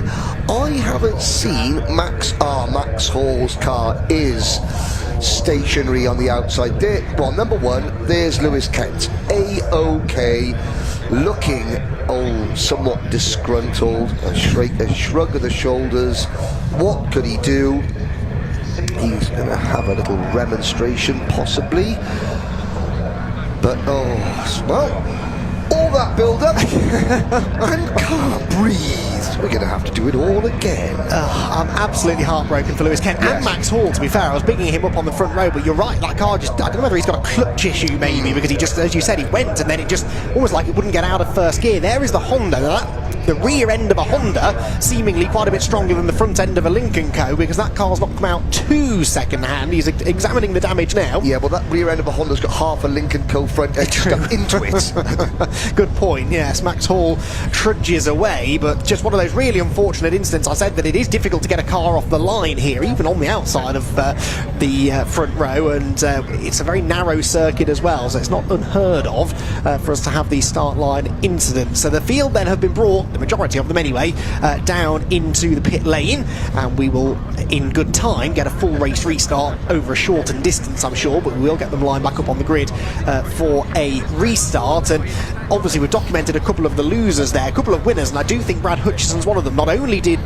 we're saying he jumped the start, it looked an awful lot like he jumped the start. Anticipated it very well. Very well indeed. Not only did that get him out of harm's way potentially with Max Hall's car slowing, but if it was a jump, well, that never happened now. No. And he gets to have another go at getting the car off the line, hopefully just as quickly, but legally. Yes, and if there is any good news for Maximus Hall and Lewis Kent, it means this is the only TCR UK race of today.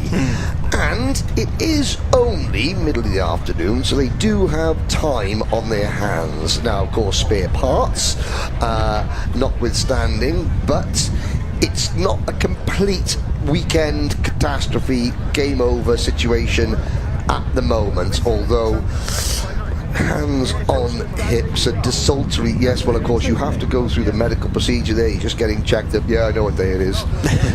Yeah, I know it's Easter. Yeah, I know that's expensive.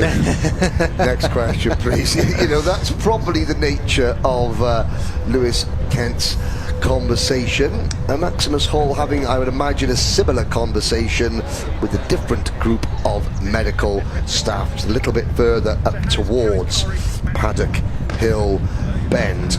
Yeah, and interestingly, the medical crew's checking his helmet as well to make sure that didn't get damaged. If you bang that against the roll bar, that can damage the helmet. That's then obviously a significant issue moving forward. So with Lewis Kent, that's not so much of an issue. You know, checking for brain damage. It's not. I've known him for a long time.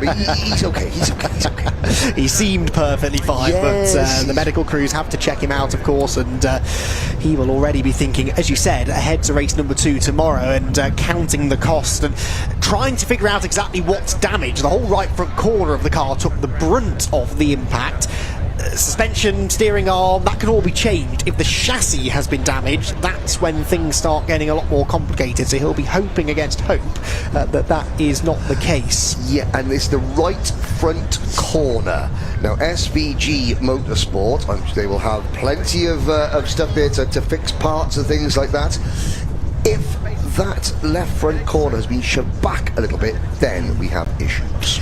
Indeed so. Right, I think I heard in my ear just then. I thought I heard that as well. That Ian has surfaced somewhere in the pit lane and can potentially go and get the thoughts of some of the drivers. All of them apart from Carl Boardley and Brad Hutchison are there, Ian. So see who you can find.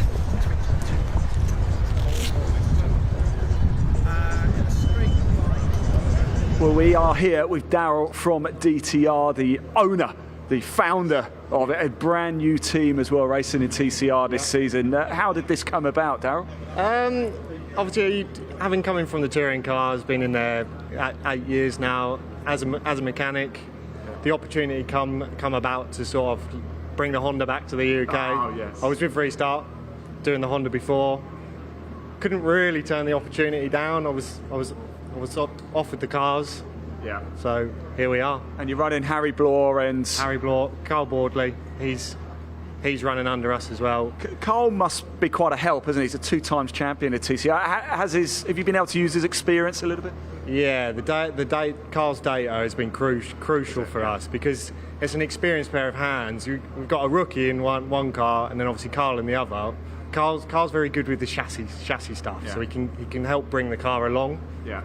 It just helps speed up the process of getting it where it needs to be. So let's go to the very beginning. How long did it take to set DTR up? When the idea came, are we talking this was an idea from 2 years ago? Was it 6 months ago or 2 months ago? So DTR has been going sort of in the background for the last couple of years, but it's mainly been like performance roadcar stuff.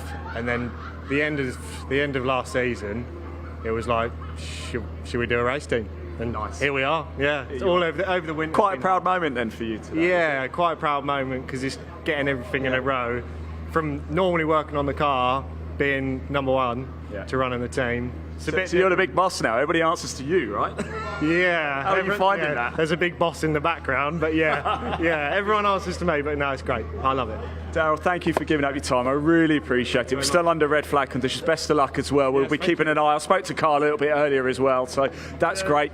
Stay with us a little bit longer if you like. As you can see, the drivers are all here. Is Harry Bloor there now? So we are still waiting to get going again. I wonder if we can speak to Harry Bloor. I wonder if we're allowed to pop in. I don't know what the rules are actually, whether we're allowed to have a go. Look, it's Dave Farrow, everyone. It's Dave Farrow. Dave, don't disappear. Don't disappear. I was out in Britcar the other week as well. It's great to see you. Good. Who are you looking after? I'm looking after Rick Kerry again this year again. Okay. So yeah, he's doing well. He's in Callum Lucia's old Hyundai, so it's a little bit of a learning curve getting into it, but he's doing a fantastic job.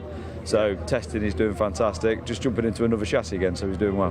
Quite the challenge, isn't Always. it? And for you as well, what's it like on the sidelines of it today? Is it quite difficult? Do you want to be out there? I always want to be out there, you know that.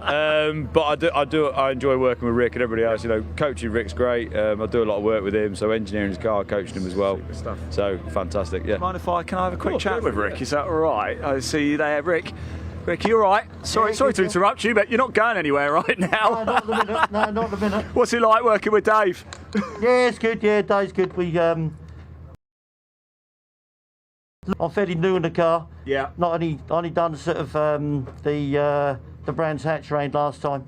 So we've been looking at the data, and he tells me where I've gone wrong. So that's. There's more in the car and there's more in me, so just got to try and get there. Well, at least you managed to avoid the carnage at the start there, but eager to get going. I think we always expected there to be a bit of carnage at the front. I was quite pleased that I wasn't sort of too close to it. So I've been about for a while, so I try my best to avoid it if I can. You said that, not me. Best of luck out there. Yeah, take care. Good stuff. Let's keep going down a little bit. Oh, it's very fortunate all the drivers have got their windows open. I must know that. I want to come and talk to them all. And hello. Who do we have here? It's Jack Constable. Jack, how are we? Are we a few butterflies, or are we ready to get going now?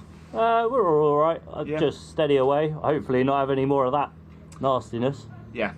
Look, tell me about your motorsport journey. Where did it begin, and did you go down a karting route? Tell us the things you've been up to. Yeah, so I started in karts 11, kind of built my way up through that, and then into cars, did a couple of championships in the car stuff, and then a bit of touring car racing ever since. This is quite special, isn't it, TCR? Tell us what attracted you to it. Well, I raced it for a good number of years with Power Max and some Cupras and different bits and pieces, and then just absolutely loved having the. Sorry, he's on the radio. Yeah, got two things going on at once. Just absolutely love the way the cars drive, love the front wheel drive feel, and being in a natural born tin top is just amazing. Forgive my ignorance here, but on your helmet it says 10th of the 5th, 25. Why is that date significant? It's my wedding date, so I got married last year. Congratulations. It's something that I'll never forget because it's sprayed on a helmet. I assume my invite got lost in the post then, did it? Yeah, probably. Cheers, Jack. Best of luck, mate. It's great to see you, my friend. Right, let's have a little. I wonder if we can sneak ourselves up onto the track a little bit. Actually, sorry, Tom, I'm just running around a little bit. There's a few people up here. I don't see any reason why we can't move on. Is that okay if we just pop up here for a second? We've got Carl Boardley up here as well. Maybe we can have a quick chat with Carl. Oh yeah, there you go. Are you okay to talk for a second? Got a bit of a wild start there. A little bit wild. I've been in wilder, so it weren't too bad. So you know what you're doing, don't you? Yeah, we know what we're doing. It was quite lucky at the start. I see Max has got a problem. I had my clutch was binding on and stuff, so I had to literally just bomb the start and crack on. So I got passed by a couple anyway. So yeah, it was just a case of trying to keep to the right and give people a bit of space. Obviously, a couple of cars with a load of damage, which ain't great, but it is what it is. It's a real shame, isn't it? But it is motorsport. I'll let you crack on anyway. Thanks for talking to us, Carl. Really appreciate it. There you go. Good stuff. The cars are making their way out of the pit lane. As you can see, Carl Boardley is just firing up his right now as well. So we're not far away from going racing again. We better get off the track. Let's go back to our commentators, Andy McEwen and Henry Burdett.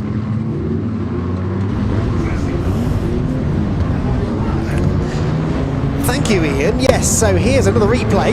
Keep an eye on the car fourth on the outside lane. That is Lewis Kent. Ignore the potentially jump-starting Cooper ahead. Kent gets a good start. Baldley was slow away, and that's what led to the pinch. McGovern had to jink to the left of Baldley, and Kent was trying to go right to avoid the slow-starting Honda of Max Hall. So a sequence of events that could never have been foreseen that unfortunately led to Lewis Kent and Max Hall's cars meeting in the middle rather, and both sustaining big damage. As we said, both drivers were out of the cars, they were absolutely fine, but the cars rather worse for wear. I can see out of the commentary box window they've both already been delivered back to their teams down in the pit lane area.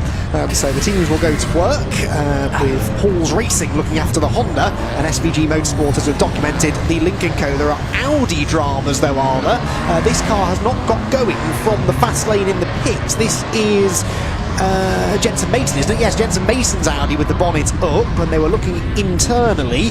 Bonnet down, but car going nowhere. This car maybe won't fire back up again, and this is always the danger. You put a heat cycle through everything, warm the engine up, then you sit it in the pit lane for a while, it all cools down, and it doesn't always want to get going again. So that car will need maybe a bump start to get the restart. Cars, by the way, will be brought around onto the grid. Will do this start procedure again, basically, that we did before. So they will get, I'm guessing, 2 more green flag laps again, or at least 1, and then be released out into the race. Haven't yet had any notification of a race time. It still says 20 minutes on the timing screen. We'll see if that changes.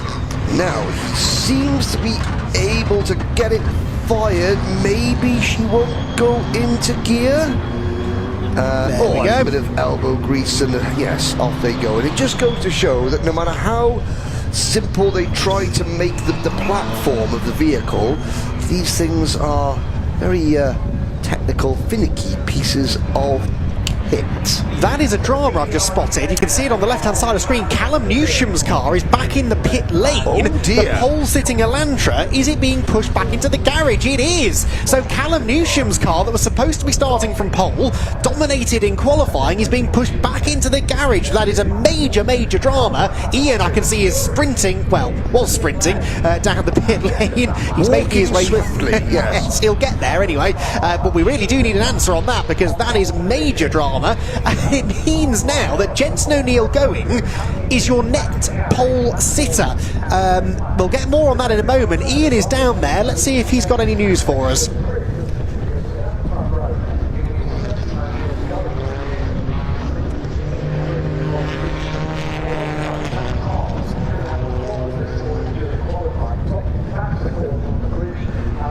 Yeah, a bit of a worry here. Callum Newsham, the man on pole position, and he's come into the pits. It looks like it might be terminal. Probably doesn't want to speak to me, but Callum, very quickly, what's the issue? Clutch. Clutch. Oh, sorry to hear that, mate. I really am. Look, hopefully we'll be seeing you tomorrow, yeah? Yeah, I hope so. Top man. Thanks for telling us. There you go, Clutch. Callum Newsham, the man on pole position, out of the race. Clutch issue. Andy and Henry, back to you, my friends. I'm glad he said clutch, because when you know what I thought, is he said something else? Has he dropped a swear? But no, it clutch. Again, it's procedure. It's a repeated procedure. You're putting a lot of strain and stress on the clutch, and of course then you have to go around and do it again, because of course the drivers have left the pit lane. They've stopped here on the grid. Then they've left the grid for their rolling lap. Then they've come back to the grid. Then they've had that one race start. It's just, yeah, there's an awful lot of pressure on that. But if I was standing on the exits of Graham Hill Bend during qualifying this morning, Jensen O'Neill going had the mother and father of all tank slappers coming into Graham Hill Bend and thus coming out of Graham Hill Bend, and somehow saved it. How significant is that? Because if he hadn't have saved it and gone off, well then he could have damaged the car. If he'd have gone off and stopped, that would have been a red flag, which meant the lap that put him where he is now wouldn't have counted. And due to a chain of completely unrelated freak occurrences, that save this morning realises that he now sits, okay, 2 rows back, but with a clean track in front of him for the start No, that's not going to go out, is it? No. I do you know what? I thought they're just manoeuvring it back into pit lane, into the garage. Yes, there's the Lincoln Co. shaped hole in the back of the Honda. That will need some immediate attention, and that will have done damage to the exhaust system and potentially knocked the tracking out at the back of the car. So that's going to be a late night for them as well. Max Hall, sadly, will take no further part in this race. The one good thing about all of this, yes, they're dropping like flies a little bit, but because of the strength in depth we've got in TCR UK, we're not short of potential race winners here. Jensen O'Neill Going and Max Hart are now essentially the front row of the grid. They're actually the second row of the grid, but there's no one in front of them. Jensen O'Neill Going got a demon start the first time around, didn't really get a chance to document it with everything going on behind, but Jensen O'Neill Going, in only his 5th ever TCR UK race, is now sitting at the very front of the grid with a TCR Europe podium finisher alongside him in Max Hart. I mean, talk about in at the deep end. I'm very, very, very hesitant based on my previous comments on how well Lewis Kent was going to do. Who are you throwing under the bus next, Henry? Well, I mean, would you say that it's probably going to see Jensen O'Neill Going beat his previous best TCR UK finish of 12th in this race? He says, nervously looking and making sure that there's the clutch is going to explode on that car when they get the green flag to start their rolling lap. Okay, breathe. Everyone's left the grid so far, or have they? No, they haven't. Another Jensen problem. Mason. And that is the now, we surprised? No, that I think, if that clutch isn't going to work, then I would get that car off the grid. Yeah. Get it into the pit lane, push start it for the pit lane. Let's not leave that car, which is obviously hobbled, which obviously doesn't like those starts. The clutch has said, no. And yeah, that would be a good thing. Get the Audi in the pit lane so that there's not a repeat of what we saw before. Oh, but it's so devastating for one of our 3 newcomers to the championship. And of course the marshals have just realised, oh yeah, the run up to Paddock Hill Bend, it isn't up, isn't it? It's quite a steep up. And come on. The Orange Army, ladies and gentlemen, the most important people in all of motorsport. This is how many marshals did it take to push an Audi? Well, the answer is 5. That's more like it. 6? I cannot. British marshals are the best in the world, and yes, 1 or 2 of them have got their steps in today. Most definitely, yes. I've complained that I've had to walk backwards and forwards from the commentary box twice today. That is nothing compared to the hard work that the Orange Army have to do, and we really must extend our thanks to them. As always, we try to, because we wouldn't be here without them. So big thank you. I was worried for a second that was going to lead to a delayed start, because they've only actually given them 1 green flag lap this time around. So they're already making their way back onto the grid for the start. It is still, by the looks of it, a full 20-minute race. We've had no time taken away on the timing screen. So 20 minutes of racing. The sun is shining again now at Brands Hatch. The rain, touch wood, has gone, although there's an ominous looking dark cloud in the distance. Who knows? I've given up making predictions now already. What we've had of this race has caught me by surprise. Let's hope this time we can get underway and put on a show for you all. Jensen O'Neill going on pole, Max Hart alongside, double former champion Carl Boardley starts third, then it's Brad Hutchison, and then Rod McGovern. Remember how quick he was off the line the first time? Those VZ Cupras, definitely worth watching. Take 2 of round 1 of TCR UK for 2026 then. We're missing a few, but we've got plenty of star drivers ready to go to battle on the Brands Hatch Indy circuit as we attempt to get the race underway for a second time. We should have had the green flag at the back of the grid, and all eyes turn to the lighting gantry. Rev start to rise then. Round 1 gets underway. Now away we go, and the pole sitter goes nowhere. There is contact. Hutchison into the side of Boardley, and thank goodness goodness, everyone avoided Jensen O'Neill going, who that time fluffed the start completely, and he is mid-pack into Paddock Hill Bend for the first time. It is Max Hart that leads. It's Hutchison second. He's in the dirt though. He was in the dirt at Paddock in qualifying. Jack Constable to the inside in the Audi. He will go second as Boardley roughs up the Cooper of Hutchison at Druid. What a topsy-turvy start to this race it's been. It is Hart who leads, Constable second, McGovern third, Hutchison versus Boardley for fourth, and it's Boardley who gets elbowed wide on the curb but keeps on coming. Heart in your mouth stuff from the word go.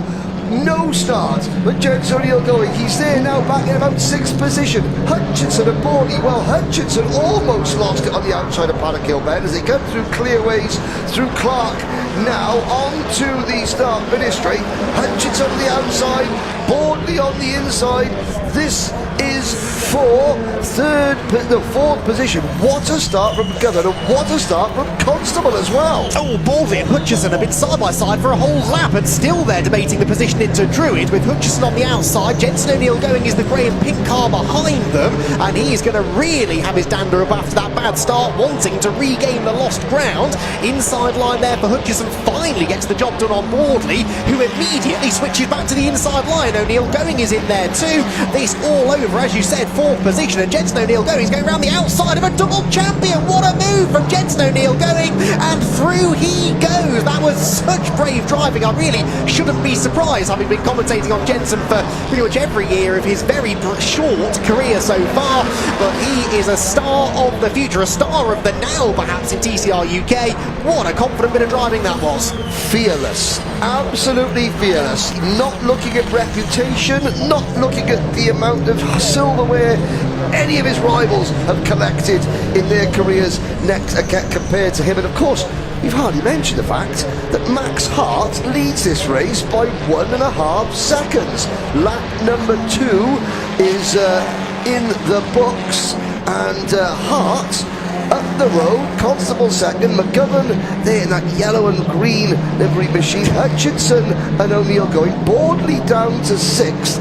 Well, Brad Hutchinson, he's had some heart in his mouth moments as well. And he's about to have another, because he's got Jensen O'Neill going behind him, and Jensen O'Neill going in the first sector was 3/10 quicker than the leader. In the first sector, that's a 29-second sector, and he's 3/10 quicker than the leader. Jensen O'Neill going is on an absolute charge. There goes Hart, Hart in the lead, Constable second, McGovern third, by the way. Ron McGovern aiming to beat his previous best finish in the championship of, I believe it was a 5th place that he had, at Donington last year. And he is, perhaps on course for a first podium. Then it's Hutchison, then O'Neill going, who swipes the bollards away on the inside of Graham Hill Bend. He was doing that in qualifying too, with Boardley 6th and Harry Bloor keeping on their tail in the red and white Honda at the back of the group. But Hart with a 1.7 second lead, and he needs to try and grow that if he can. The smoke in the background, that's from Boardley's car. Carl Boardley's car smoking heavily, and the Hondas, looks almost identical to the turbo issue that befell Max Hart in an identical car in qualifying, and Carl Boardley is out. He, along with, it looks, is it a right front tyre rub? I'm hoping, he's hoping, we're all hoping that is a right front tyre rubbing against the bodywork. Now, I can't imagine where that contact would have come from, although he was battling tooth and nail with, is that a puncture, is that a slow puncture? Oh, it's hard to see from this angle. The smoke has stopped as we cross the line, and he's got to get out of the way, has Carl Boardley. Now, judging by the fact that he's trying to bring it back to the pit lane, I would say that he thinks that's tyre, not engine exposing oil.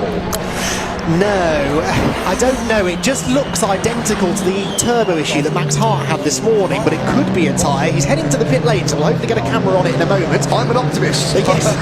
No, I'll take that. I'll take a bit of optimism at the moment. Jack Constable could do with some as well, because Ron McGovern is all over him. Jack Constable, 6 times a TCR UK race winner, on his return to the championship in the Audi that carried him to pretty much all of those wins, and he is now under serious threat from McGovern, from Hutchison, and from Jensen O'Neill going. This is a 4-way battle for second. I will say this, Rod McGovern, he has been given, over the off-season, a huge jolt of performance. Thank you very much, here all week. But it does go to show, what a superb performance. He comes in fighting from the off-season and almost looks like a new driver, does Rod McGovern. As we look further back, that'll be Rick Kerry, and following Rick Kerry, is that the number 8? Well, no, it's not the brake car, that's that Ford Focus. That is the Golf, isn't it? The Gen 1 Golf with that is Jeff Oldham that he's trying to get past. Yes, sorry, the Ford Focus. What am I talking about? It's the Hyundai i30 that's got a Ford Focus-ish looking shape to the front of it. But yeah, Jeff Oldham. No wonder it was. He just literally picked up that car due to issues with, like you said, with his Gen 1 Opel Astra. Dear me, Jensen O'Neill is going for a position on the podium potentially. He's got Hutchinson in front of him now. P5, there's McGovern, and there's Constable, second, third and fourth. Very nicely poised, Andy. And Harry Bloor, I'd say, is catching them slightly as well. Rod McGovern did hold the fastest lap of the race until Max Hart came across the line that time by with a 48.6, a new fastest lap of the race. His lead margin then is now 1.9 seconds over this Audi, Cupra and Honda battle that's going on behind for the lower podium places. They head down behind the pit and paddock area. I will say the attention on the Carl Boardley car, and watching this out of the window, he's on that right front corner. They've had the wheel off and put it back on, so I wonder if it is, if not a tyre, maybe a suspension issue of some sort in the right front corner of the Civic. We'll again try and get some clarification of that if we can, as our second place battle blasts past the pits, and it is an increased margin to Max Hart, the leader, over 2 seconds now, but second, third, fourth, fifth and sixth still very much up for debate.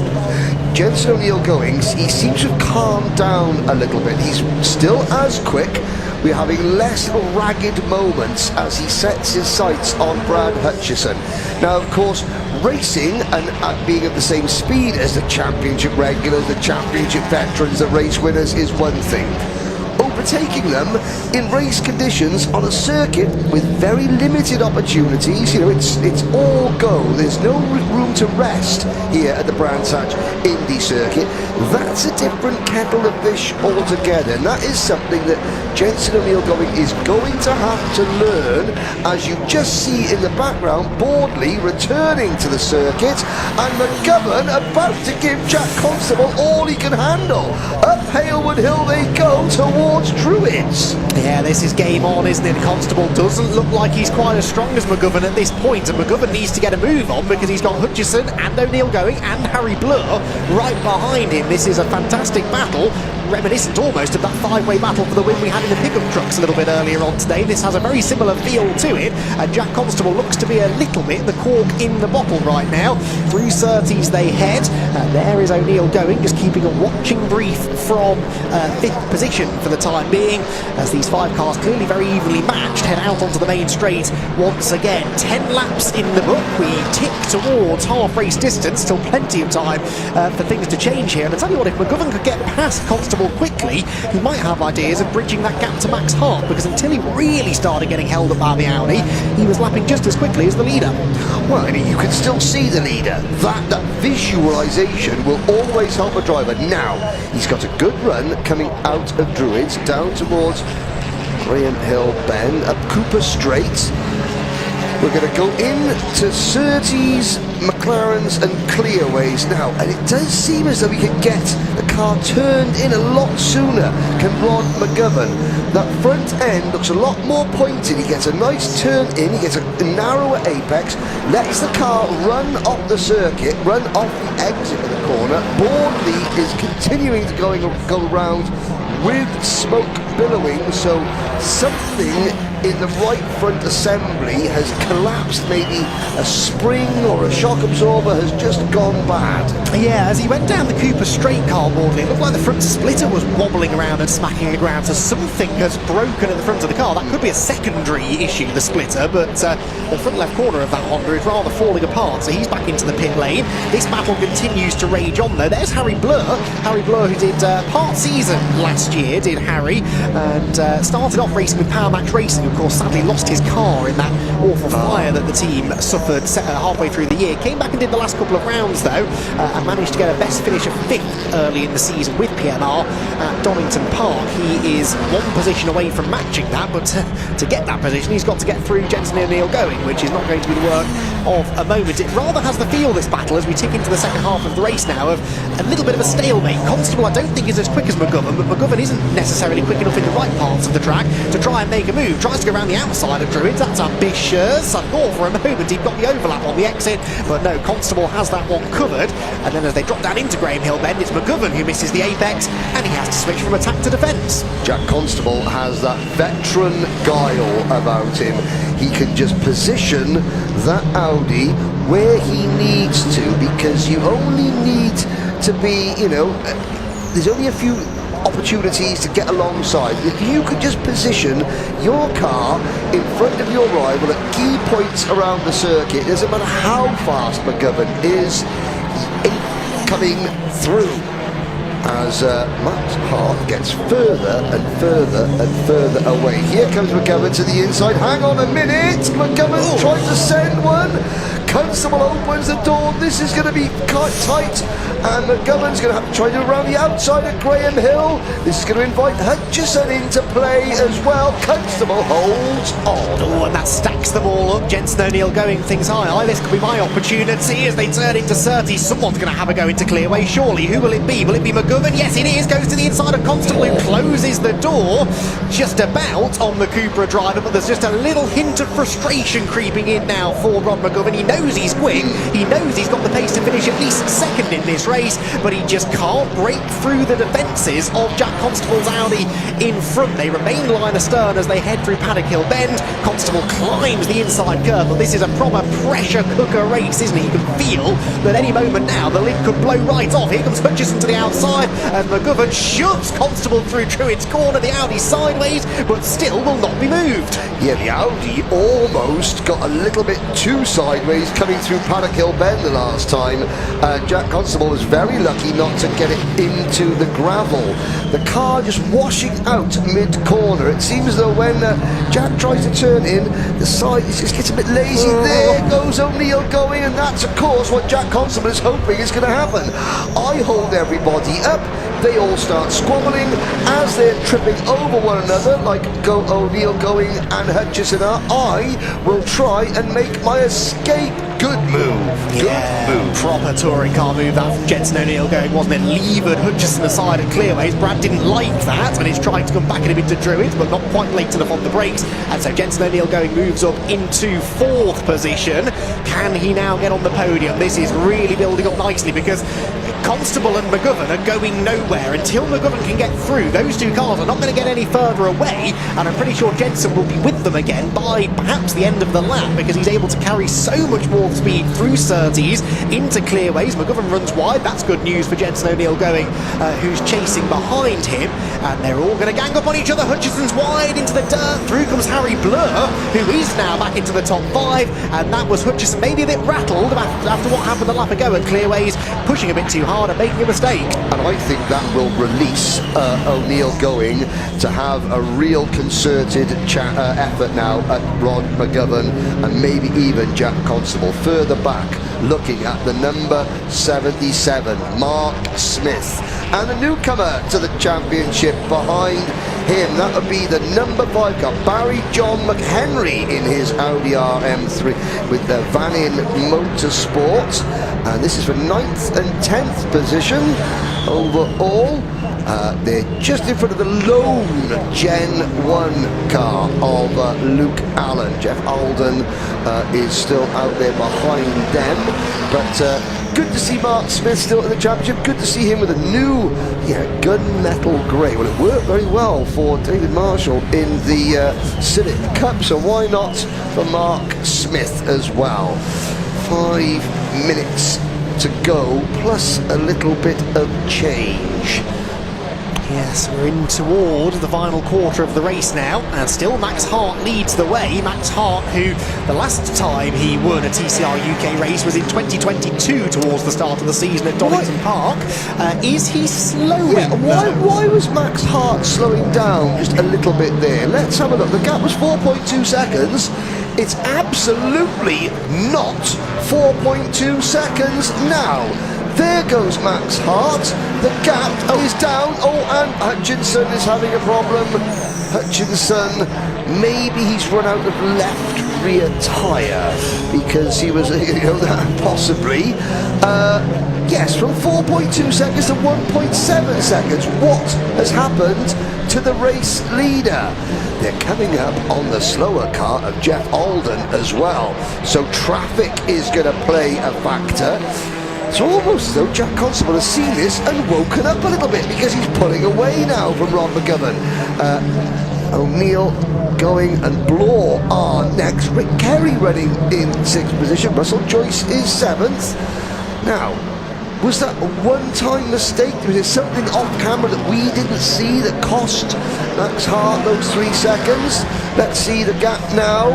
There are still issues, aren't there? That time wasn't great. It was a 49.0, although actually it was still a tenth quicker than the leader, than the second place car, sorry. So, I don't know, maybe he's managing an issue, but remember they had to change quite a bit on that car after the turbo issue in qualifying this morning.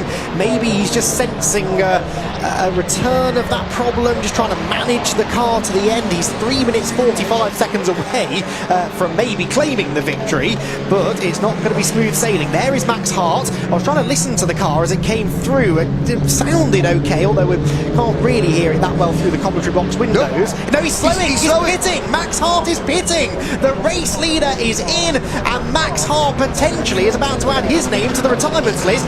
Jack Constable leads the race, and Ron McGovern suddenly has an extra incentive to try and get through, because this could be a first ever win in TCR UK if he can make the move stick. What drama at Brands Hatch, and Ron McGovern is all over Jack Constable as they turn through Druids Corner for the 21st time. We're about 3 laps away from, maybe 4 laps away from checkered flag, and we have got a proper battle on our hands for the race victory.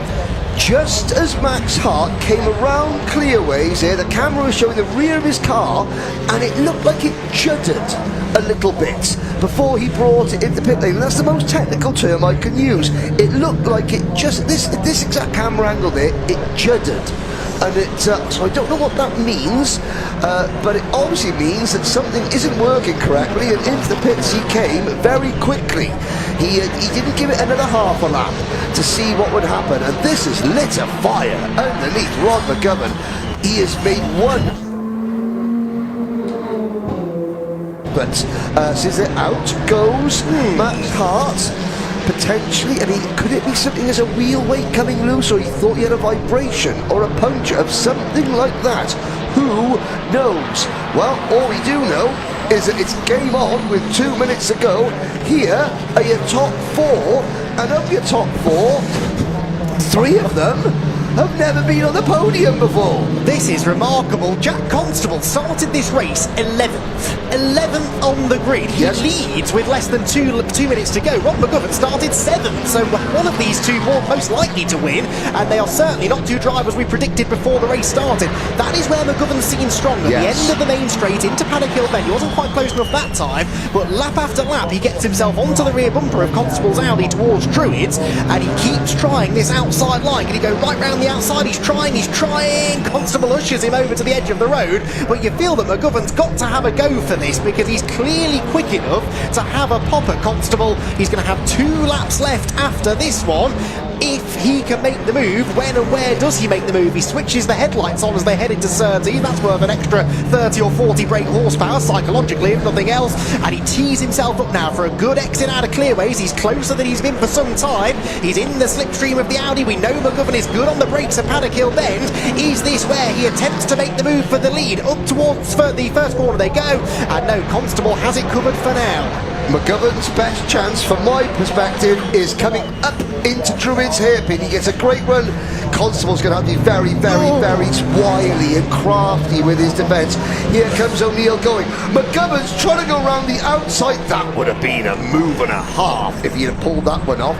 But again, this is, and I can't believe I've known Jack Constable since he was about 10 years old, and I'm talking about him. He's a wily, crafty veteran. It makes me feel old, but we are looking at the style of a driver that knows exactly where to position their car against much quicker machinery. If McGovern can get in that position again on this, the final lap, I think he'll stay there. I think he'll just keep his car on the outside, but he's dropped back as a result of that little rub. And the gap grows again at the beginning of the final lap. So Jack Constable then a lap away from claiming his 7th career TCR UK victory. Rod McGovern on for a career best finish already, as is Jenson O'Neill going, as is Harry Bloor behind. What an absolutely unpredictable first race of the season this has been, and still we don't know the outcome, because McGovern over the first few corners of this lap has closed back in slightly on the Audi driver ahead. Harry Bloor perhaps still has ideas of going for a podium finish as well. Into the last couple of corners we go.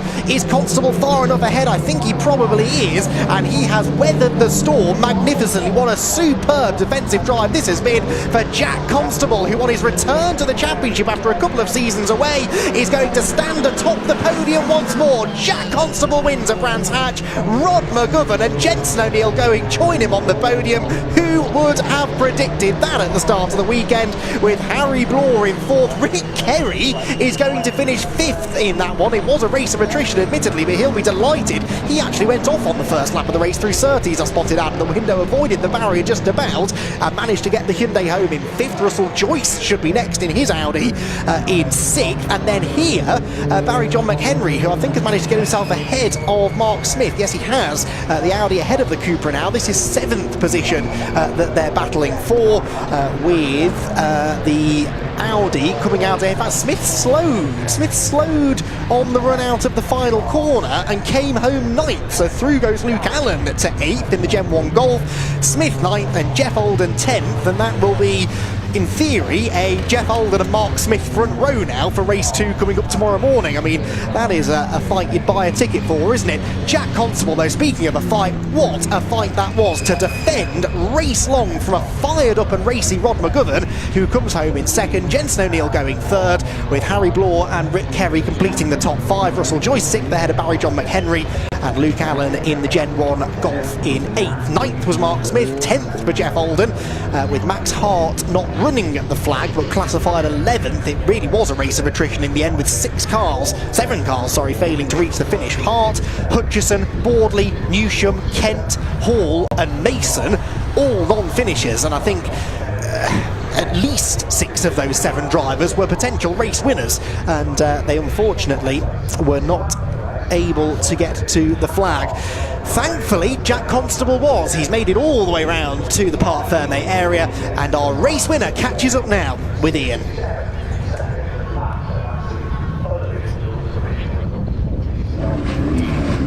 Well, I'll tell you something, I bet when Jack Constable lined up 11th on the grid about half an hour or so ago, he wasn't quite expecting to come home in 1st place, but he has done.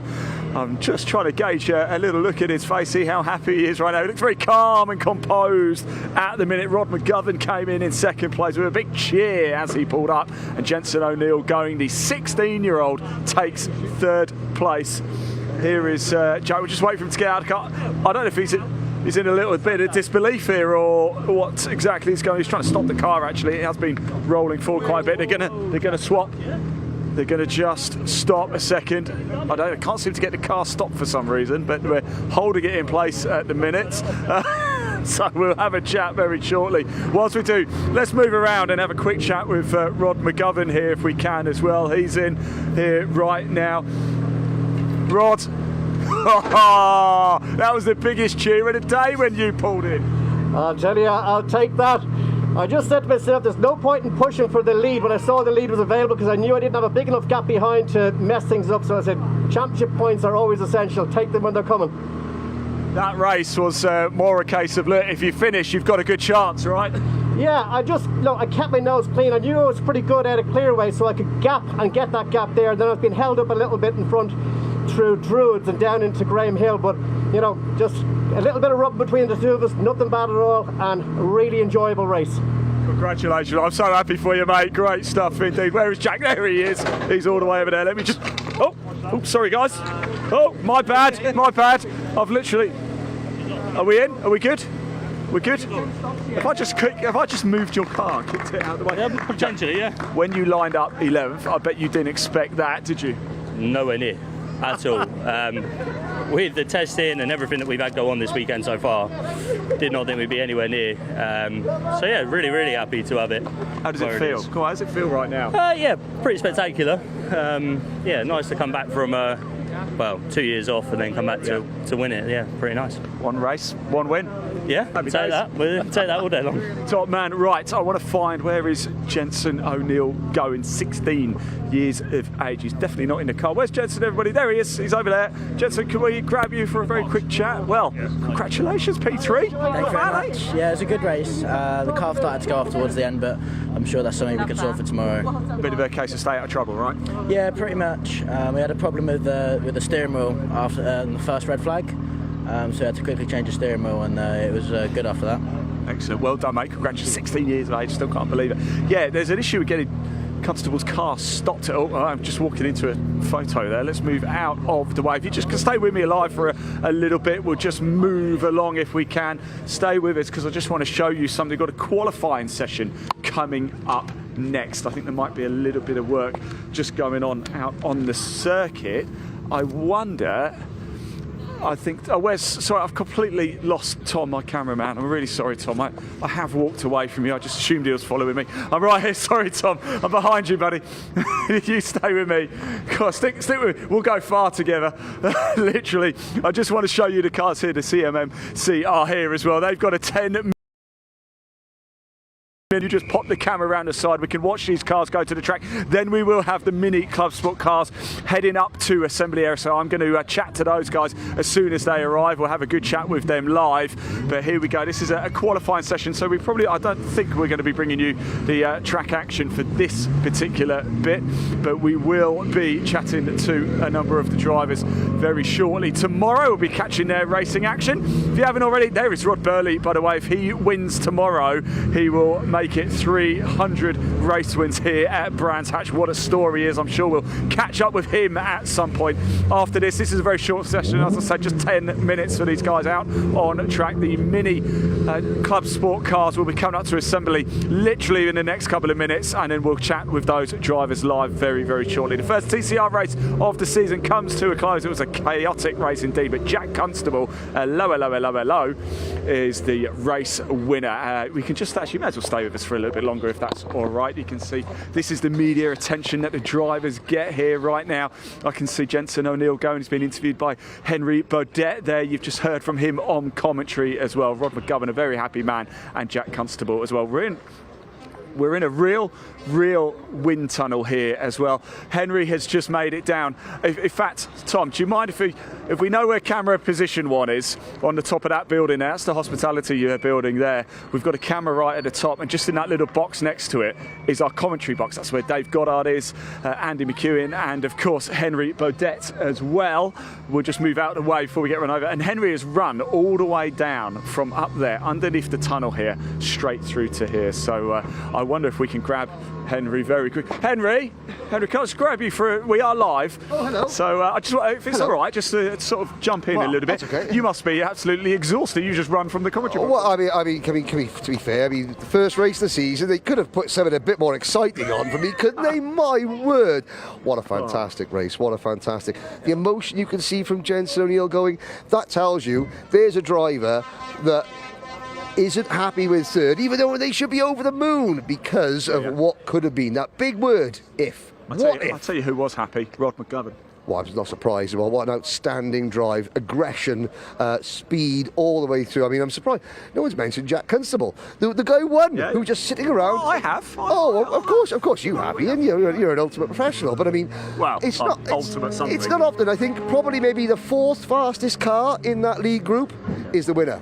It was almost running as fast as my nose at the moment. That's because I have been running. Well, do you know, heartbreak though for Max Hart. I was just about to try and run down to see what had happened, but I realised we only had a minute left on the clock, so I had to stay behind. I suppose you found out what happened. Well, when the car came through clearways, it seemed to judder a little bit, and as it juddered, he brought it straight in, which means I think that it was maybe not so much like a vibration or something. He felt, if I don't park it now, it's going to get expensive. But then he did come back out afterwards, so I think he's probably seen what's happened to some of the others, so like Max Hall, Lewis Kent. Do I want to risk a potentially catastrophic failure in the opening race, or is it better to just come in and maybe have a little look? But obviously he didn't feel something was right. But that's it. Well, he lives to fight another day. Lives to fight another day. Lives to fight another day. You better go. You've got to do civics later, so go. Get your runners on and off you go. Henry, thank you so much. Just stay with us a little bit longer. I'm going to just move around, see if we've got any cars. There is Rod McGovern's car there. It's just going through some of the scrutineering, as you can see. Right, I'm going to go get ourselves. We're just literally going to go over there, and we've got mini cars coming in. So I'm just going to hand back very shortly. Give me 2 minutes or so. We get into position. And we'll chat to some of the mini Clubsport drivers. I'll see you very soon.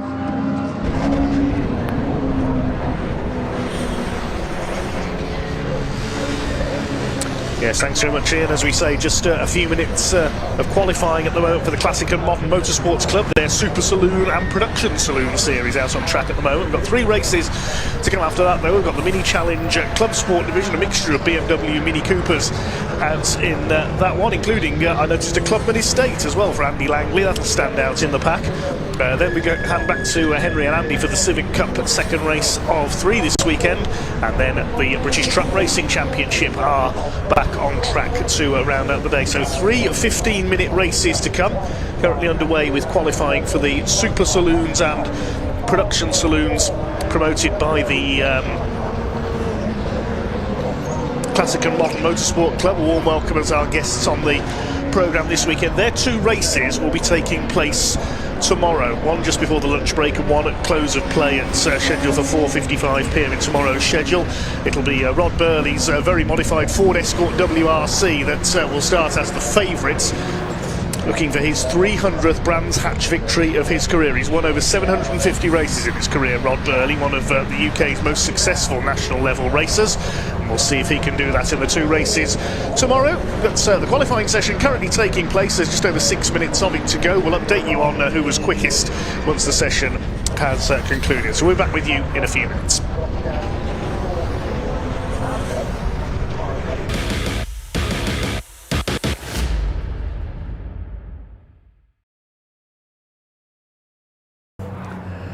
Feel like you might have missed some of the racing action? Don't worry, we've got you covered. Why not just go and watch it all again over on our official YouTube channel?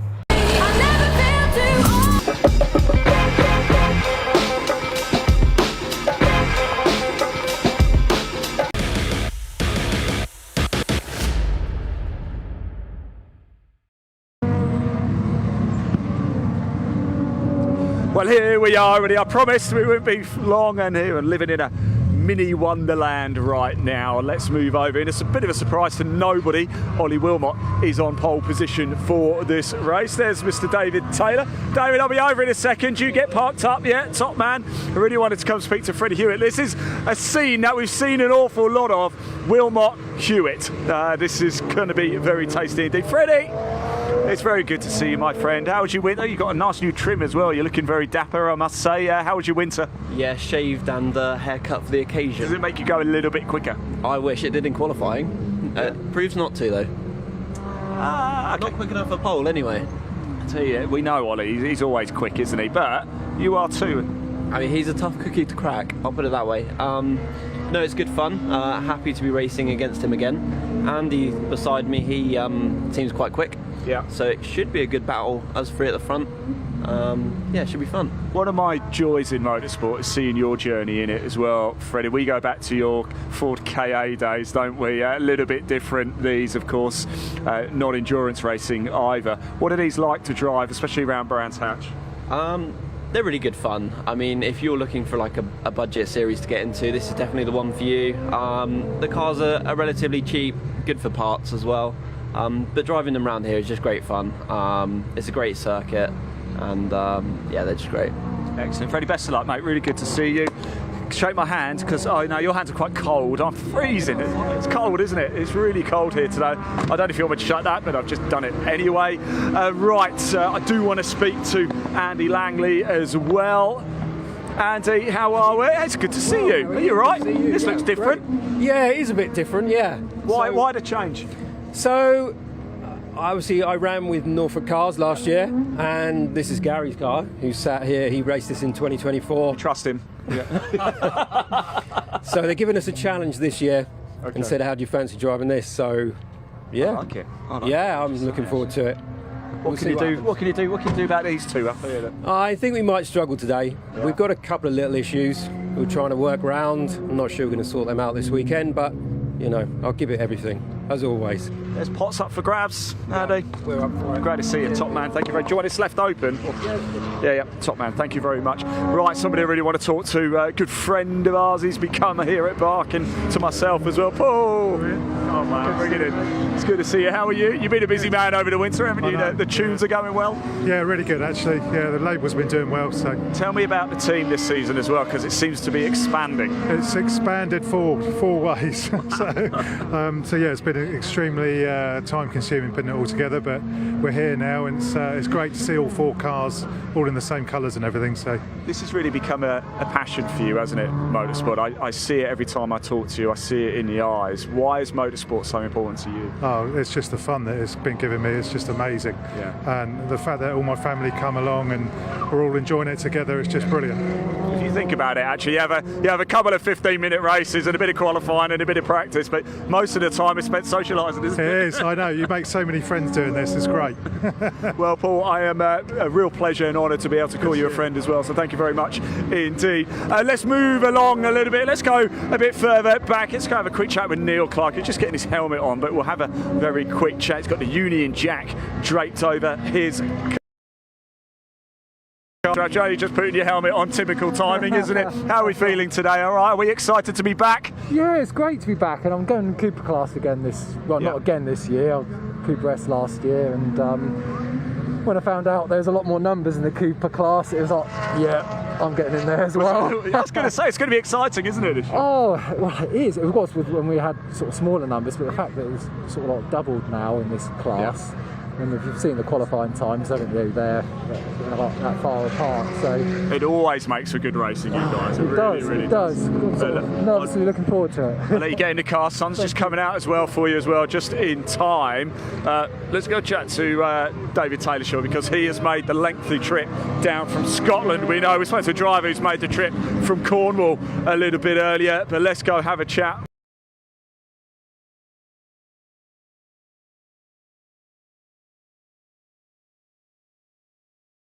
Some way. When did you arrive? How long did it take? Did you get here this morning and left on Monday? I picked the car up from Stoke on Friday, yesterday. And then made the journey down. Got here about 2:30 in the afternoon. Oh, that's a nice easy journey then. Yeah, I've got an Airbnb over there, about 15 minutes. What, Stoke? About 15 minutes up the road, so got the team all staying in that. You're back for another season, David. Why Mini Clubsport? Why is it so good? So friendly, you know. It's close racing, and enjoy it. Excellent. Rather than just one make it not hell, I'm constantly going around the same track. I get to visit loads of other tracks. You get to tour the UK basically, like you do. Absolutely. Desperate to get back to Knockhill, though I am as well. I had a great time there last year. Oh yeah. And I've got a teammate now, so. Yeah? Where is he? Oh, there he is. Let's go have a quick chat with him, if that's all right with you. Sorry, Hey? Sorry, David, got to go. We've got to jump on. Let's have a quick chat here, side by side as well with Mr. Taylor. It's good to see you. How are you? Are you excited for this? I am actually excited. I haven't had the best morning, but it's all right. Yeah, but the sun's just come out. I know, that's what I'm every time I go racing in the past, it's been raining. So this is the first for me. So tell me, what things have you done before? So basically, I raced with Richard Hammond and Abby Eaton in the MG GT. Yeah, I've done a few seasons with them in the CSCC, and yeah, so I've gone from rear wheel drive to front wheel drive. How have you found that transition? Hard. Have you? Yeah, because I'm used to, you didn't get this sideways, you got to put your foot down. Yeah. In the other cars, I'm backing off. So my brain's backwards at the moment, but yeah, no, it'd be good. I haven't had the best start. I'm starting from the back, but like I said, the only place from there is forward, isn't it? So. Just you've got to show David how it's done, though, haven't you? Well, my aim is to beat David, so I'm sure you will. I've got to. Thanks for coming. It's great to see you. No, nice to meet you, mate. Enjoy it. Yeah, have a great time. Right, sun has come out.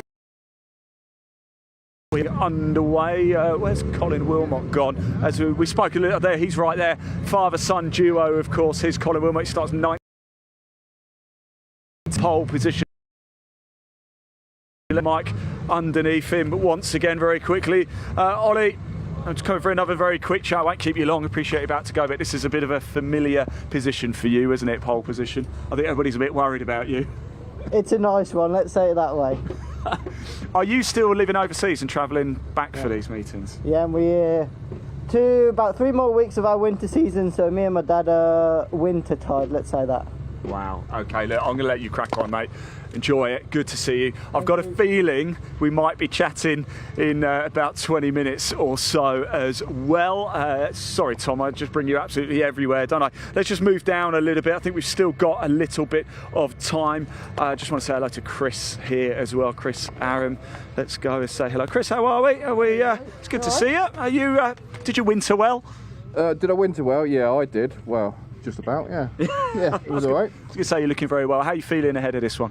Yeah, confident to a degree. Qualifying didn't really go as I wanted to, but if you look at things and a bit of data and see where we can make some improvements.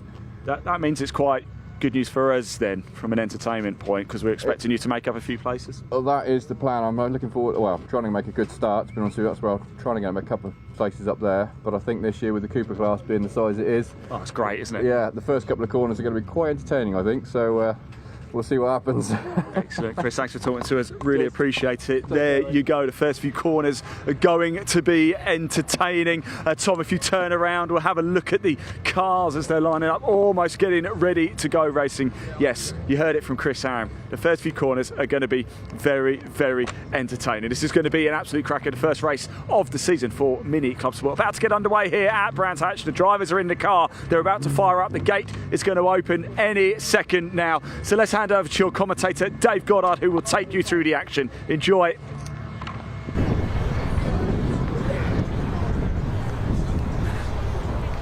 We certainly will enjoy, yes, thanks very much, Ian. And it's almost time to get underway with the Mini Challenge Clubsport with AirTech Motorsport. Brand new season starting here at Brands Hatch today. It's entering its 4th year under the BARC banner. This is the entry-level category of the Mini Challenge Championship. Of course, the JCW class, which we see supporting British touring cars, is the top tier. Then we've got the trophy category, which we do see on our BARC TV streams occasionally.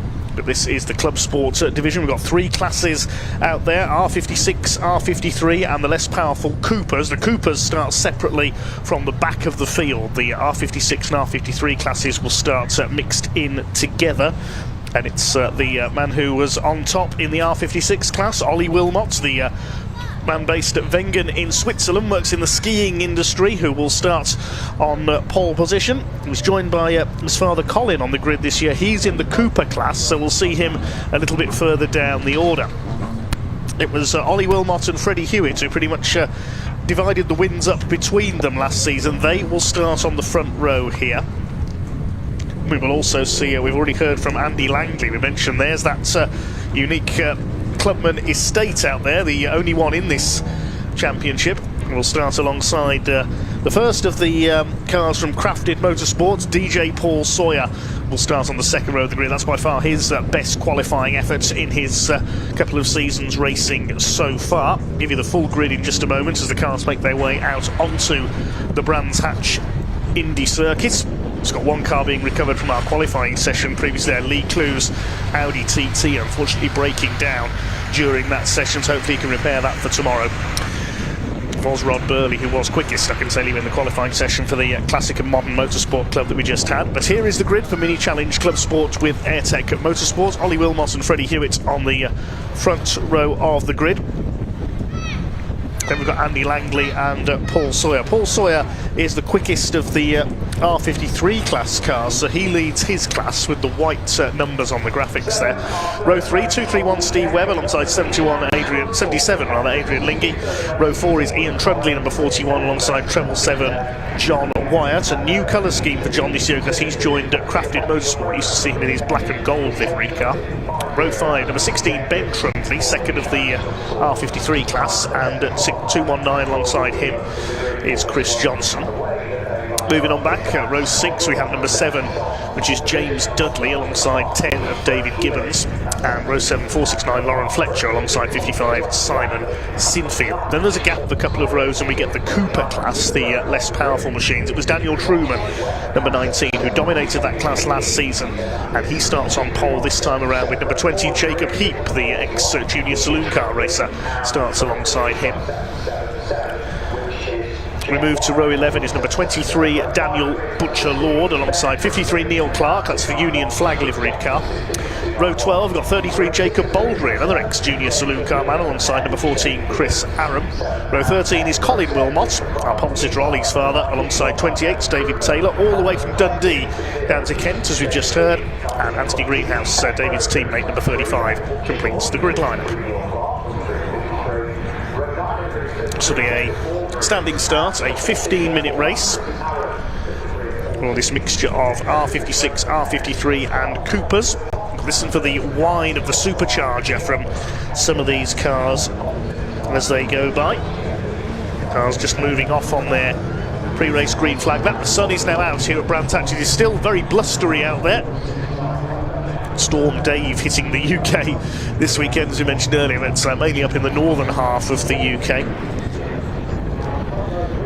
The R53 class was dominated by Andy Langley last year, but he's moved up to R56 with the Clubman Estates. So Paul Sawyer will be leading contender in R53 along with Ben Trundley, I would think. Looking at the colour schemes of some of the cars, Ollie Wilmot, the white and red, number 70 on pole position alongside number 5 of Freddie Hewitt. That's the predominantly grey car with the green flashes on the side and the wing. Car 42 is very monochrome, the estate in black and white. Then Paul Sawyer, the green sort of purple and white livery of Crafted Motorsport.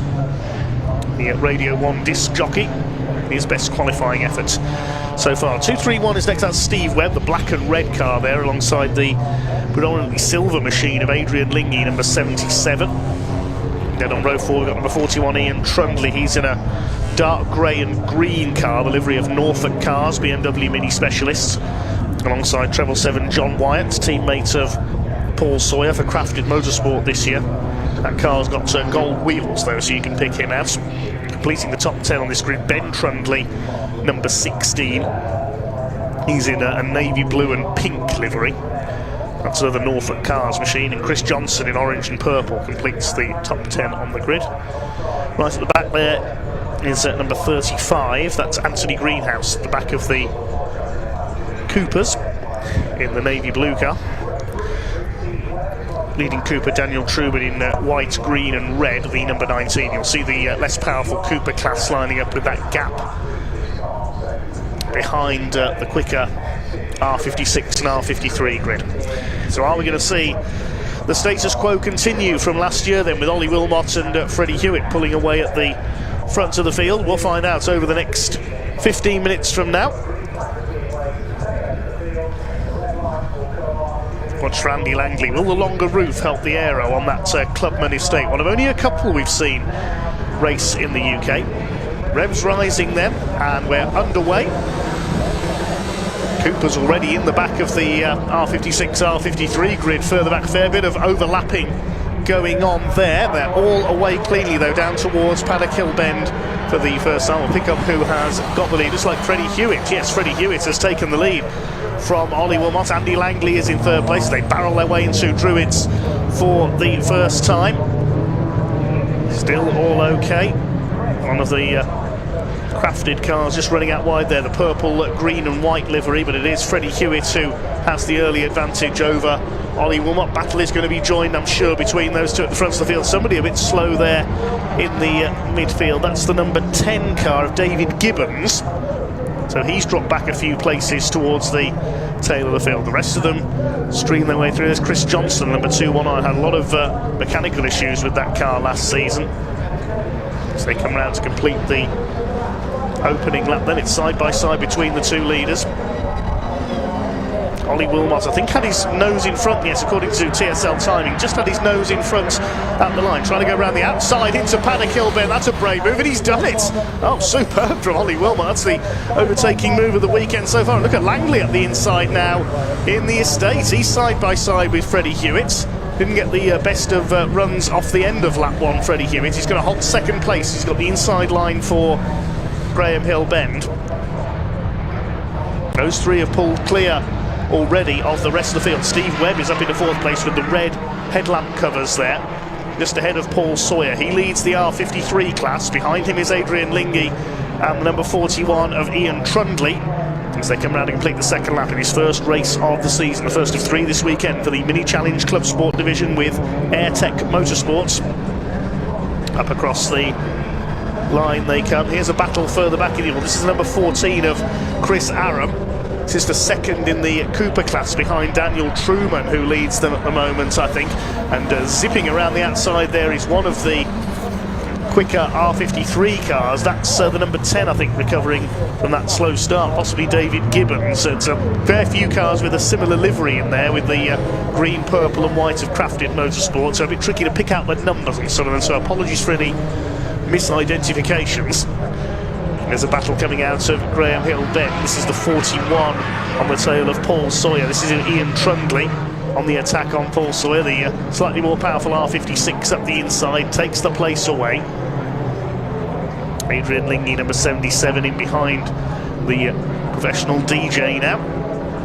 And then behind them is John Wyatt, a jeweller by trade, in the number 777, the man from Brentwood in Essex, on his local circuits this weekend. Been racing BMW Minis for quite a few years now. Attacks Adrian Lingy as they go over the line. That's the battle for 7th place. It's Ollie Wilmot now pulling away now. He's got ahead of Freddie Hewitt. His sister Chloe Hewitt was quite successful in that car a few years ago. He's now calming down after the frantic opening exchanges. 16 of Ben Trundley on the tail of Chris Johnson. That's at the bottom end of the top 10. And the Coopers come through. They are still being led by Daniel Truman. It's number 20, Jacob Heap, second in that division now, after that little sort out at the end of the opening lap that we saw. Jacob Baldry and Chris Aram in there as well. Chris Aram lost a couple of places on that last lap.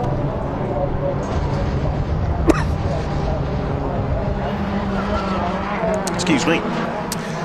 It's over 11 minutes of the race to go then. Things have settled down slightly. There's the number 20. That's Jacob Heap in the Gulf livery car, the powder blue and orange.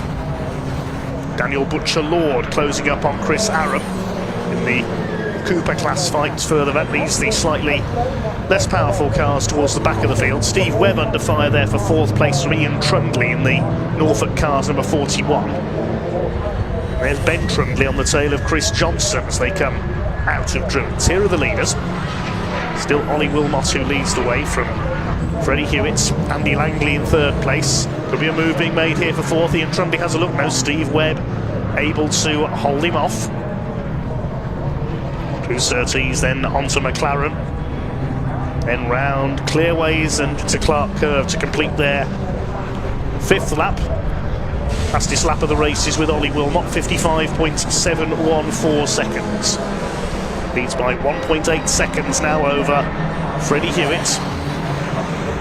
Still number 41 of Ian Trundley all over the back of Steve Webb for that 4th place. The first 3 have escaped, so they're away and gone at the front as Ian Trundley moves to the inside again on the run up into Druids. He's surely going to get the move done this time. Side by side around the hairpin. Now, can he get the move done? Yes, he's done. It's Ian Trundley up into 4th position in the TGR and Norfolk Cars number 41. Paul Sawyer, 6 behind them, still leads the R53 class. Second in that category at the moment is Chris Johnson, the number 219, the orange car. He's holding off Ben Trundley, the number 16, the blue and pink machine there. Small gap back to number 7, that's James Dudley for AC Motorsport, the Welshman. A longer gap then back to number 55, that's Simon Sinfield, one of the newcomers for Crafted Motorsports. As the pack come through with Daniel Truman still leading the Cooper category. Here are the Coopers. Jacob Heap in 2nd and Jacob Baldry there, the white car with the green roof, is 3rd in that division, the number 33. A couple of junior saloon car graduates in this battle, proving this is an ideal stepping stone into senior saloon cars for an aspiring young racer. To Paddock Hill Bend they go. Daniel Truman dominated this category last year, the man from Leighton Buzzard. Looking like he's going to do so again here. There's number 23 of Dan Butcher-Lord in 4th place. Chris Aram is next, and then Colin Wilmot. Wilmot Senior in 6th position. Starting to spread out slightly now, coming up towards halfway in this first Mini Challenge Club Sport with AirTech Motorsport race of the 2026 season. Wilmot leads by 2.6 seconds. That's Wilmot Jr. ahead of Freddie Hewitt. Rewatch the battle in the Coopers, and number 20, that's Jacob Heap, is pushing for the lead here. He's not let Daniel Truman get away. Has a brief look there going into Clearways. Up they come towards the start-finish line. Is he going to have a look here? Jacob Heap going down into Paddock Hill Bend. Daniel Truman positions his car to the inside. Is Jacob Heap going to try and get the cut back? I don't think he's going to be close enough. No, he's not. Jacob Baldry has a grandstand seat for this battle, looking on from 3rd place. Dan Butcher-Lord is trying to reel them in as well up the inside. Jacob Heap into the hairpin, later on the brakes. Can he get the move done? Yes, he can. Down the hill towards Graham Hill Bend. Daniel Truman back up the inside, though. He's got him back again. He's got him back again as they come into Graham Hill Bend. Great battle here in the Coopers. Side by side for the lead. Back up the inside comes Jacob Heap again as they come towards Surtees. But Daniel Truman's got the inside line with the right-hander at McLaren. Jacob Heap, you see him squirreling about there under braking, trying to hold 2nd place with Baldry now on his tail.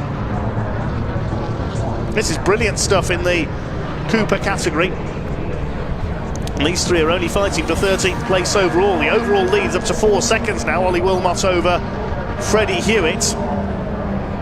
All eyes on this Cooper class fight. It's going to be 4 soon because Dan Butcher-Lord is catching them up as well in the number 23.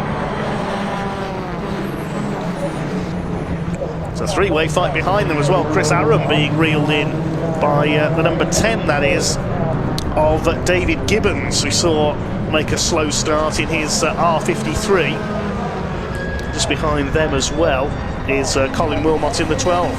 It is now 4 cars for the lead of the Cooper category because Dan Butcher-Lord is latching onto the tail of this fight. There goes the 2nd place fight we just caught a glimpse of, and this is for 4th place overall. There's battles everywhere you look, showing how evenly matched these BMW Minis are. Ian Trundley holding off Paul Sawyer. Used to spinning the tunes, but he hopefully won't be spinning in this race. He's coming under fire there from Adrian Lingy, the number 77. Treble 7 John Wyatt, Paul Sawyer's teammate, is behind them. Ahead of them all is Steve Webb in 4th place. Further back there, I note that Ben Trundley has got ahead of Chris Johnson. That's for 2nd in the R53 class. 5.5 minutes of this race to go. Still your leader is Ollie Wilmot, we saw so often last season. 55.642 seconds. He's just on a new fastest lap. He's over 5 seconds clear of Freddie Hewitt now, and Hewitt's under pressure still from Andy Langley for that 2nd place. Down the hill towards Graham Hill Bend once again. They have just lapped David Taylor, I think that is, the number 28. That's him in the background with the orange headlamp covers on the dark blue machine. The Scotsman a lap down. Andy Langley runs a little bit wide there, coming into clearways. Still your leader is Ollie Wilmot. Class 53 is led by Sawyer. Dan Truman still leads the Coopers. I think the Cooper class lead up when we can. Just looking out of the commentary box window, they're going up and around Druids very shortly. And the overall leader, Ollie Wilmot, is going to be catching them soon to put a lap on them. He's lapping one of the Coopers there. I think that's his father, Colin Wilmot. Yes, similarly coloured car, but he's just put a lap on there. Colin ahead of Chris Aram, who's slowly dropping back as this race has gone on. That's the green car. He's got Neil Clark behind him, number 53, in the Austin Powers style Union flag liveried Mini.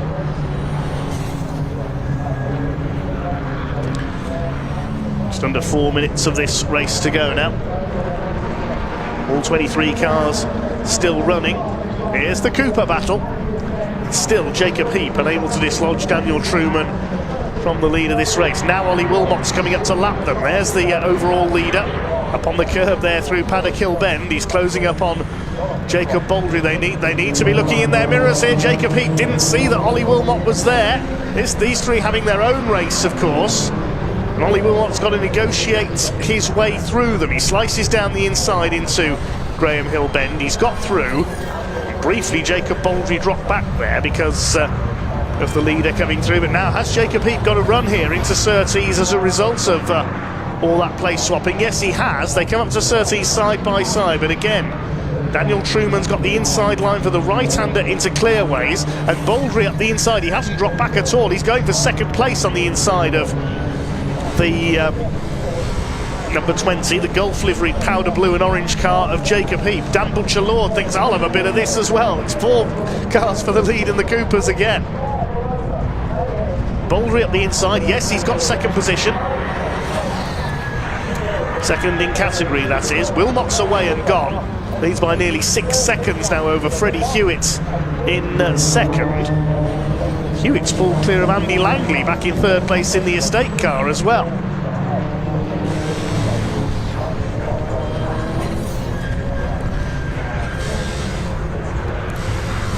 Through Graham Hill Bend. Up the inside, that's Freddie Hewitt coming up to lap the Cooper lead battle. He's not met them in a very good place here. Of course, with headlamp covers on these cars, he can't flash the headlamps at them as Jacob Baldry up the inside, and there's contacts between the two Cooper leaders. Baldry up the inside. Truman's going to be shuffled back because Jacob Heap comes through as well. He's down to third. He could be fourth in class. Freddie Hewitt jinks to the outside to pass our new Cooper class leader, Jacob Baldry. Well, contact there between the two leaders, and suddenly Daniel Truman is down to fourth in class because Dan Butcher-Lord has come through as well. That's how quickly it can happen in the Mini Challenge Club Sport with Airtech Motorsport, given how evenly matched all these cars are. Now Baldry's running too deep, he's braked too late, he understeers wide. Jacob Heap says, thank you very much, I'll take the lead of the class. 3 wide into Graham Hill Bend. Look at this, that's not going to work, surely. Butcher-Lord backs out of it on the outside, and Dan Truman's back to second in class again. Jacob Baldry's on the curb, but Butcher-Lord could go through. Jacob Baldry could be from first to fourth in class. This is like the pickup truck race we saw earlier on. This is fantastic. Jacob Baldry, again, he's going to have to go over the grass. This is not rallycross Jacob Baldry. That hasn't been held here at Brands Hatch for a number of years.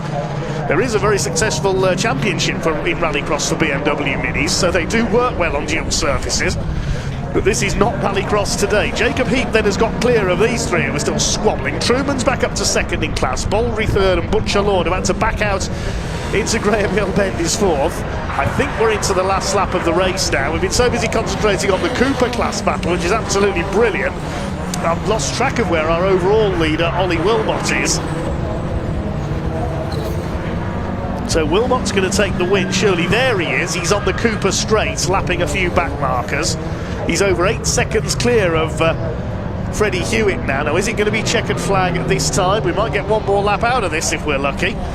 Here he comes around Clark Curve. Ollie Wilmot picking up exactly where he left off last season. It will be checkered flag this time. Ollie Wilmot comes up over the line, having pulled away to take a clear victory in the first Mini Challenge Clubsport race of the season. It will be Freddie Hewitt who comes home in second place. And what about further back? There's battles everywhere you look. There's John Wyatt, who's got ahead of Adrian Lingy. That's Chris Aram in there, who's I think is being lapped. I've totally lost track of the midfield in this race. There's so much going on. Paul Sawyer's in there. Look, he's got ahead of Ian Trundley. That's Ben Trundley coming up the outside. Right, let's just get the order as they cross the line, shall we? It was Wilmot, Hewitt and Langley your top three. Steve Webb was fourth, Wyatt fifth, Lingy was sixth, Paul Sawyer down to seventh. He wins the S53, the R53 class. Ian Trundley was 8th, Ben Trundley 9th, Chris Johnson was 10th, then Dudley and Sinfield, and it was Jacob Heap who won the Cooper class in the end, in 13th overall ahead of Daniel Truman, Jacob Baldry and Dan Butcher-Lord. And breathe. There was so much going on there towards the end of that race, I couldn't keep up with the midfield. What we do know is that Ollie Wilmot wins by just under 7.5 seconds to pick up exactly where he left off at the end of 2025. Freddie Hewitt in second place, his rival from last season. And well done Andy Langley. His first appearance in the R56 class ends in a podium with the Clubman Estates. Paul Sawyer wins Class R53 ahead of Ben Trundley and Chris Johnson, and Jacob Heap eventually came out on top in that crazy Cooper battle ahead of Daniel Truman and Jacob Baldry. All 23 starters went the distance, and Ollie Wilmot got the fastest lap. Let's head down to Ian in Parc Ferme to see if he can make head or tail of that crazy first race of the season for the Mini Challenge Clubsport. Ollie Wilmot starts 2026 the way he ended 2025. Ollie, congratulations. You're kind of getting used to this, aren't you now? It's nice, isn't it? The only thing is, at the start actually, Freddie got past you for a little bit, didn't he? Yeah, I'm not the best with starts, let's say that way. So let's see how the end of the year ends up with starts. But yeah, well done, my friend. Congratulations. Another race winner in Mini Clubsport, Freddie Hewitt. Freddie, when you got past Ollie, we thought, oh, just maybe. Yeah, I thought maybe. It seems like we got him through the corners, but just down the straights he seems to be a bit special. So yeah. Got a little bit hairy at a few times with a few back markers there as well. Yeah, I was pretty sure I was pushing about 3 Coopers up into the clearways up here, which was great fun. But I didn't really want to be in their battle, if I'm honest. I just wanted to be out on my own, out of the way. But yeah, one decided to have a little spin in front of me. It was eventful. It certainly was, but look, you brought it home in P2. Live to fight tomorrow as well. Thank you, Freddie. Really good to see you as well, my friend. Andy Langley, thank you very much. Leah is down here. There he is. He's right at the front. A bit of an uneventful race, actually, really, for Andy. It must be said, again, the only real issue is just coming through a few back marks. In fact, he's just having a look at the car.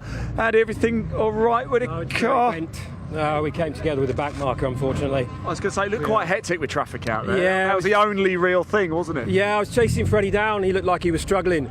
So, yeah, we came up against the back markers. I thought the back marker was going to go wide because Freddie had just gone through. Yeah. And then he closed the door on me. There was nowhere to go. So, disappointed with that. The car's a little bit bent as well. All the tracking's miles out. So, I backed off completely. So, a little bit of work to do tonight then. Yeah, she was a struggle to go across the line. So, never mind. Next time. We'll see you tomorrow. Mate. Thank you. It's good to see you. Right, as you can see, Civic Cup cars are already heading out on track, so let's get straight into the action. Over to you guys.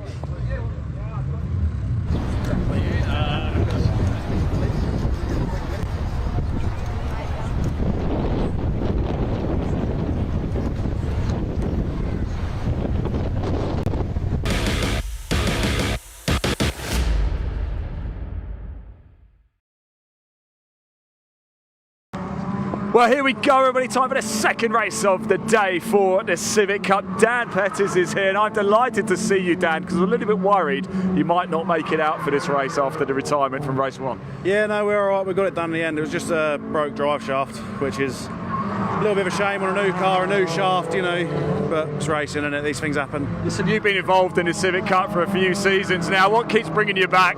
This is the 3rd year for us now, and it's just the race, the quality of the race, and you know how close the grid is. Qualifying this morning sort of tells you all you need to know about that. I think the top 10 pretty much within half a second. You know, it's unreal racing. So you're a fierce competitor, but you are quite a way down. What can we expect from you here? Hopefully, I feel like I'm starting in Swanley, but you know, we'll try and get up as high as we can and keep it clean. And I said to the crew here, I said, I want to speak to Dan Petters. They said, where is he starting? I was like, no offence.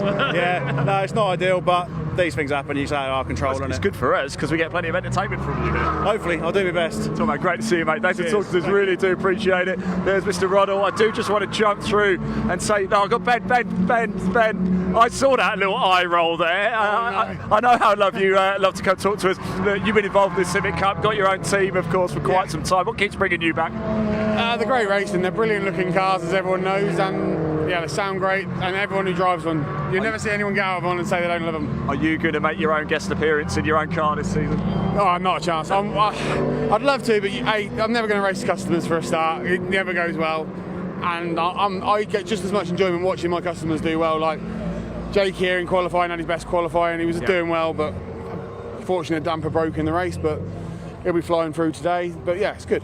We're looking forward to this, and Ben, really good to see you as well. Thanks to Ben from Ben Sharp Racing, of course. Right, here we go, the second race of the day and the weekend for the Civic Cup. Let's hand over your commentators, Andy McEwen and Henry Burdett.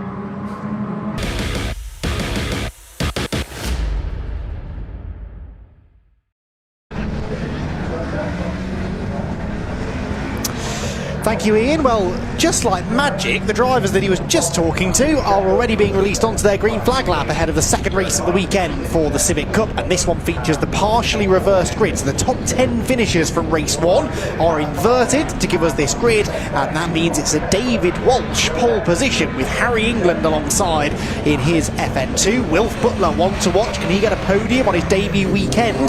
The former Junior Saloon Car Championship front runner. He's got Jamie Petters for company row 2. Row 3 for Don de Graaf and Spencer Stevenson alongside. Then it was Matt Wilkins and Alistair Camp on row 4 with Dave Marshall and Wesley Swain on row 5. That is because our race 1 winner, Jake Hewlett, was disqualified after the race for a technical infringement, so he will not be starting 10th, he'll be starting right at the back of the grid. Harry McGovern and Charlie Constable are together on row 6 with Louis Austin and Francisco Howitt on row 7. Row 8 for Josh Bromley and Jack Riddell, 2 to watch for. I spoke to Josh between races and he was absolutely made up with how his car was handling, apart from when he got turned into the gravel at Clearways, but he has high hopes for this one. Then it will be Sean McGovern and Aidan Mitchell with Adam Parker and Ben Bateman completing the top 20. Row 11 will see Charlie Budd share with Joseph Dalgarno.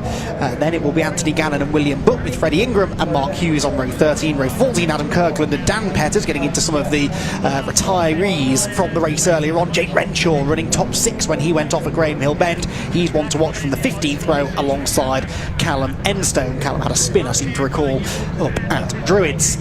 And then right at the back, Jake Hewlett. Dominant race 1 winner, I think is the word I would use. Certainly never looked like being challenged. He was 3/10 quicker than anyone else in qualifying as well, but a non-conforming part in his Civic meant that he was disqualified and will start from the back. Now, there is new for 2026 success ballast that gets added onto the cars. If you finish in the top 5 in any given race, I'll get to that in a moment, because is that Dave Marshall's FN2? It looks like a gunmetal grey coloured FN2 shaped Civic. Oh, the mice are getting at the machinery in the Civic Cup, Andy. Yeah, that's such a shame if it is. It is Dave Marshall. I can see his grid slot is empty. Look alongside Alistair Camp. Just to finish the point about ballast, top 5 finishers from the race earlier on today now carry success ballast. The winner carries 40 kilos, second carries 30, third carries 20, fourth carries 10, and fifth carries 5 kilos, and that still applies to Jake Hewlett. Even though he lost the win, even though he starts at the back, his car is 40 kilos heavier now than it was when he won the race on the road earlier on. Engine expelling water and steam before the start. Not a happy Honda by the looks of it for Dave Marshall. And such a shame. He had come out swinging this year. He's done so much hard work. He credited his team with it, of course, but We are away. Race gets underway, and that is David Walsh that gets the early jump, a very good early jump actually, heading into the first corner. Harry England not that quick away. He will lose second position on the run towards Paddock Hill Bend for the first time. And who was that slipping up the inside? Will Butler, I think. One car spits out into the gravel trap towards the barriers, and I think made contact with the barriers. We'll get an ID on that car in a moment or two. That will be yellow flags at Paddock. It was Don de Graaf, our Paul Winfield Trophy winner from the race earlier on today, who unfortunately is in the barriers and going no further. We'll wait and see whether that leads to a safety car intervention, but for now the rest of the pack streams down towards Surtees, and it is David Walsh from pole position, new to the championship, who holds the lead for now. Yeah, it looked as though smoke billowing from the second place car. There's Harry England to the inside. England alongside the number 70 of Wilf Butler, and wave yellows. They're all going to have to slow down, and the guys at the back going to see just about all of them. But I mean, we'll probably get a replay of that start. It looked as though de Graaf was to the inside of another driver, and as the car washed out the bottom of Paddock Hill Bend, it looked like de Graaf's left rear just made contact with the right front of somebody else, because suddenly he speared off at a 45-degree angle, which tells me that's not snap oversteer. That's suddenly coming into just contact at a high rate of knots with the front corner of another driver. Let's see if we can pick it from here. Yes, so de Graaf is to the inside of the yellow and blue car of Jamie Petters as they head into Paddock Hill Bend. Petters goes wide. The slow starting Harry England's then sort of pitched in the middle. De Graaf up the curb, and was it maybe landing off the curb? It was a tank slapper. My apologies. It wasn't contact from another driver. It was on the inside. Yeah, he just got it unsettled over the curb. Yeah. Back end steps out, and yes, the mother and father of all tank slappers. Luckily, there's enough gravel and sand to slow the car down, because he leaves the track at a rate of knots.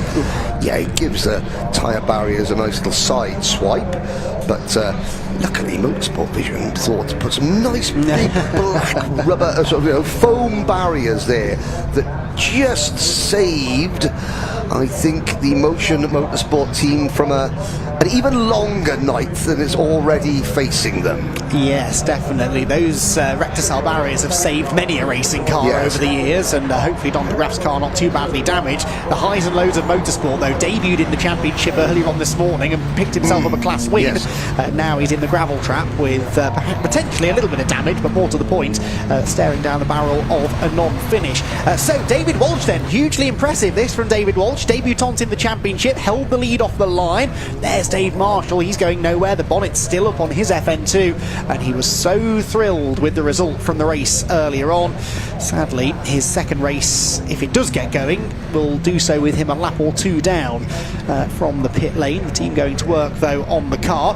Walsh then the leader, Wilf Butler second. Very interested to see how he goes on the restart. Harry England, a little bit slow off the line, is in third. Fourth for Spencer Stevenson. He perhaps is the sort of more established front runner in that lead group at the moment, I would say, with Matt Wilkins in fifth, Jamie Petters sixth, seventh Alistair Camp, eighth is I keep wanting to say Jack Constable, of course it's not Jack, it is Charlie Constable, who is in eighth position, ninth for Harry McGovern, and Francisco Howitt into the top 10. That's a really good start from Howitt, actually. Where did Francisco start this race? 14th, so he must have gained a few places towards the end of race one that I hadn't spotted, and he is just ahead of Josh Bromley, who is 11th. So Josh Bromley has made good progress. Josh started from, I believe, 15th on the grid. Yeah, 8th row of the grid. So Josh Bromley is marching towards the front, as indeed he rather confidently predicted to me that he would. Aidan Mitchell, 31st on the grid for the opening race, finished race number 1 in 18th position. Has it gone better for Aidan? Well, no, he's dropped back to 21st. How about Alistair Camp? We haven't mentioned Mr. Camp, we haven't mentioned Mr. Swain. We've already talked about the trials and tribulations of Jake Hewlett, who from the back of the grid has managed to keep his nose clean and has gained several places, but this is not helping him because the clock is still ticking. Where's Swain there in 15th position, so he's gone backwards. And we'll have a little look for Mr. Hewlett. He's 24th, so he's gained half a dozen places. Okay, there's one driver in the barriers, so that's one place he hasn't picked up on the track, but the rest of them are all passes on circuit. There's Wes Swain running in 50th. Alistair Camp, P7. Yeah, I was sort of. You said that was the correct. That's the correct way. I was thinking, Alistair Camp 7th. That's not great. It's not terrible. It's not what he would expect, and it's not necessarily what we came to expect either. I'll tell you what it is. It's the ballast. That's all it is. Remember, he inherited a podium finish. Didn't actually increase his ballast, but he was still carrying some ballast in the car. And that's what this is supposed to do. It's supposed to stop the same people winning every race. I think that's almost a given anyway, given how competitive the grid is, but certainly with the ballast and throwing a reverse grid, it's going to be difficult, much more difficult now for those drivers that were on the podium, certainly in race 1, to come through and do the same thing in race 2, which we did see on a number of occasions over recent years, with certain drivers seemingly able to carve their way through the order. So the ballast having an effect, definitely, and we'll see how much of an effect that continues to have as the race resumes, which it's about to. The safety car is headed for the pit lane, and now David Walsh has another challenge on his hands. He's got to try and execute a rolling restart. Is he going to go early? Is he going to go late? He's going to wait quite late, actually, until they come out of clearways. Now stamps on the throttle, I can see out of the window. It is not a brilliant restart, though, and Will Butler, the youngster, in his, again, second race start in the championship, same as Walsh ahead of him, is right on his rear bumper as they head towards Paddock Hill Bend. It's game on for the race lead. Butler's going to look to the inside line. There's not really a gap, though. There's almost a bit of contact. Butler on the grass nearly, elbows his way through. Fantastic stuff, and Harry England tries to go with him. Will Butler then gets the lead. Can England come through into second position? No, Walsh slams the door in his face, and that opens the door for Spencer Stevenson to come around the outside for third position. Brilliant restart that from Butler. He leads down the hill, and it will now be a podium place for Spencer Stevenson. Fantastic opportunism from Wilf Butler. He was banking on the fact that David Walsh, a rookie, would cede position. He would not want to hang on the outside of Paddock Hill Bend in his debut in the championship. Forgetting about the fact that Will Butler is making his debut, that's the driver psychology. I'm going to push you because I know that you will back out because you don't want to wrap your car up on your seasonal debut. And of course, he came away with a fantastic lead. Can he hold on to it? Because you've got plenty of others. There's Spencer Stevenson now passing Harry England, and further back, that's the number 67 car of Sean McGovern. Yes, it is. McGovern in the mix then. Side-by-side action there. That's Petters gaining a position, I think, maybe at the expense of Matt Wilkins. That's for fifth position. Wilkins having none of it, though. Gets the inside line for Graham Hill Bend, and they run side-by-side through the corner, and indeed out of the corner. Still wheel-to-wheel as they head down the Cooper Straight. I wouldn't want to be on the outside at Surtees, but Jensen O'Neill going made this work in the TCR race, and Jamie Petters just did exactly the same thing. Here comes Camp Wilkins, is on the grass into clearways, can't get the car turned in, and there's further contact behind as McGovern and Josh Bromley were getting together right behind where Wilkins was rejoining. Josh Bromley getting properly stuck in his brand new car. Quite a few drivers actually with brand new cars, new builds for 2026, and really saying that they're benefiting from that quite massively. Dave Marshall was one, Josh Bromley another. Harry England on the attack there to try and reclaim third position from Stevenson. Butler, though, nearly a second up the road. There we see Bromley there with that new rear bumper on the back of the number 37 machine, and he's certainly not afraid to get very close quarters with anybody who he is trying to pass, running the risk of losing more body. But there is a move to the inside. Wes Swain trying to pass. Is that Louis Austin in the number 26 car? Now Swain still 15th. He does the crossover on the 192. That's the 192. That's Adam Parker. That is the two different shapes of Civic. Swain on the inside. Can he make it work? He's got the run into Paddock Hill Bend. Extra ballast or not, Swain has the line, has the position. Indeed so. So Wesley Swain then with a nice little move, and Parker might lose another one now. Actually, he's been elbowed out wide, and the recovering Dan Petters now tries to get to the inside of him. Remember, Dan was a retiree, having been running inside the top 10 solidly in race 1, so we know he's got front-running pace, and he is indeed now about to make another position. Whoops, someone going very wide in front. That was Francisco Howitt, perhaps off the pace. Francisco Howitt, right in front of this group. Yes, Parker and Petters to the inside, and there's a bit of a lead actually between Parker and Howitt, whose white and red car is not at full racing speed. No, Howitt seemed he either made a mistake coming into Graham Hill Bend, which then made him slow down the Cooper straight, and he's still slow now, but of course he's trying to get back on the racing line, and he can't because there's 27,000 Honda Civics chasing him and trying to disrupt his line. Meanwhile, up at the front, Wilf Butler, don't say this too loudly, Andy, but the rookie is 1.7 seconds up the road over David Walsh. Spencer Stevenson, Harry England. Here's a massive scrum for what I believe is other number 90 car. That's Renshaw, Mitchell, Will Butts in there.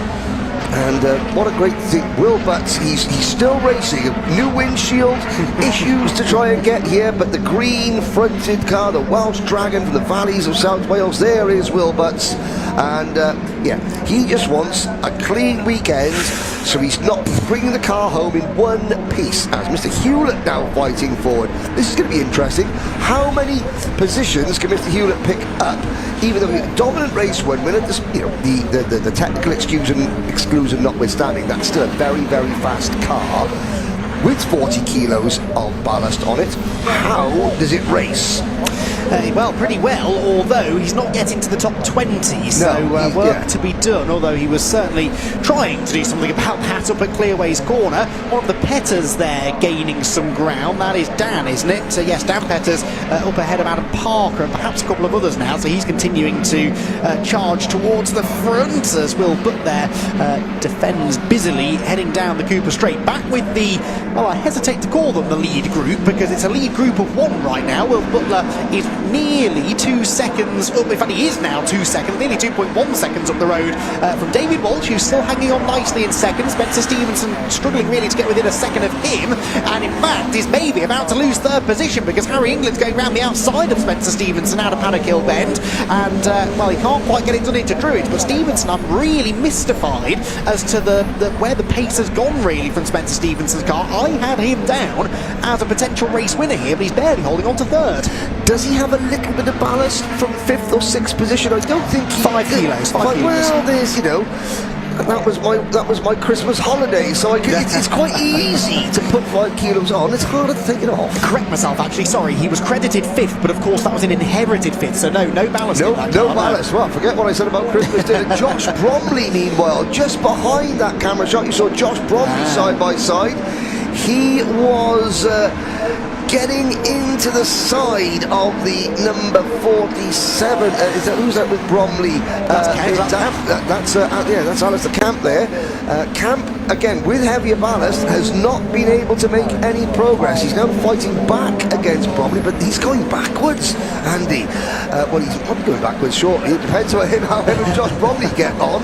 But certainly, the success ballast is effective, if nothing else. It is effective. Well, yes, that is a car with admittedly only 10 kilos of ballast in it, being overtaken by a ballast-free car, and that's so competitive, though. Yeah, exactly. You only need to drop a 10th or so, and you can be 3 or 4 rows further back on the grid. Remember, the ballast at the end of the weekend carries over to qualifying at round 2. Whoops, we've got dramas down the Cooper Straight, I can see. A car in the middle of the road. I'm seeing this out of the window, and others scattering to avoid. We might have dramas on the main straight here before too much longer. Who was that? That was, I didn't quite catch it, 14 I think, wasn't it? Aidan Mitchell, who was broadside across the middle of the road. This was what caught my eye heading past the pits. That is, I think, the ex-Lewis Kent car in the middle of that. Yes. The Area Motorsport machine, the car that Lewis piloted to a handful of wins over the last couple of years in the championship. It is, as is often the case in Civic Cup, a job to know where to look. Where we should be looking, though, is to the top left-hand corner of your screen. We are on the final lap of the race, I believe, 15 seconds to go, and Wilf Butler is about to claim one of the more dominant victories I've ever seen in the championship. What an incredible debut this is for the man who finished third in the Junior Saloon Car Championship last year. Heads out of Clearways and Clark Curve. The checkered flag is being readied, but not waved for Wilf Butler, so we're going to get one more lap. He crossed the line with 15 minutes and a second complete, so technically... Why is that? What is...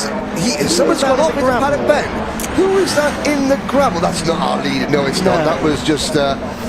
It was a green car, and I think it's the oil down because there was someone sideways further back and through the gravel, so there's drama at paddock, and there's been a change amongst the podium runners, has there? Harry England keeping Spencer Stevenson behind, but Stevenson under threat now from Matt Wilkins, so I think something catching them out there at Paddock Hill Bend on this extra lap that arguably we shouldn't have had. We are now on the final lap though, and Wilf Butler is still on course for a dominant victory. Who joins him on the podium though, and in which order awaits to be seen, because this is all going to be decided in the final corner. David Walsh with a brilliant drive here from pole position, looks as though he's going to hang on to second position. Harry England had a go at him into Clearways, but wasn't able to make the move stick. Wilf Butler though is going to claim a fantastic victory in only his second ever race in senior racing, full stop, let alone in the Civic Cup, with David Walsh coming home second. It was England third, Stevenson fourth, Wilkins fifth, Jamie Petter sixth, Josh Bromley seventh, Alistair Camp eighth, Harry McGovern ninth, and it was Charlie Constable who completed the top 10. Remarkable battle that was. About a second and a half covered second down to about 7th place in that race. That was a fantastic scrap going on for the lower podium places and beyond, but all of it was happening 3.3 seconds behind Wilf Butler. That is remarkable. We've seen some very good drivers come into Civic Cup over the years, and it's taken them a long time, my word, to get to grips with it. That was Francisco Howitt getting to grips with the left rear corner of Aidan Mitchell's car, and that will be, I fear, a slam dunk penalty. That was the spin wheel. It was Enstone, I think, who went off up at paddock. Yes, it was. He didn't get through. Will Butt also didn't make it to the checkered flag in that one, so there were a couple who fell by the wayside in the late going. This, though, is your provisional result. It is Wilf Butler the winner by 3.3 seconds. I have to say, I'm massively impressed with Wilf. I spoke to him earlier on today, and I was amazed at just how calm but coolly confident he was for someone brand new to the championship, and that is why he was a very comfortable race winner. David Walsh second, Harry England third, Spencer Stevenson fourth, and Matt Wilkins in fifth, with Jamie Petter, Josh Bromley, Alistair Camp, Harry McGovern and Charlie Constable completing the top 10. Jack Riddell, that's more like it for Jack, charges his way through to 11th ahead of Louis Austin and Wes Swain, with Dan Petters in 14th from the back of the grid. He said he was starting a long way back. What did he say? He felt like he was starting in Swanley, but well, managed to not only navigate his way into the Brands Hatch circuit, but navigate his way all the way up to 14th place by the checkered flag. So that was brilliant stuff from Dan.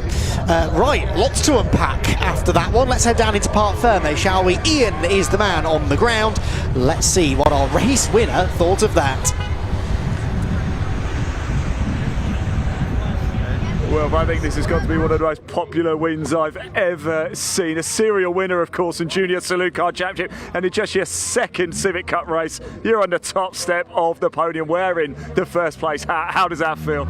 Honestly, it feels amazing. Totally wasn't expecting that coming into the weekend. Obviously, reverse grid and the safety car helped, but yeah, just amazing. Amazing feeling. I've got to be honest, in terms of Civic Cup racing, that was quite a winning margin, actually. Yeah, obviously just getting a nice move done under the safety car, and then I think the cars behind were battling, just enabled me to sort of drive off of it really, but yeah, really happy. I've got a sneaky feeling this is going to be the first of many, Will, but don't all expect him to be by that margin, right? Yeah, hopefully we get a few more, but yeah, see how the season goes. I mean, yeah. Now, I know the family are here as well. You want to go celebrate with them. Where are they? They are just behind us. Go celebrate. Off you go. Go on. Jump up. Let's keep the camera on, Wilf. Look at this. Yeah, look at that. That's what it means. Harry, can we grab you as well for a chat? Congratulations. Move right at the end there as well. What race. It was so hard out there. And like, it was just no gaining all race, but fair play to Wilf to win it. You Civic Cup drivers, you've got no fear, have you? No, just go out and just throw it about and see how it ends up. Well done. Look, congratulations. Have some water. Enjoy. Oh, nice, very nice warm hands as well. Let's move around because I would like to find, if we can, David Walsh, who certainly, where is, I don't know where David Walsh is. He's probably run away, having a great time. But, there he is, David. Come in, my friend. Come in. I was just claiming this fantastic hat. It is brilliant. So what a race, eh? Oh, mate, it's great. Goodness. It was great. Do you know, I have to say, I think it almost had a bit of a wobble right at the end there. I thought, no, he's going to lose it. Yeah, I mean, to be honest with you, once he was gone, it was brilliant, mate. The way he did it, the way he just knocked me into paddock and just took it down the inside, I thought, fair play, that's yours. And then when I realised that actually he genuinely was that quick and we weren't going to catch him back up, I was keeping one eye on Matt in the mirror, thinking to himself, oh, he's not that far behind. If I can keep everyone together, then there's a good chance that he can come through. But, mate, great race. Thoroughly enjoyed it. I was just talking to Harry, actually, about you Civic boys who got no fear, have you? But the racing action is so good, isn't There's it? something wrong with all of us. There's something wrong with all of us. But, to be honest, my biggest disappointment is the fact, not that I didn't win, I mean, that would have been great, but I've got a really tight mate who's here this weekend that said if we won, he'd buy the beers all night. Really? And now I'm going to stick my hand in my own pocket. But surely you could get at least one round in. Yeah, well, I'll swap it for the hat or something, but we'll do something, won't we? But no, brilliant race, mate. Thoroughly enjoyed it. Looks like it's going to be a good year. I think it is going to be a good year. Thank you so much. Well done. Congratulations. Right, there you go. That rounds out Civic Cup just for today. Of course, we still have one more race coming up for you. And I think I can almost hear the roar because it's time for the second race of the weekend for the British Truck Racing Championship. Let's hand over to commentator Dave Goddard to take you through the action. Enjoy.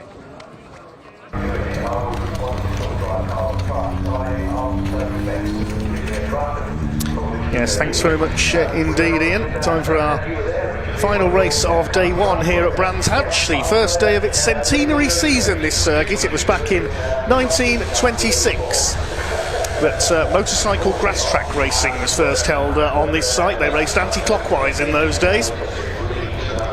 Clockwise direction came in the early 1950s, and the rest, as they say, is history. Getting ready then for race number 2 for the British Truck Racing Championship to close out our first day. Now, the grid for this race originally was set by the second fastest time in qualifying for each driver. Now, that would have put John Bowler in pole position for this next race, but John has been given a 5-place grid penalty for causing a collision in our first race, so he drops back to P6 on the grid, and that gives Ryan Smith, our reigning champion, pole position for race 2. So it'll be Ryan Smith on pole. Of course, earlier on we saw Craig Reed take his first ever Division 1 victory.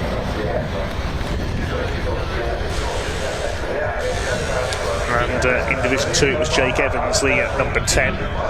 Jake Evans will be heading up the Division 2 grid again, I can tell you, for our next race. Chance to preview some of the action coming up here on BARC TV. Of course, next week we are at Cadwell Park in Lincolnshire for classic touring cars. We've also got Caterham's, MG Owners Club, Junior Saloon Cars, a Track Action Racing Club. That's all out at Cadwell in Lincolnshire. Next weekend, what else have we got coming up here at the BARC? Well, the season opener for the British Hill Climb Championship is coming up at the end of April, 25th and 26th of April. That's at Prescott down in Gloucestershire.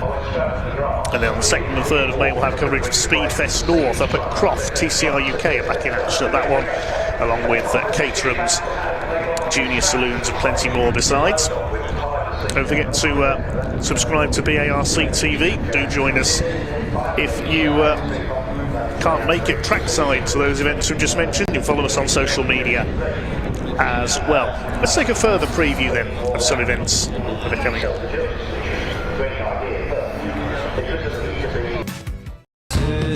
We are back.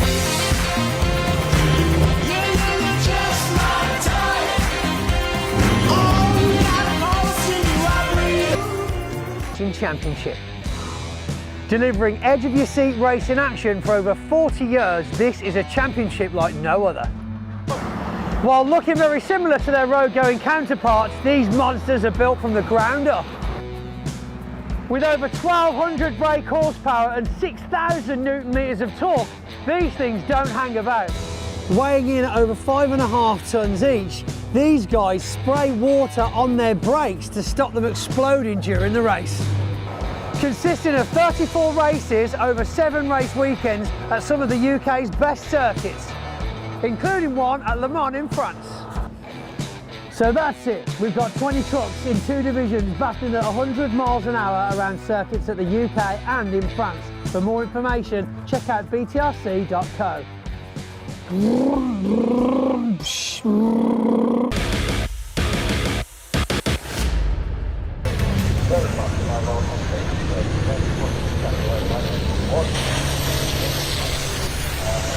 Thanks to Pointy there for giving us a little bit of background info on these race trucks as the trucks make their way out for their second of 5 races this weekend. It is number 1 Ryan Smith who will start from pole alongside 68 Craig Reed. Second row number 12 Michael Oliver, round 69 David Jenkins. Nathan Smith's truck's been repaired after he's off at the exit of Paddock Bend in race 1. The number 11 starts alongside 14 John Bowler, qualified on pole but will be starting with that grid penalty. Stuart Oliver and Simon Reed on row 4, Ricky Collins and Neil Yates round out the top 10 on this grid. Row 6 of the grid is number 3 Stephen Powell alongside 86 Tom O'Rourke. We've qualified ahead of the Division 2 drivers. Row 7 we've got Jake Evans in the number 10, the winner of race 1 alongside 6 John Powell. Bradley Harvey in 96 on row 8 will start alongside Sammy Oyanen. Yes, they're both there.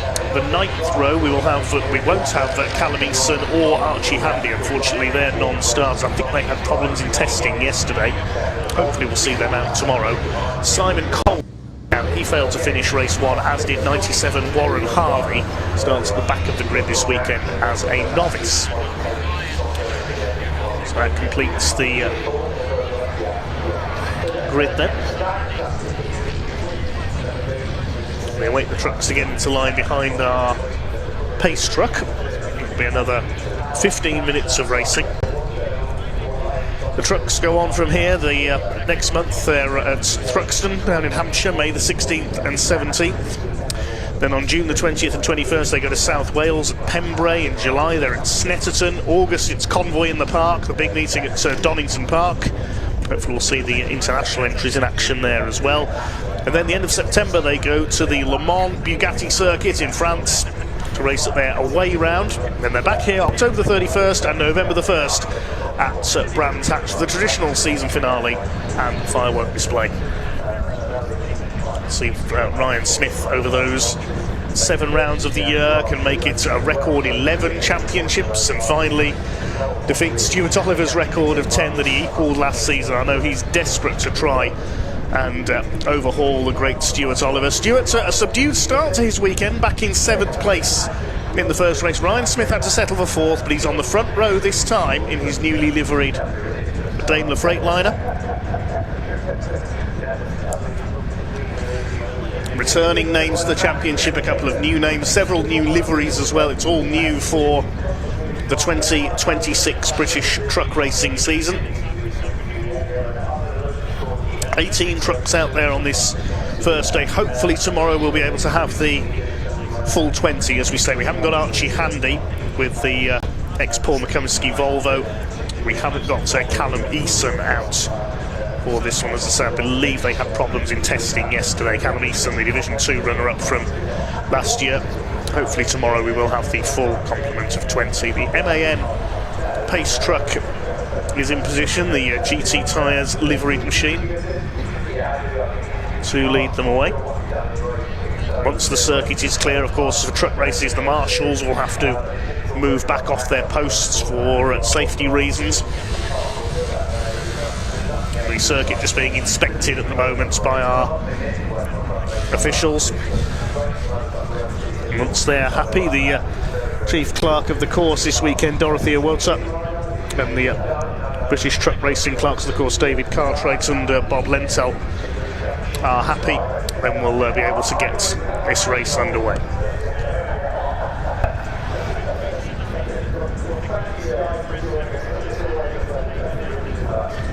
Race trucks electronically limited to 100 miles an hour. There are penalties if your truck should break that speed limit. Any black smoke is frowned upon as well. You can be disqualified if you emit any smoke. And as Pointy was explaining as well, these trucks run water-cooled brakes, so you'll see steam coming off the wheels as the race progresses, as the brakes heat up. It's like Simon Cole and Warren Harvey down at the back of the grid have just swapped places, making sure that Simon Cole is on the outside, because he didn't take part in the qualifying session this morning. In tomorrow's races, of course, the grids are set by the races from today, with the top 8 in each division reversed. Race 5, the grid is set by race 3, which takes place tomorrow morning in a similar way.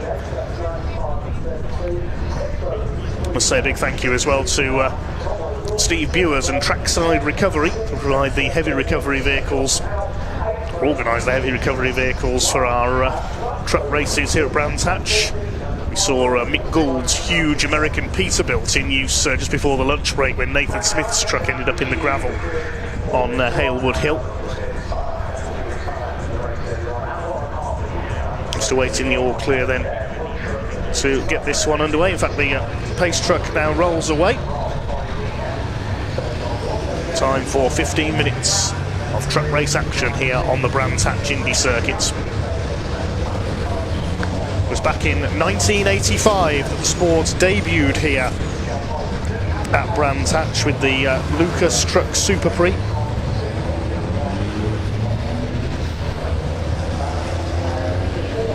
One truck has not got away at the back, it's Simon Cole. Simon Cole stationary on the line. No, he has now got it going.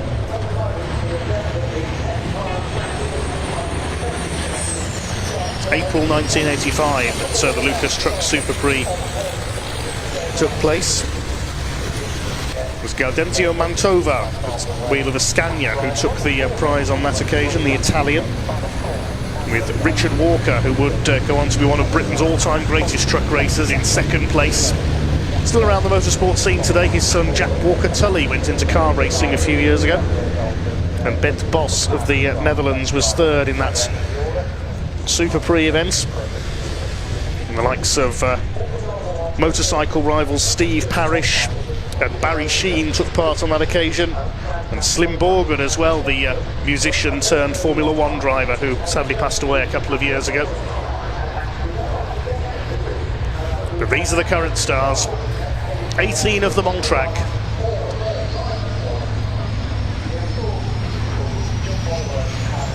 Ryan Smith on pole. Can he take the first win of his title defence? Can Craig Reed make it a double? Will we see a new winner for 2026? Find out over the next 15 minutes. Tension begins to rise. This large crowd here on the Brands Hatch Indy circuit. Truck and TCR spring weekend. Race truck is pulling into pit lane. Ryan Smith and Craig Reed will lead them towards the lights. The red light's on the gantry at the moment. When they go out, the race will be underway. The power will be unleashed. Here they come then, the power about to come on. And the race gets underway. Truck race 2 of the weekend, then Ryan Smith makes a perfect start from pole position. Michael Oliver trying to move up the inside in the grey MAN number 12, but I think Craig Reed in the Iveco has just about held him off. David Jenkins moves to the inside. We've got Sangle at the back, and off go 2 trucks up there. That's one of the Harveys, and that's going to be a red flag almost certainly there. I think Simon Cole has gone in there as well. Yes, red flag out immediately. And the race is stopped now, looking up towards the gravel at Paddock Hill Bend. I don't think those trucks have reached the barrier, so I don't think there's any barrier damage up there. It's Bradley Harvey, number 96, that has gone in, the younger of the 2 of the Harvey family in this race, and I think the other one is Simon Cole in the gravel.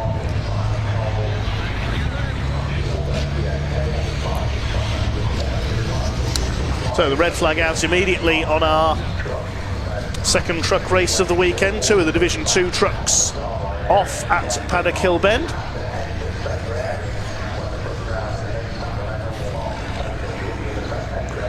And I think the heavy artillery is going to have to be brought out here. We just mentioned it in the run-up to that race, and we're going to see it in action. Yeah, I can see them on the move on the exit of the paddock. Let's see if we can see again what happened here at the top of your picture. Watch towards the back of the field. Oh, Bradley Harvey lost it and smashed into the side of the cab of Simon Cole. Simon, the innocent bystander there, but the gravel trap did its job perfectly. You can see it stopped the trucks from sliding across into the Recticel barriers, and the gravel trap did its job perfectly there. There we can see the damage to the cab of Simon Cole's machine, the Iveco. We hope he's okay, and Bradley Harvey as well in the Weaver DAF. I think that's John Powell's truck that he's driving. So here's the heavy artillery, and there is that very impressive American Peterbilt from Mick Gould Commercials, custom built in the USA. 600 horsepower, 15 litre Cummins diesel engine in that machine. Imagine that in your rear view mirror, all lit up on the motorway at night. Very impressive machine indeed.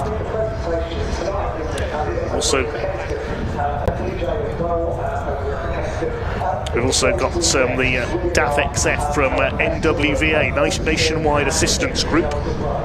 It's just turning around there to recover the other truck up there.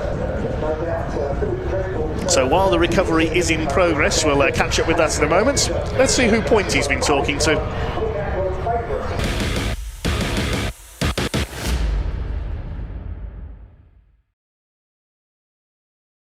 Have you noticed though that red, when it comes to televisual stuff, is actually a good thing? Good sign. Have you noticed that? Whereas on anything else, on any other dial in any vehicle or plane, imagine if you got a red light on a plane. It's danger zone. That's bad. You don't want that. You don't want that. That's no. So red lights on camera, good. Red for go. There you go. Green for stop. Green for you're safe to say those things you were going to say, but the red light was on and now it's green, so you're okay to say it. Reverse psychology. So I'm here with Jake Evans. We can call him reigning champion now because, well, he is the champion from last year, still is the champion this year, 2026, here at Brands Hatch, defending the title. First of all, without going into too much detail, very quickly touch on, I suppose we can call it a win of whatever was going on between Brands last year and Brands this year. Yeah. As I say, no real detail, but the feeling to have that result finally after so many months of waiting. Yeah, it took some time. We still, when we left here in November, still weren't sure what was going on. We were aware there was an appeal raised about the collision. I'm sure everyone saw in the last race, and that took a few months to come to fruition through reviews and then the final appeal, and then eventually we won, like you say. So.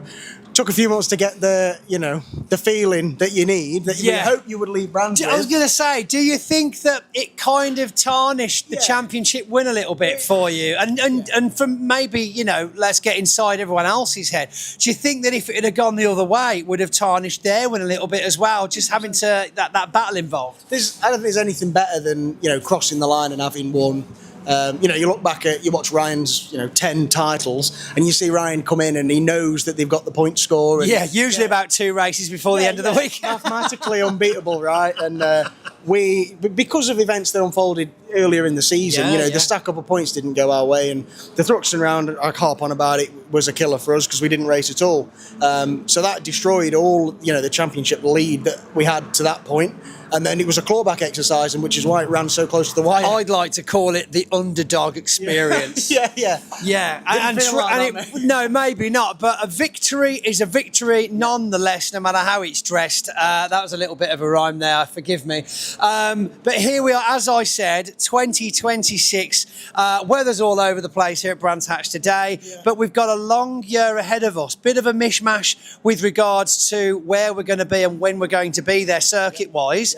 Do you think that's going to make any difference to you having a meeting per month now? Yeah, I think it takes benefit of what we used to have, the summer break. I think we used to have like a 6, 7 or 8 week in some seasons gap in the middle of the summer where the weather's at its peak in effect. Yeah, great conditions for racing. Exactly, yeah. So it's like, was it June? We used to have like a whole month of June off and then we'd start again later, whatever it was. And yeah, I prefer it spaced out that way, and it means you don't end up with them bunched like we had Le Mans and Snet a week apart last year. No one can do that again. I don't think that was going to happen again this year. So getting that out of the way and getting some gap between gives everyone a bit of breathing room. And I mean, you've seen how hard these things are to maintain, and when the damage is big, you need time to put it right. It's late nights, early mornings, sometimes no sleep whatsoever whilst you're rebuilding them for effectively what would take weeks if you took it to a commercial garage for a road going truck. 100%, yeah. And you know, the turnaround from Snet to Le Mans, for us, there wasn't a crazy amount of damage. It was more service turnaround, and it was, 2.5 days of flat out work from the team to turn it around. So yeah, it's a week off work as well. A week off work, yeah. So what do you do in between winning truck races? I actually work for Cummins, the engine manufacturer. Oh, wow. So a little bit of experience around blocks there. Yeah, well, I've worked for my dad in different guises over the years in many roles. And yeah, I went to university and then started working for Cummins. So if we're not in the workshop there, I'm in the workshop down there. So I don't get any rest from any of it, to be honest. It's all engines and turning things and, yeah, mechanical stuff. So one could argue it's definitely in your blood. Oh, 100%. I don't think I have a great deal of choice, did I? No, right, that's it. From the background I'm from, it's, the options were limited, and I certainly wasn't going to go be a footballer. See, I merely adopted trucks. You were born by them, raised by them. Yeah, true. But I mean, you look around. The Batman reference there. There's different. You look around, right? There's teams here of all different guises, and this is what we love so much about being in the truck paddock, is it is wholly inclusive. Like, it doesn't matter who you are, what you're doing, what background you have. We have, entrance into this sport, and they've come and gone over the years that have had zero, truck mechanic, engineering background, and have been and bought the stuff and have got a team around them, and they come and they're competitive racers, and that's what I love about it. I don't think you get that so much in the top flight car stuff. Yeah, no, you're absolutely right. It becomes that kind of almost like a kind of like pedestal thing. And it's like, well, all right, it's just racing. We know it costs a lot, and we know it's hard work, and we know it's pretty much a hobby, but then, you get trophies for if you're getting good at it. Yeah. So yeah, I do feel the same way as that with you, with the shall we call it the higher end cost of racing. That's just like, well, you've been bred up into it, haven't you? Like, yeah, but are they any good, or have they just followed the path? Exactly, yeah. Speaking of paths, though, any changes mentally, physically, or of course mechanically into the 26 season that we need to be aware of, that you might think this is what's going to give me the edge? Any fears that you're thinking of, right, this is what I've really got to watch out for this year because they'll be after me? Yeah, not so much on our side. It was just more service stuff, keeping on top of all the maintenance, gearbox service, suspension service, all that stuff. So we know we're right when we come here, because as we found out last year at Thruxton, consistency is what we need in this championship to score the points. On the other front of what's around me and the grid, we've obviously got John Powell back in Division 2 this year, and he's wealth of experience. And then the kit around this championship now in our class, Div 2's definitely coming up, isn't it? I mean, you see it about 10 years ago, and it was literally like the dregs of, well, they're still running, fair play to them, they're good guys. But now it's like, no, okay, we're here, Div 2 is it. But that's it, mate. You look around now, and some of them you look at, you wouldn't be hard pressed to tell the difference between an A and a B class truck now. And everyone's stepped their engine game up. I think most of us have moved across to the MAN engine now, the Division 2 MAN engine. So I think that should improve the competitiveness and the closeness on track as well, where in previous years we've perhaps been a bit more strung out. Yeah. I'm really looking forward to that. It's a bit more wheel to wheel, and I'm sure the spectators will be loving it as well. Is there any particular circuit that you're looking forward to the most this year? I think Donington, it has to be. I like Le Mans as a bit of a tour. I think that's a good, not just the racing, but the social aspect of it. Yeah, it's a big event, isn't it? Yeah. But Donington being the home event, we had a whole load of guests there last year from, all the sponsors and family and stuff. And to do as well as we did there after the Thruxton event, which is where we blew the engine up, and to come with a new engine to Donington and do well, and found a feat there really quickly in the testing, and then went on to do so well. I'm looking forward to going back there and try and do that again, to be honest. Excellent. So there we go. Right, well, in that case, Good luck for 2026. The trophy is still yours at the moment, but who knows what the first weekend of Brands Hatch will do for you. But we've got 5 races ahead of us, maybe less by the time you guys get to see this. But of course, if you want to follow Jake's year and of course look back on any of the races from the 2026 season or anything before this year as well, make sure you're following us over on our YouTube channel for all of the racing action live and replays. Jake, thanks for joining us. Cheers, mate. Thank you.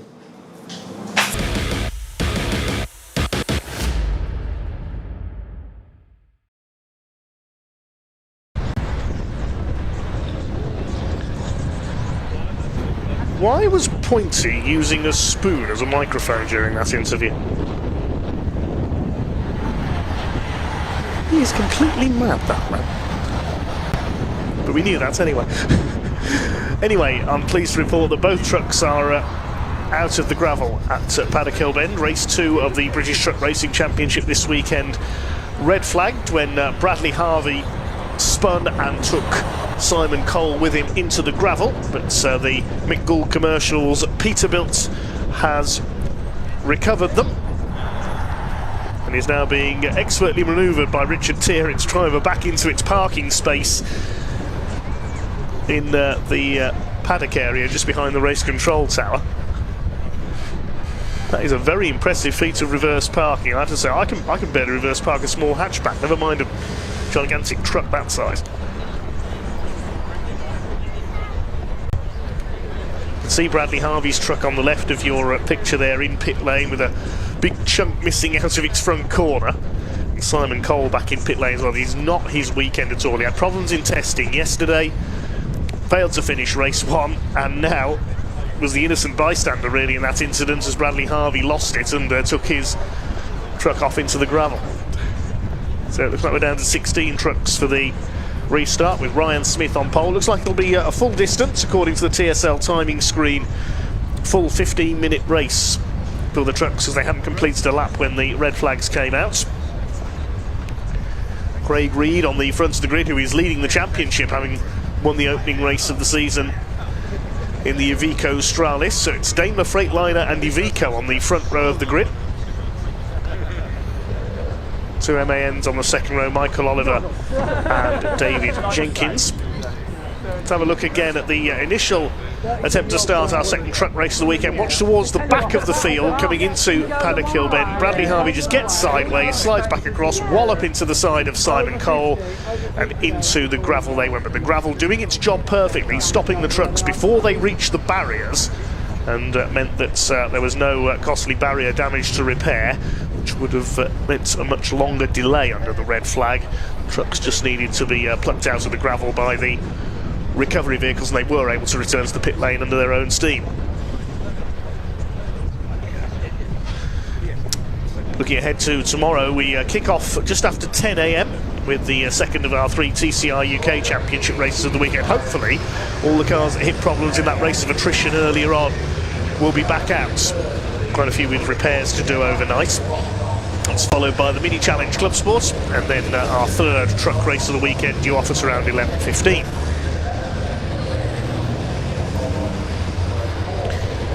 Rolling lap underway once again then for the British Truck Racing Championship, race 2 of 5 this weekend. It's Ryan Smith on pole, just a reminder of our grid.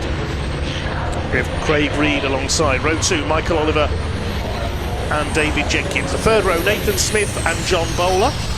And on the fourth row, Stuart Oliver and Simon Reed. Completing the top 10, Ricky Collett and Neil Yates. Row 6, Stephen Powell and Tom O'Rourke complete Division 1. Then the Division 2 trucks, row 7 is Jake Evans alongside John Powell. Row 8 would have been Bradley Harvey and Sammy Oyanen, but Bradley is still in the pit lane. On the 9th row, there's no Callum Eason or Archie Handy. And at the back of the field on his own is Warren Harvey in the Weaver Motorsports DAF. He's got a pole family honour now, really, with Bradley. Looks like he's out of it.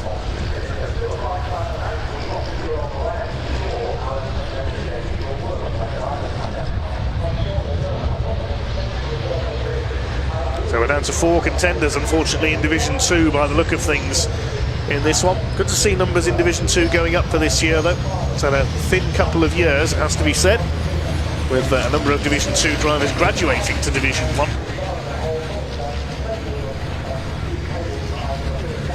So, will it be a first win of the season for the 10-time consecutive British champion Ryan Smith?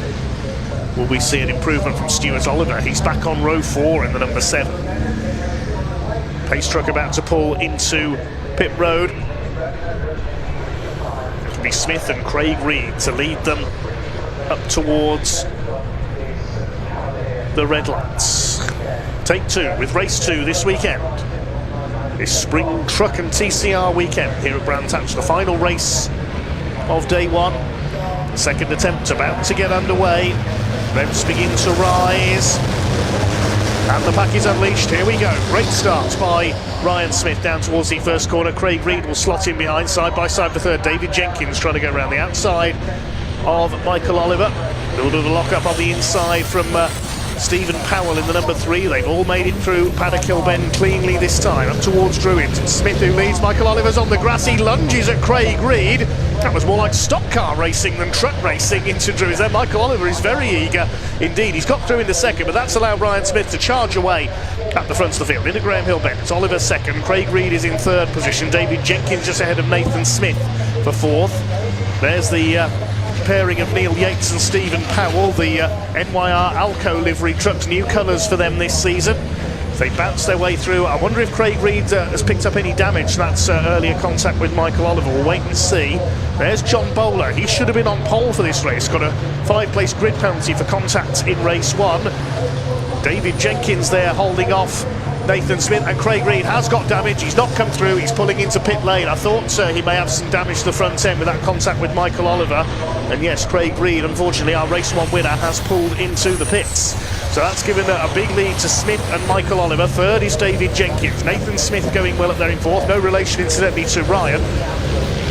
And behind him is John Bowler. Stuart Oliver. Ricky Collins going well up there in P7. It looks like it's Simon Reed in 8th place, the second of the Smith brothers in the Ivecos. Then we've got Neil Yates, Stephen Powell, Tom O'Rourke, and then the Division 2 battle, which is headed up by John Powell in the number 6 Greenhouse Group DAF. So Jake Evans has dropped back to third in Division 2. He's behind Sammy Oyen, and Warren Harvey having a better run this time, keeping up with the back of the field as he continues to learn his craft as a truck racer in his first ever weekend. He's at the tail of the field, but not losing touch this time. Nathan Smith looking to have a go for third place. Needs to make up some points after he crashed out of race 1. There's Simon Reed, the second of the Reed Truck Sports Ivecos, under fire from Neil Yates, the recovery company boss in number 33. His running mate Stephen Powell, the Brands Hatch local, in number 3 behind him. Clouds of dust being kicked up there on the outside. Someone ran by, didn't quite see who it was. There's Tom O'Rourke currently at the tail of the Division 1 field. Jake Evans up the inside into Druids on Sammy Oyanen. This is for second in Division 2 and he's through. There was a bit of rubbing there, but Jake Evans is through, looking to make it 2 out of 2 in Division 2. Gets ahead of the Finnish driver in the Sisu. The Mad Croc, as he's known after his sponsor, Mad Croc Energy Drink, is trying to fight backwards there. Well behind John Powell, as you can see there. John Powell, who struggled to get that new DAF to run in Division 1 spec last season, having a much better time of it in Division 2 here today. Leaders have gone across the line. Ryan Smith leads by 1.5 seconds ahead of Michael Oliver. Rest of the pack heads across behind them. David Jenkins still ahead of Nathan Smith for P3. Then it's John Bowler. Stuart Oliver behind them. There's Ricky Collett coming under fire for P7 from Simon Reed. Now, of course, the result of this race sets the grid for race 4 of the weekend, with the top 8 in each division reversed. In race number 1 earlier, 8th place went to Neil Yates, ahead of Simon Reed in 7th. So that'll be the front row for the next race tomorrow. Currently, that's for race 3 tomorrow. For race 4, it's currently Simon Reed in 8th place in this one, so he could be going for pole position for race 4.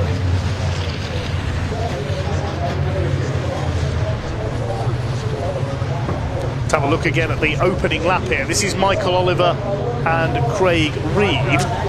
Up the inside comes Michael Oliver. There's the contact. Hits the right-hand side of Craig Reed's truck, and that presumably caused some damage that took Craig Reed out of the race. So we'll see if the stewards have anything to possibly say about that. So this is another lunge into Druids. Jake Evans taking second in Division 2 from Sami Ojanen, looking to chase down John Powell for the lead of Division 2, which he is currently doing. But Ryan Smith continues to lead the way, chased by Michael Oliver, Jenkins, then Nathan Smith, then a gap back to Stuart Oliver again. Stuart Oliver looking a little off the pace here this weekend, it has to be said, only 7th in across the line in race 1.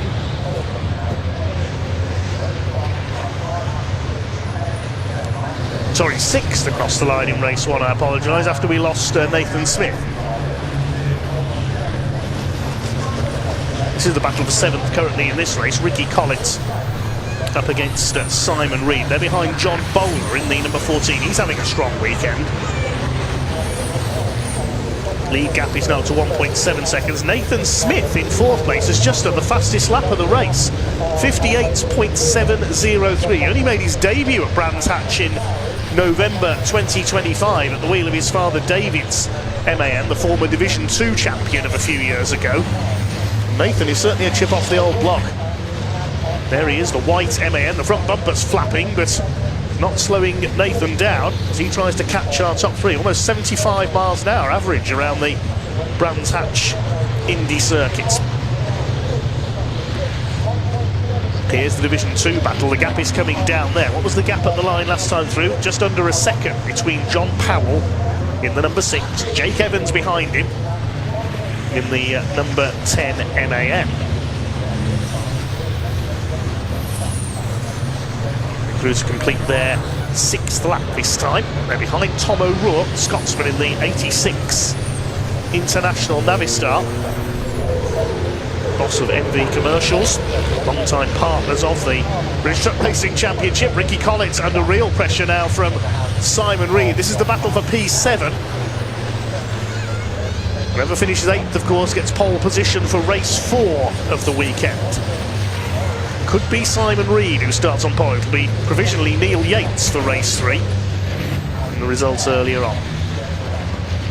There is Yates, just ahead of Stephen Powell. It's been a very quiet weekend so far, has to be said, for Stephen Powell. A couple of the favourites on paper going into this weekend, slightly off the pace. Stuart Oliver, Stephen Powell. But Ryan Smith was stuck back in 4th place after a struggling qualifying in the opening race of the weekend.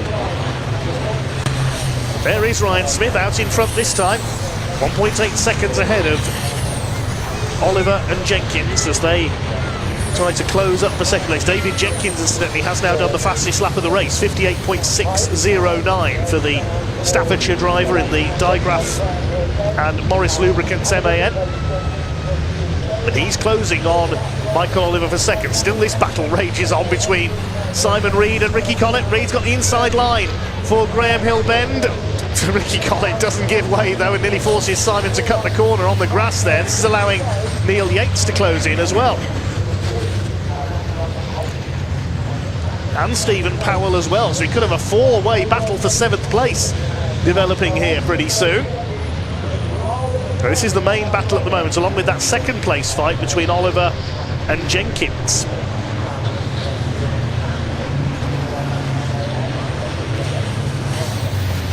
Brian Smith opened out his lead by nearly half a second last time through. I can tell you that just looking out of the window, Simon Cole is rejoining from the pits, albeit several laps down on the field. Meanwhile, this is the Division 2 fight as well, and Jake Evans has caught John Powell and is going for a 2nd class win of the weekend.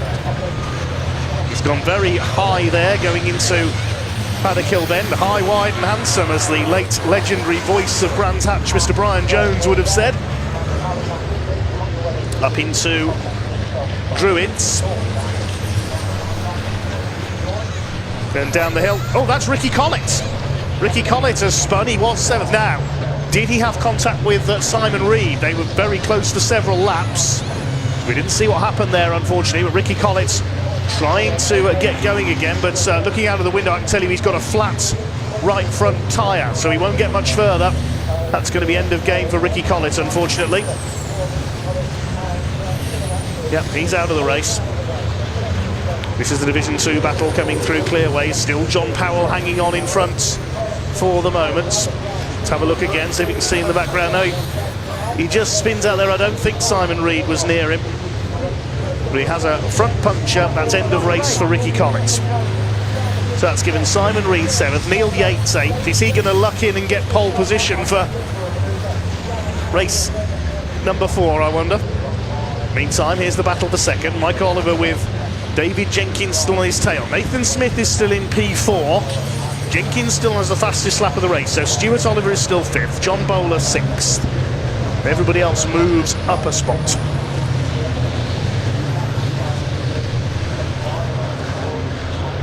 Just looking further back down the order, there's been another change in Division 2, but not for the lead. But we concentrate on this 2nd place battle. I can tell you Warren Harvey has got ahead of Sami Oyanen, so he's going well.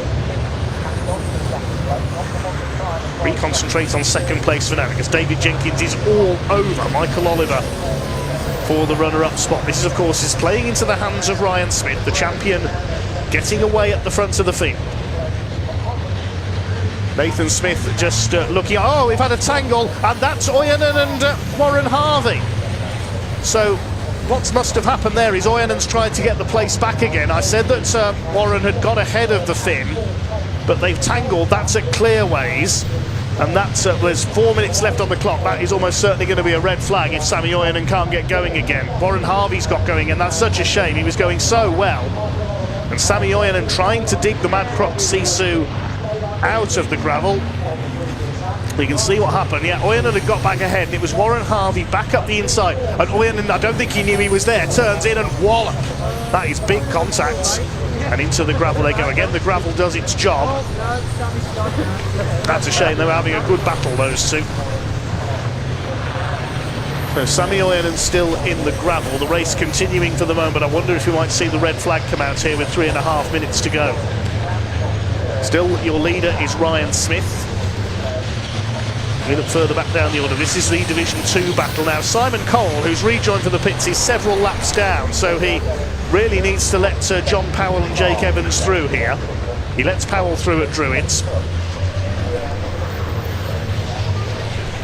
Warren Harvey, I can tell you, is still going, but I think the red flag is coming out. Ryan Smith slowing the field down on the pit straight. I can't see a red light on the start-finish line, though.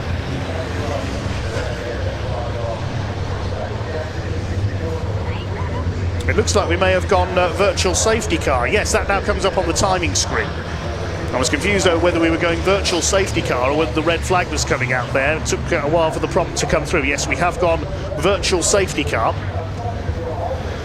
That's the reason. Sami Oyanen walks away dejectedly in the background. If anything, that means that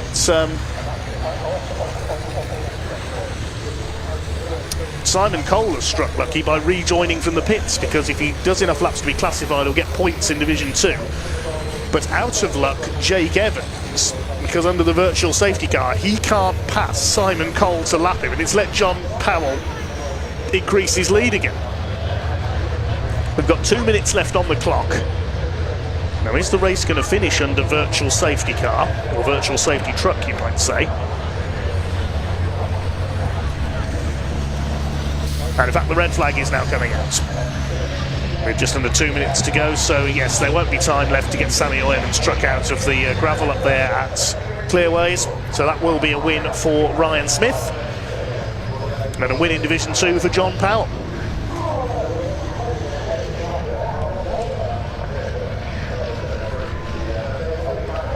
Confirm the full results as soon as we're able.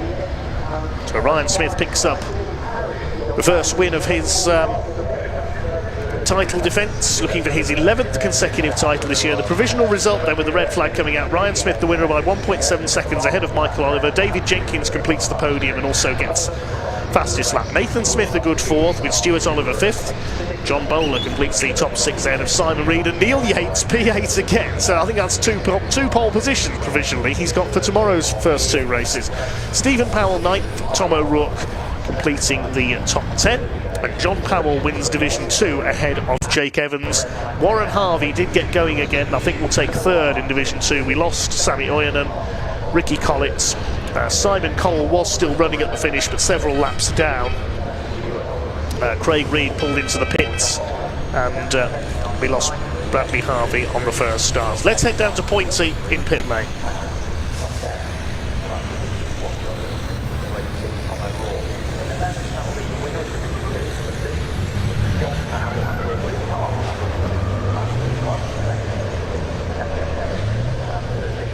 Red flag. My gosh, I will not allow any more red flags tomorrow. Watch this space. I've said it now. That's it. It's final. Right, let's have a quick chat over then with Michael Oliver, because he's at the front. Moving. Yeah, do that celebration again. Yeah, yes. Yeah, it's the first time he's pulled that face. He's super happy. What a result. It could have been one better, but no, I'm tough with that. Start from 4th, finish 2nd.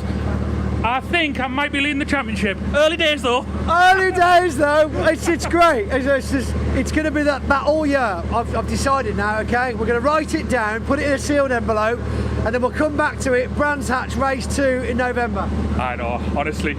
It's so close. I've never had competition like this before, like the whole grid. It's unbelievable. It's so fantastic. I mean, 2 races, 2 fantastic podiums. It is a great start to the year. We've got 3 more races tomorrow. Where do we end up now for your first race tomorrow morning? What position are you going to be starting the race in?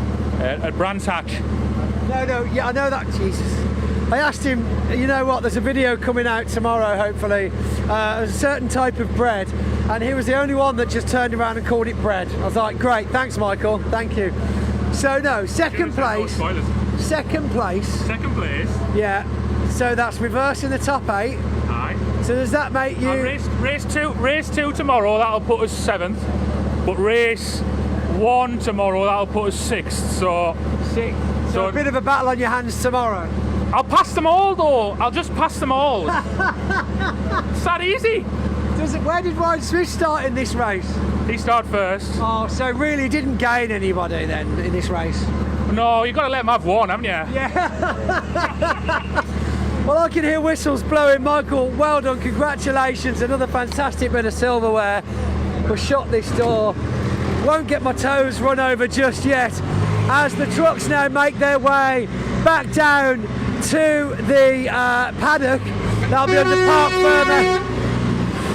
under Park Ferme for 15 minutes before we get a chance to hand out some silverware.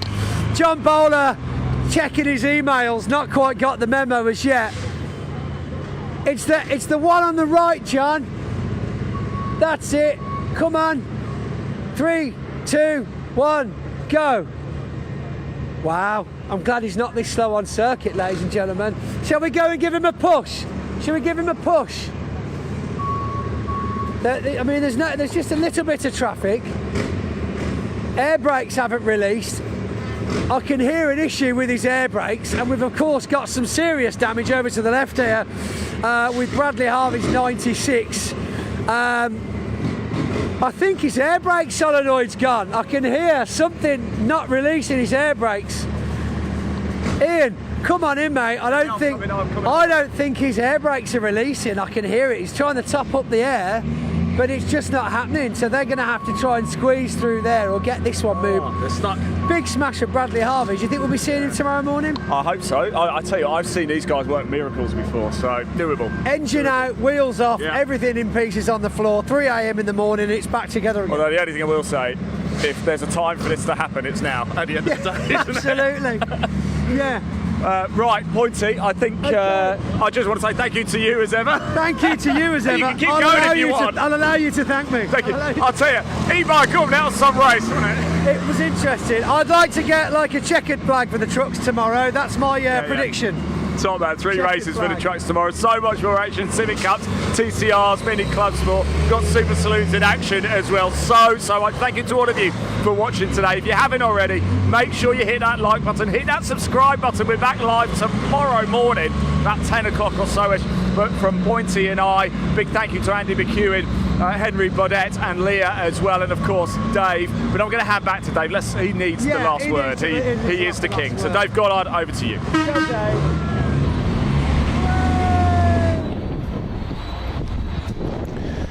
Thank you very much indeed, Ian and Pointy down there. Wonder what Pointy's done with his spoon. So, a couple of slightly comedic scenes down there. Of course, we had John Bowler with his air brakes jammed on. I can tell you Ricky Collins' truck has beached on the grass. He tried to get it back to the paddock with a flat front tyre, and that's now stuck on the opposite side of the paddock on the Cooper Straight. Anyway, that concludes day one here at Brands Hatch, this spring truck and TCR weekend. We kick off again at 10 AM tomorrow. We've got the second of our TCR races. Hopefully all the cars involved in incidents earlier on in race one will be back out. We've got the second of our mini challenge Clubsport races. That's followed by truck race 3. And then the pickup trucks are back out.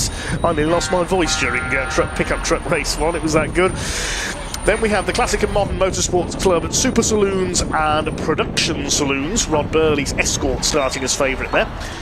Then our fourth truck race comes up after the lunch break. Then the Civic Cup for their finale this weekend. More mini action is followed by TCR race 3. Then our final truck race, the pickups, and finally the second Super Saloon and Production Saloon race to close out the programme here.